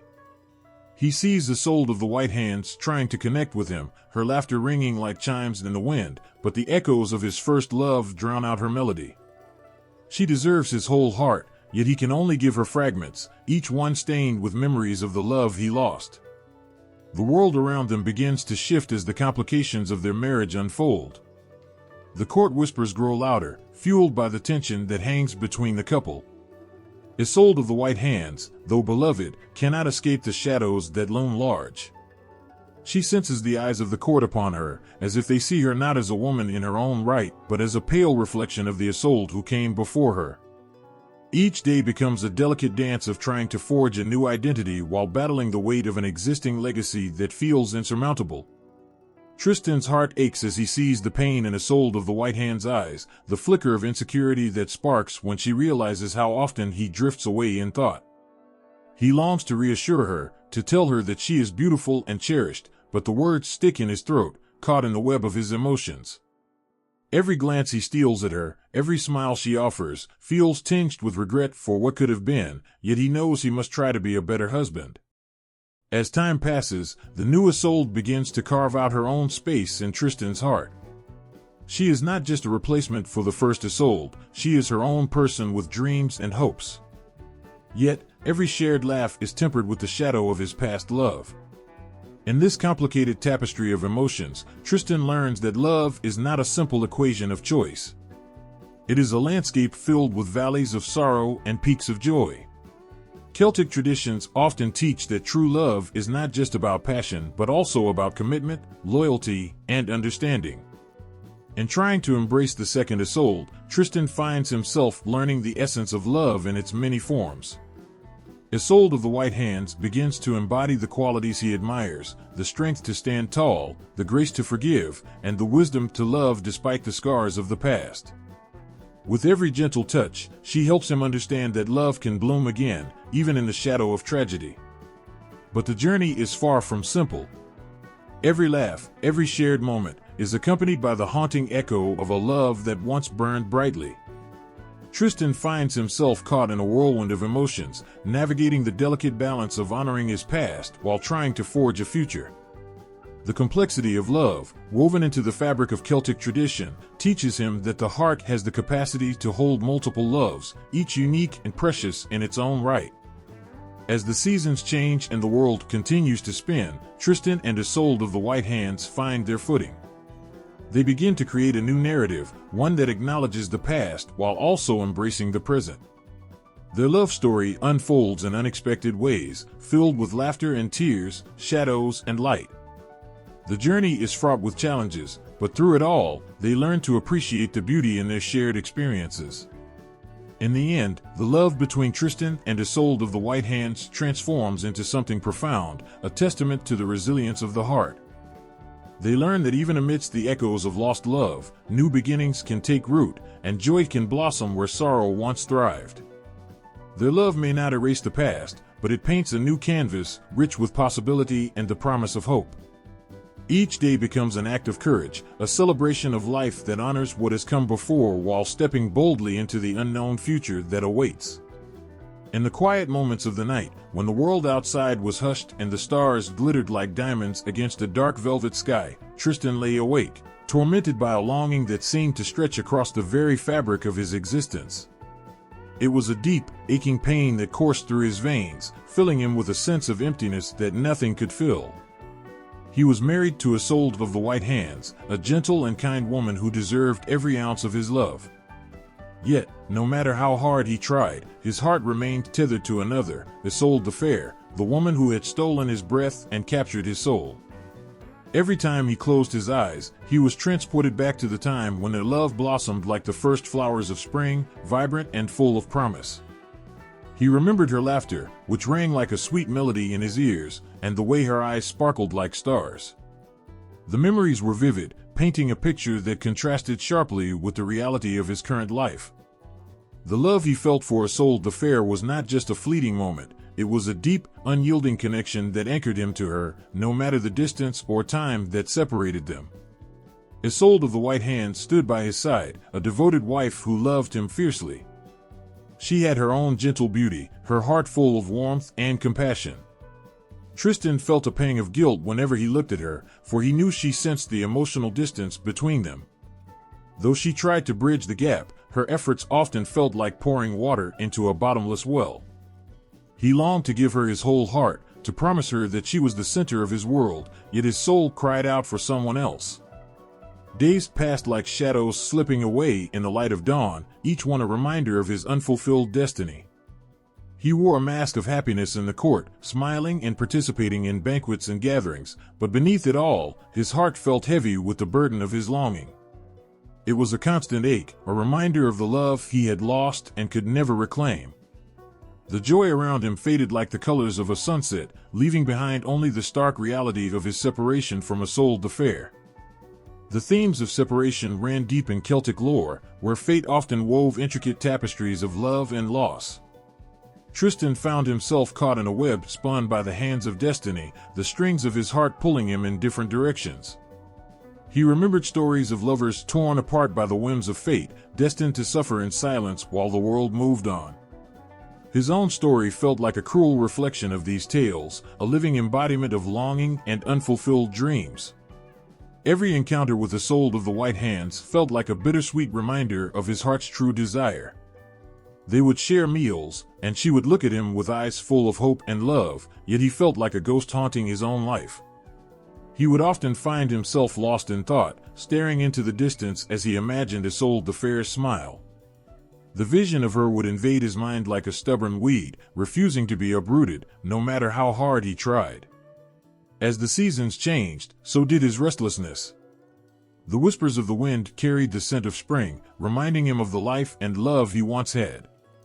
He would wander the forests, seeking solace among the trees, hoping that nature could heal the ache in his heart. Yet, even in the beauty of the wild, he felt a sense of emptiness. The rustling leaves and chirping birds sang a song of freedom, one that he desperately craved. He longed to break free from the chains of duty and honor that bound him to a life that felt so incomplete. Every time he passed through the meadows where they had once shared tender moments, he would close his eyes and let the memories wash over him. He could almost hear her voice, soft and sweet, calling his name. Tristan, it echoed in his mind, a haunting melody that stirred emotions he couldn't suppress. In those moments, he would allow himself to dream of a life where they could be together, where nothing could keep them apart. But reality would come crashing back, and he would be left standing in the meadow, alone, with only the whispers of the past to keep him company. Tristan's longing for Isolde the Fair seeped into his dreams, where their love was untainted by the harsh realities of the world. In those moments of sleep, he would hold her close, their souls intertwining like vines around a sturdy tree.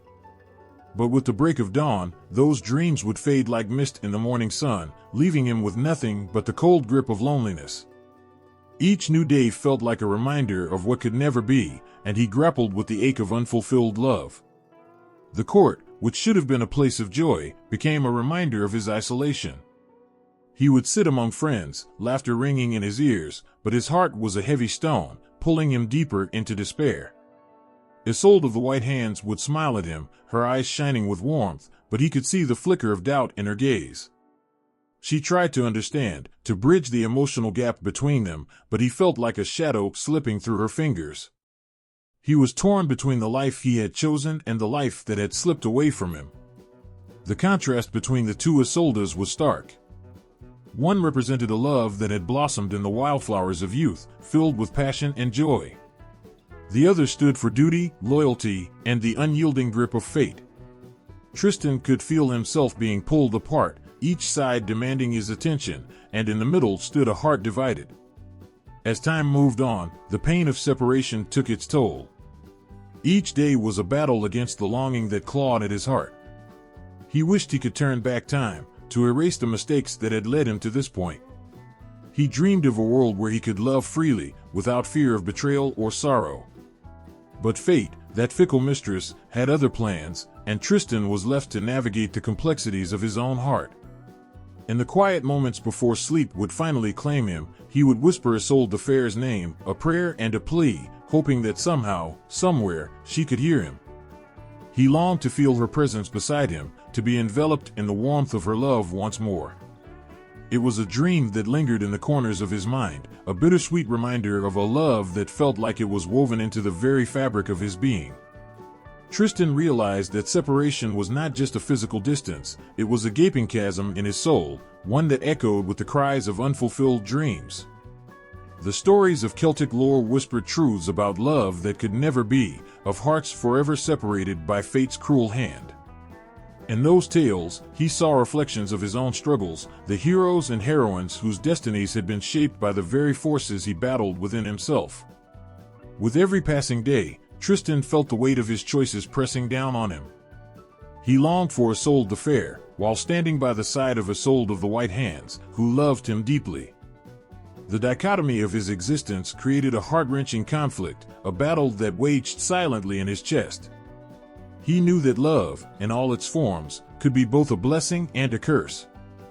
Yet, the question lingered, could he ever truly be happy while part of him remained forever lost? Tristan's longing was not just a personal battle, it was a reflection of the eternal struggle between duty and desire, a theme that resonated deeply within the annals of Celtic mythology.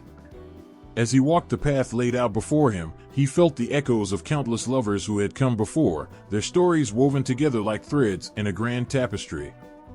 Each tale told of love that defied the odds, yet every story also echoed the heartache of separation and unfulfilled destiny. In his heart, Tristan knew that he had to confront his feelings, to find a way to reconcile the love that once burned brightly with the life he now lived. He understood that fate may have cast its shadow over him, but it was his choice to seek a light within that darkness. As he navigated the stormy seas of emotion, he hoped to find a way to honor both the love he had lost and the life he was building. The longing for Isolde the Fair became more than just a personal ache, it transformed into a journey of self-discovery. Tristan realized that love, though complicated, was also a powerful force that could guide him toward his true self. With every heartbeat, he felt the weight of his choices, but he also felt the stirring of hope. Perhaps, in time, he could learn to embrace the love he had and honor the love he had lost, finding a way to weave both into the fabric of his life. Tristan's heart was a battleground of emotions, and while fate had separated him from Isolde the Fair, it could not extinguish the flame of love that burned within. He was determined to navigate the labyrinth of his feelings, to seek a path where love could flourish once more. With each breath, he whispered her name, holding on to the belief that love, even when separated by the cruel hands of fate, could never truly be forgotten. The air was thick with sorrow as Tristan lay in a small, dimly lit room, the flickering candle casting shadows on the walls like ghosts of memories past. His body was weak, the life force slowly ebbing away from him. He could feel the cold grip of death wrapping around him like a shroud, but his heart was not in despair. Instead, it was filled with the haunting echoes of a love that had defined his very existence. In those final moments, he found himself reflecting on his life, the joy and heartache intertwined like the roots of an ancient tree. The circumstances leading to his death were as tragic as the love story that had unfolded around him. Betrayed by fate, he had faced a series of events that had pushed him closer to the edge of despair. It all began with the poisoned spear, a weapon that had been thrust into him during a fateful battle, one that had not just injured his body but pierced his very soul. The pain was intense, but it was the knowledge that he may never see Isolde the Fair again that drove him to the brink of madness. The wound, once a physical reminder of his struggles, became a metaphor for his heart's deep longing. In those days, he had fought valiantly, not just against his enemies but against the turmoil within himself. His love for Isolde burned like a fierce flame, refusing to be extinguished even as his body weakened. The struggle between duty to his king and loyalty to his heart had turned him into a warrior torn apart by conflicting emotions. Each battle felt like a step closer to the grave, yet he pressed on, driven by the hope that he might find a way back to her. But fate had other plans. Just when he thought he could see the light at the end of the tunnel, tragedy struck again. In his desperation to be reunited with Isolde, he sought out a healer who promised to restore his strength. But the healer was a trickster, and the remedy offered only brought him closer to death. The potion he drank, meant to mend his wounds, turned out to be poison, designed to keep him from ever escaping the chains of fate. His body weakened further, the life within him flickering like the dying candle beside him. As he lay there, the world around him faded into a blur. His thoughts drifted to Isolde, her face a vision of beauty and grace. He could almost hear her voice calling to him, soft and sweet, like the gentle rustle of leaves in the wind. He longed to reach out, to tell her how much he loved her, how she had been the light in his darkest hours. But the distance between them felt insurmountable, a chasm carved by fate's cruel hand. Tristan knew that their love had always been a game of chance, a dance on the edge of destiny. In Celtic stories, fate often played a central role, weaving a tapestry of love, loss, and inevitable tragedy. The legend spoke of lovers torn apart, destinies thwarted, and hearts forever yearning. Tristan felt like a character in one of those tales, a man caught in the web of fate, unable to escape the final act of his story. The shadows deepened around him, and as he drifted in and out of consciousness, he found himself reliving the moments that had shaped his life. He remembered the first time he met Isolde, the way her laughter had filled the air with music, and how their eyes had locked in a moment that felt like destiny itself. He remembered the sweet, stolen kisses beneath the moonlight, the whispered promises that had filled the air between them. Those memories became his solace, even as death edged closer. In his final moments, Tristan felt a sense of peace wash over him. The pain that had once consumed him began to fade, replaced by a warmth that spread through his body. He closed his eyes and imagined Isolde standing before him, her hair flowing like golden silk, her eyes sparkling with love. He reached out as if to grasp her hand, to pull her into his embrace one last time. It was a bittersweet longing, one that made his heart ache with both love and sorrow. As darkness crept in, he felt the pull of something beyond this world. Was it death? Or was it the promise of being reunited with Isolde? He didn't know, and in that moment, it didn't matter. He surrendered to the pull, letting go of the pain, the struggle, and the loneliness. The candle flickered one last time, casting a brief light in the room before extinguishing entirely. Tristan's heart slowed, the beating becoming faint like a distant drum fading into silence. The love he had for Isolde burned brighter than ever, transcending the bounds of life and death.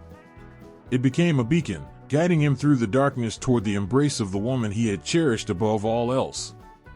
In that final heartbeat, he felt a release, a sense of freedom that he had longed for amidst the chaos of his life. In the stories of Celtic lore, death was not an end but a transformation, a passage to another realm where souls could be reunited. Tristan hoped that in that place, he would find Isolde the Fair waiting for him, her arms open wide, ready to welcome him home. The thought filled him with a warmth that spread through his fading body, a reminder that love, once ignited, could never truly die. As Tristan crossed over, leaving behind the pain and betrayal of this world, he understood that fate had played its hand. The tragic circumstances of his life had shaped him, but love had always been his guiding star. In that moment of transition, he felt a sense of liberation, knowing that while his life had been filled with struggles, his love story would forever echo through the ages. The final tragedy of his death was not just an end, but a testament to a love that defied the odds, a love that would live on in the hearts of those who heard his tale. The world continued to spin outside, unaware of the love that had transcended life itself. But in the realms beyond, where fate intertwined with love, Tristan's heart soared free, united at last with Isolde the Fair. The news of Tristan's death shattered Isolde like glass, each fragment cutting deeper than the last. She had known, in her heart, that this moment would come, yet nothing could prepare her for the agony that gripped her soul. The world around her dimmed as she heard the words, and she felt as if the ground had been ripped from beneath her feet. It was a pain that twisted and turned, leaving her gasping for breath, struggling against the heavy weight of despair. She remembered the first time they had met, the thrill of their love, how it had blossomed against all odds. In those moments, she had believed they could conquer the world together. But now, standing alone, the echoes of laughter and whispered promises haunted her. They felt like ghosts, shadows of a happiness that now seemed impossibly distant. The love that had once filled her heart with warmth now burned like a consuming fire, leaving only ashes behind. In the days that followed, Isolde drifted through life like a wraith, her heart heavy with grief. She wandered the halls of King Mark's court, but everything felt foreign. The laughter and chatter of the courtiers only reminded her of the absence of Tristan. The colors of the world dulled, as if the sun itself had lost its brightness.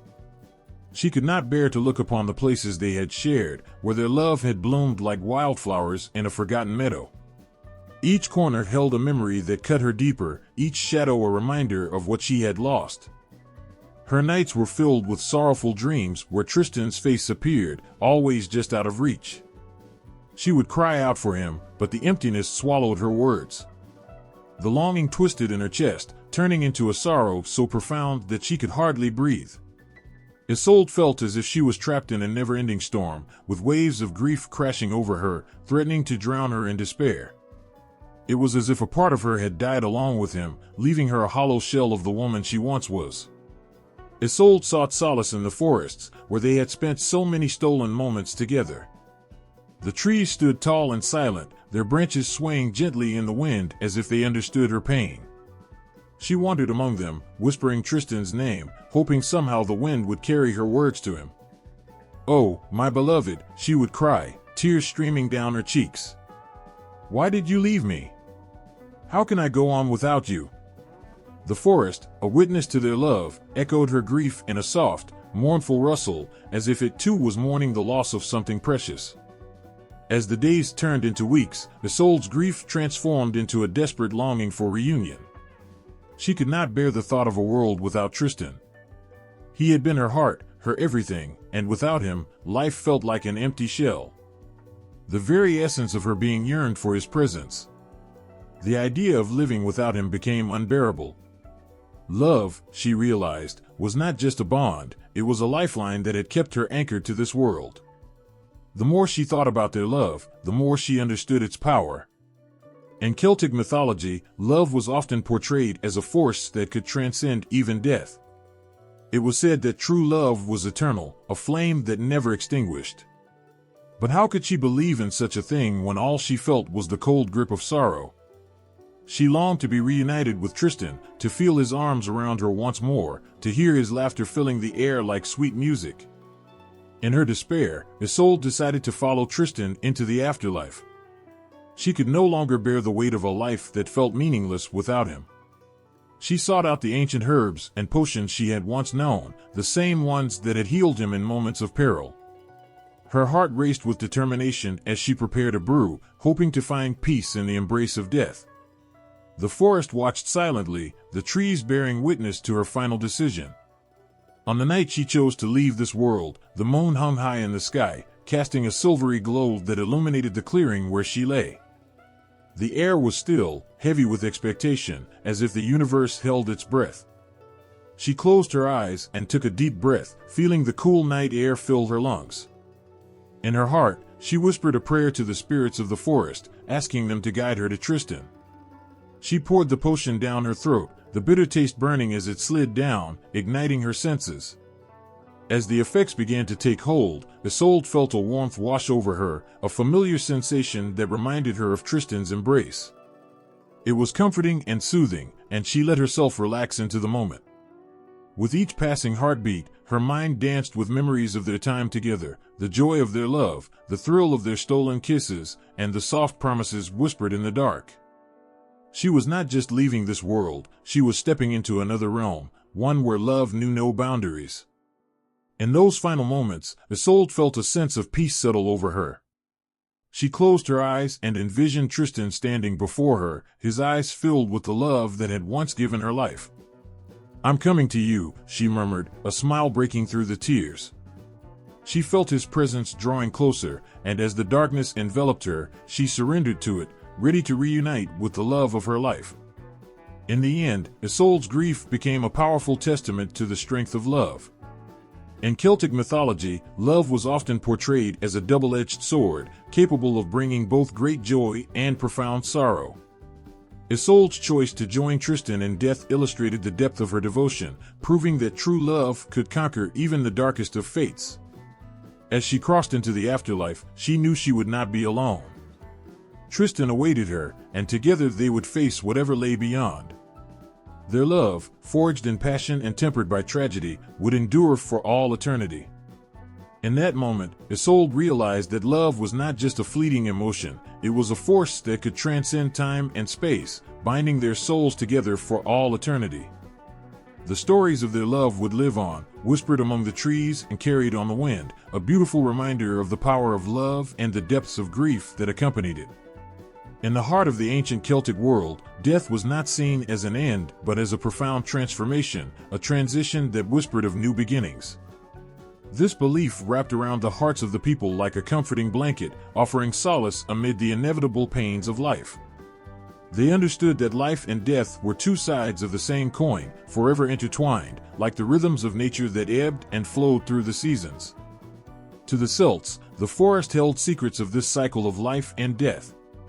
When the leaves turned golden and fell, it was not just the end of a season, it was nature preparing for rebirth. The trees stood tall and bare, but the promise of spring lay hidden within their roots.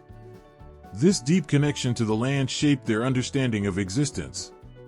Each fallen leaf whispered tales of what was to come, telling stories of growth that awaited in the cold grip of winter. When a loved one passed, it was common for the Celts to gather and celebrate their life, remembering the laughter and love shared. They believed that death was merely a doorway, leading to the otherworld, a place where the spirits roamed freely, unbound by earthly ties. In this belief, there was comfort. They saw the departed not as lost, but as transformed, free to dance among the stars and watch over those they loved. This connection to the otherworld painted death in a different light, transforming sorrow into hope.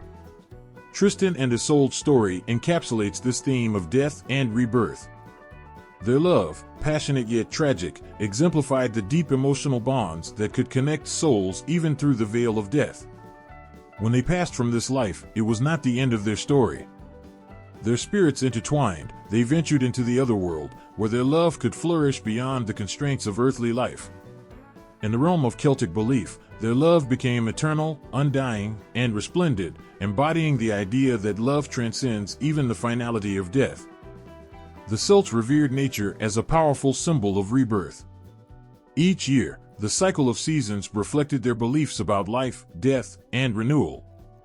Winter, with its stillness and quiet, represented death, but within that stillness lay the seeds of new life, waiting for the warmth of spring to awaken them. The Celts saw this as a sacred promise from the earth, a reminder that after every hardship, new beginnings would emerge. Isolde's sorrow for Tristan was a reflection of this deep connection to the cycle of life. When she chose to follow him into death, she did not see it as a loss, but as a chance to be reborn with him in a realm where they could be together forever. Their spirits intertwined, destined to be united once more, embodying the belief that love endures beyond the confines of life. Her heart, filled with pain and longing, became a vessel of hope, a testament to the powerful bond they shared. This cycle of death and rebirth was not only a personal journey for individuals, but also a communal experience for the Celtic people. They gathered to honor their dead, lighting candles and sharing stories, creating a bridge between the living and the departed. Each tale told around the fire served to honor the legacy of those who had passed, ensuring their spirits lived on in the hearts of their loved ones. This gathering allowed grief to be shared, transforming sorrow into a celebration of life, where tears mingled with laughter and memories flowed like a gentle river. In Celtic mythology, the concept of rebirth was often represented through the image of the phoenix, a bird rising from its ashes, renewed and transformed. This symbol resonated deeply with the Celts, who believed that through death, one could emerge stronger and wiser. The phoenix became a powerful reminder that every ending held the potential for a new beginning. Just as the sun rose after the darkest night, so too did the promise of rebirth follow the heartache of loss. The Celts also revered the importance of dreams, believing they held the keys to understanding the mysteries of life and death. In dreams, loved ones could communicate from the otherworld, offering guidance and comfort to those left behind. Isolde's dreams of Tristan became a lifeline, a bridge connecting their souls across the chasm of death. Each vision brought her solace, reminding her that love did not end with the physical body but continued to flourish in the realm of dreams. This connection between the living and the dead offered profound comfort, allowing the Celts to navigate their grief with hope. The landscape itself served as a constant reminder of the cycle of life and death. Rivers flowed through valleys, mountains stood tall against the sky, and the seasons changed with a rhythmic beauty that mirrored the Celts' understanding of existence. Every aspect of nature spoke to them, weaving a tapestry of life that illustrated the eternal dance between joy and sorrow. The wind whispered tales of ancestors, and the earth cradled the bodies of those who had passed, reminding everyone that death was not a final farewell, but a return to the nurturing embrace of nature. In this rich tapestry of Celtic belief, death was not feared but embraced as a necessary part of life. It was a transition, a chance for growth and renewal. The Celts understood that with every ending came a new beginning, just as the stars shone brightest in the darkest of nights. Tristan and Isolde's love story became a poignant reflection of this belief, proving that true love never dies, it transforms and continues to thrive, echoing through time and space. As the seasons changed and life continued its dance, the Celts honored their loved ones with rituals that celebrated both life and death. They understood that the spirits of those they had lost remained intertwined with the living, guiding and protecting them through their journey. In every heartbeat, every sigh of the wind, and every rustle of the leaves, they felt the presence of those who had passed, a constant reminder that death was not an end, but a continuation of the soul's journey. Through these beliefs, the Celts found comfort in their grief.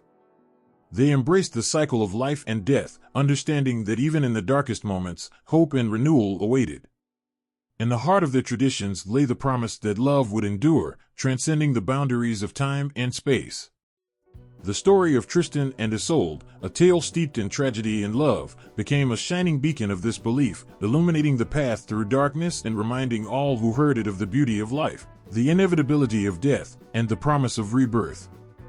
In a secluded glen, far from the noise of the world, lie the graves of Tristan and Isolde, marked by a pair of entwined trees that stand sentinel over their resting place. These trees, with their gnarled roots and sprawling branches, tell a story of love that transcended even death. Their limbs intertwine as if reaching for one another, symbolizing a bond that can never be broken, no matter the obstacles they faced in life. When you approach the graves, the air thickens with emotion. The gentle rustling of leaves seems to whisper the lovers' names, and the soft sigh of the wind carries the echoes of their laughter. The trees are a testament to the enduring power of love, standing tall and resilient, just as Tristan and Isolde did in their time. They remind us that true love remains alive even in the face of tragedy. In Celtic culture, trees are more than just living beings, they are sacred symbols of connection between the earthly realm and the otherworld. They hold stories of ancestors, embodying the wisdom of those who have come before. The entwined trees over Tristan and Isolde's graves represent their souls intertwined, forever united despite the hardships they faced. Each leaf that dances in the wind carries a piece of their spirit, reminding us that love is eternal. The Celts believed that trees were guardians of the earth, connecting the heavens to the ground below. The roots of the trees dig deep into the earth, representing the past and the memories of loved ones. The trunks rise high, reaching for the sky, symbolizing the hopes and dreams of those who have yet to come. This connection is vividly illustrated in the way the trees intertwine at the top, as if bridging the gap between life and death, past and future. Each tree also symbolizes specific qualities that resonate with the lover's story. The oak tree, strong and steadfast, represents strength, endurance, and protection. It serves as a reminder of Tristan's bravery and his unwavering love for Isolde. On the other hand, the willow tree, graceful and flexible, symbolizes healing and renewal. It reflects Isolde's nurturing spirit and her ability to heal not only Tristan's physical wounds, but also the wounds of the heart. Together, these trees encapsulate the essence of their love, blending strength with gentleness, resilience with vulnerability. As the seasons change, so too does the appearance of the trees. In spring, delicate blossoms burst forth, symbolizing rebirth and the hope of new beginnings. In summer, their leaves shimmer brightly in the sun, representing the joys of love and the warmth of their connection. Autumn brings a cascade of golden leaves, a reminder that life is fleeting and precious. Finally, in winter, the trees stand bare, yet even in their stillness, they hold the promise of renewal. This cyclical nature mirrors the journey of Tristan and Isolde's love, which, despite the hardships, continues to inspire those who come after them. When the villagers gather at the gravesite, they do so to honor not just the memory of Tristan and Isolde, but also the enduring nature of love itself. They share stories, light candles, and leave tokens of affection, tokens that may include flowers, ribbons, or even small wooden carvings shaped like hearts. Each gesture serves to connect the living with the spirits of the lovers, reminding everyone that love is a force that binds us all together. The entwined trees become a sacred place where the villagers find solace and strength. It is said that if one whispers their deepest wishes among the branches, they may just carry those hopes up to the stars, where Tristan and Isolde watch over them. This act of communion with nature deepens the bond between the people and the legacy of the lovers, creating a living tradition that celebrates love's power to heal, unite, and inspire. The final image of the entwined trees standing over Tristan and Isolde's graves evokes a sense of bittersweet beauty. It is a reminder that love does not end with death, it transforms and continues to thrive in new forms.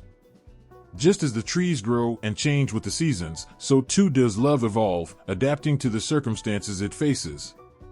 The very act of their intertwining becomes a metaphor for how love can flourish despite life's challenges, uniting hearts even beyond the grave. The legacy of Tristan and Isolde continues to resonate throughout the generations. Their story inspires poets, musicians, and artists to capture the essence of love's enduring nature. The entwined trees serve as a powerful symbol of this legacy, standing strong against the tests of time. They remind us that love is a living force, capable of overcoming even the greatest of tragedies. As dusk falls, the soft glow of twilight envelopes the glen, casting shadows that dance around the graves.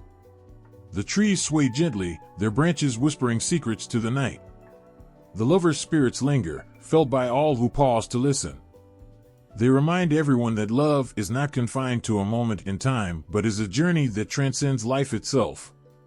The entwined trees encapsulate this truth, a living embodiment of love's power to bind hearts together, reminding all who come near that true love never fades, it merely transforms into something more profound. In this sacred place, the entwined trees over Tristan and Isolde's graves tell a story of hope and endurance.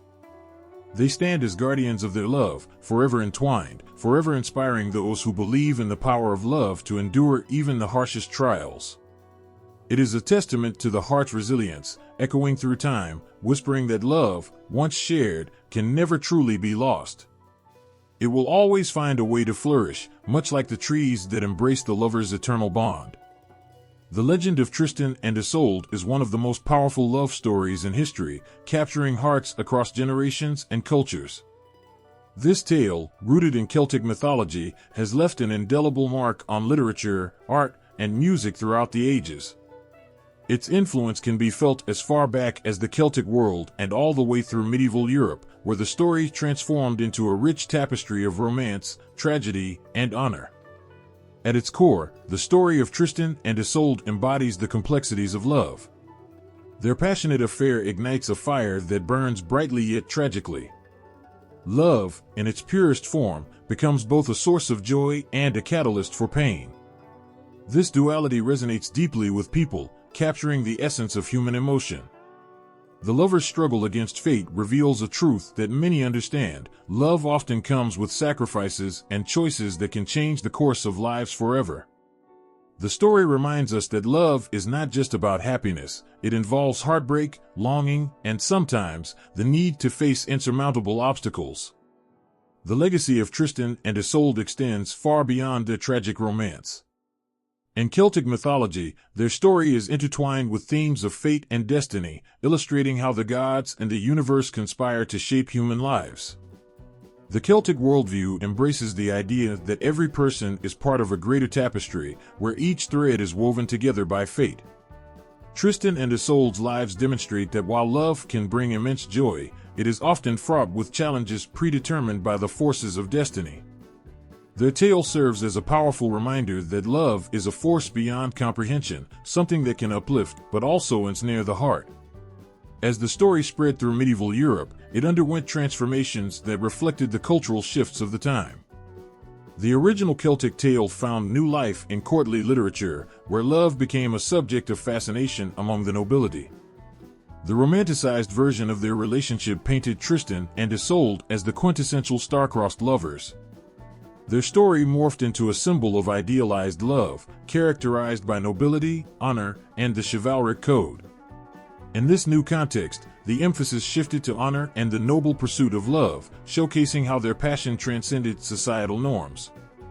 In this transformation, Tristan became not just a lover but a knight bound by duty. His loyalty to King Mark conflicted with his love for Isolde, introducing the theme of honor against desire. The love affair became a battleground for moral dilemmas, where each character struggled to reconcile their feelings with their responsibilities.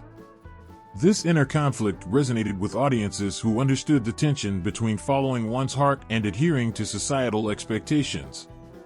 Their story became a poignant exploration of how love can lead to turmoil, pushing individuals into difficult choices that define their lives. The legend of Tristan and Isolde also influenced the realms of poetry and art. Countless poets were inspired by their tale, weaving verses that spoke of love's agony and ecstasy. The haunting melody of their story echoed through the works of composers and artists who sought to capture the raw emotions that their love inspired. In this way, the legacy of Tristan and Isolde transcended literature, becoming a cultural touchstone that connected people across time and space. The story found its way into operas, plays, and novels, each interpretation adding layers of meaning and emotion to their enduring love. At the heart of the story lies a profound understanding of fate. The Celtic belief in destiny, woven into the fabric of their lives, permeates every aspect of Tristan and Isolde's relationship. Their love is depicted as both a gift and a curse, predetermined by the hands of fate. This theme resonates deeply in the hearts of those who find themselves grappling with the forces that shape their own lives. The acknowledgement of fate as a driving force makes the lovers' plight all the more poignant. Their struggle reflects the reality that while one can pursue love with fervor, the outcome may be beyond one's control. The story of Tristan and Isolde is a testament to the enduring power of love in the face of insurmountable challenges. It highlights how love can inspire acts of bravery, but it can also lead to devastating heartache. This duality captures the complexities of the human experience, resonating with anyone who has ever loved deeply and lost. Their tale reminds us that love is not merely a fairy tale, it is often messy, complicated, and full of longing. The legacy of this tragic romance endures not just because of its dramatic narrative, but also because of the profound emotions it evokes.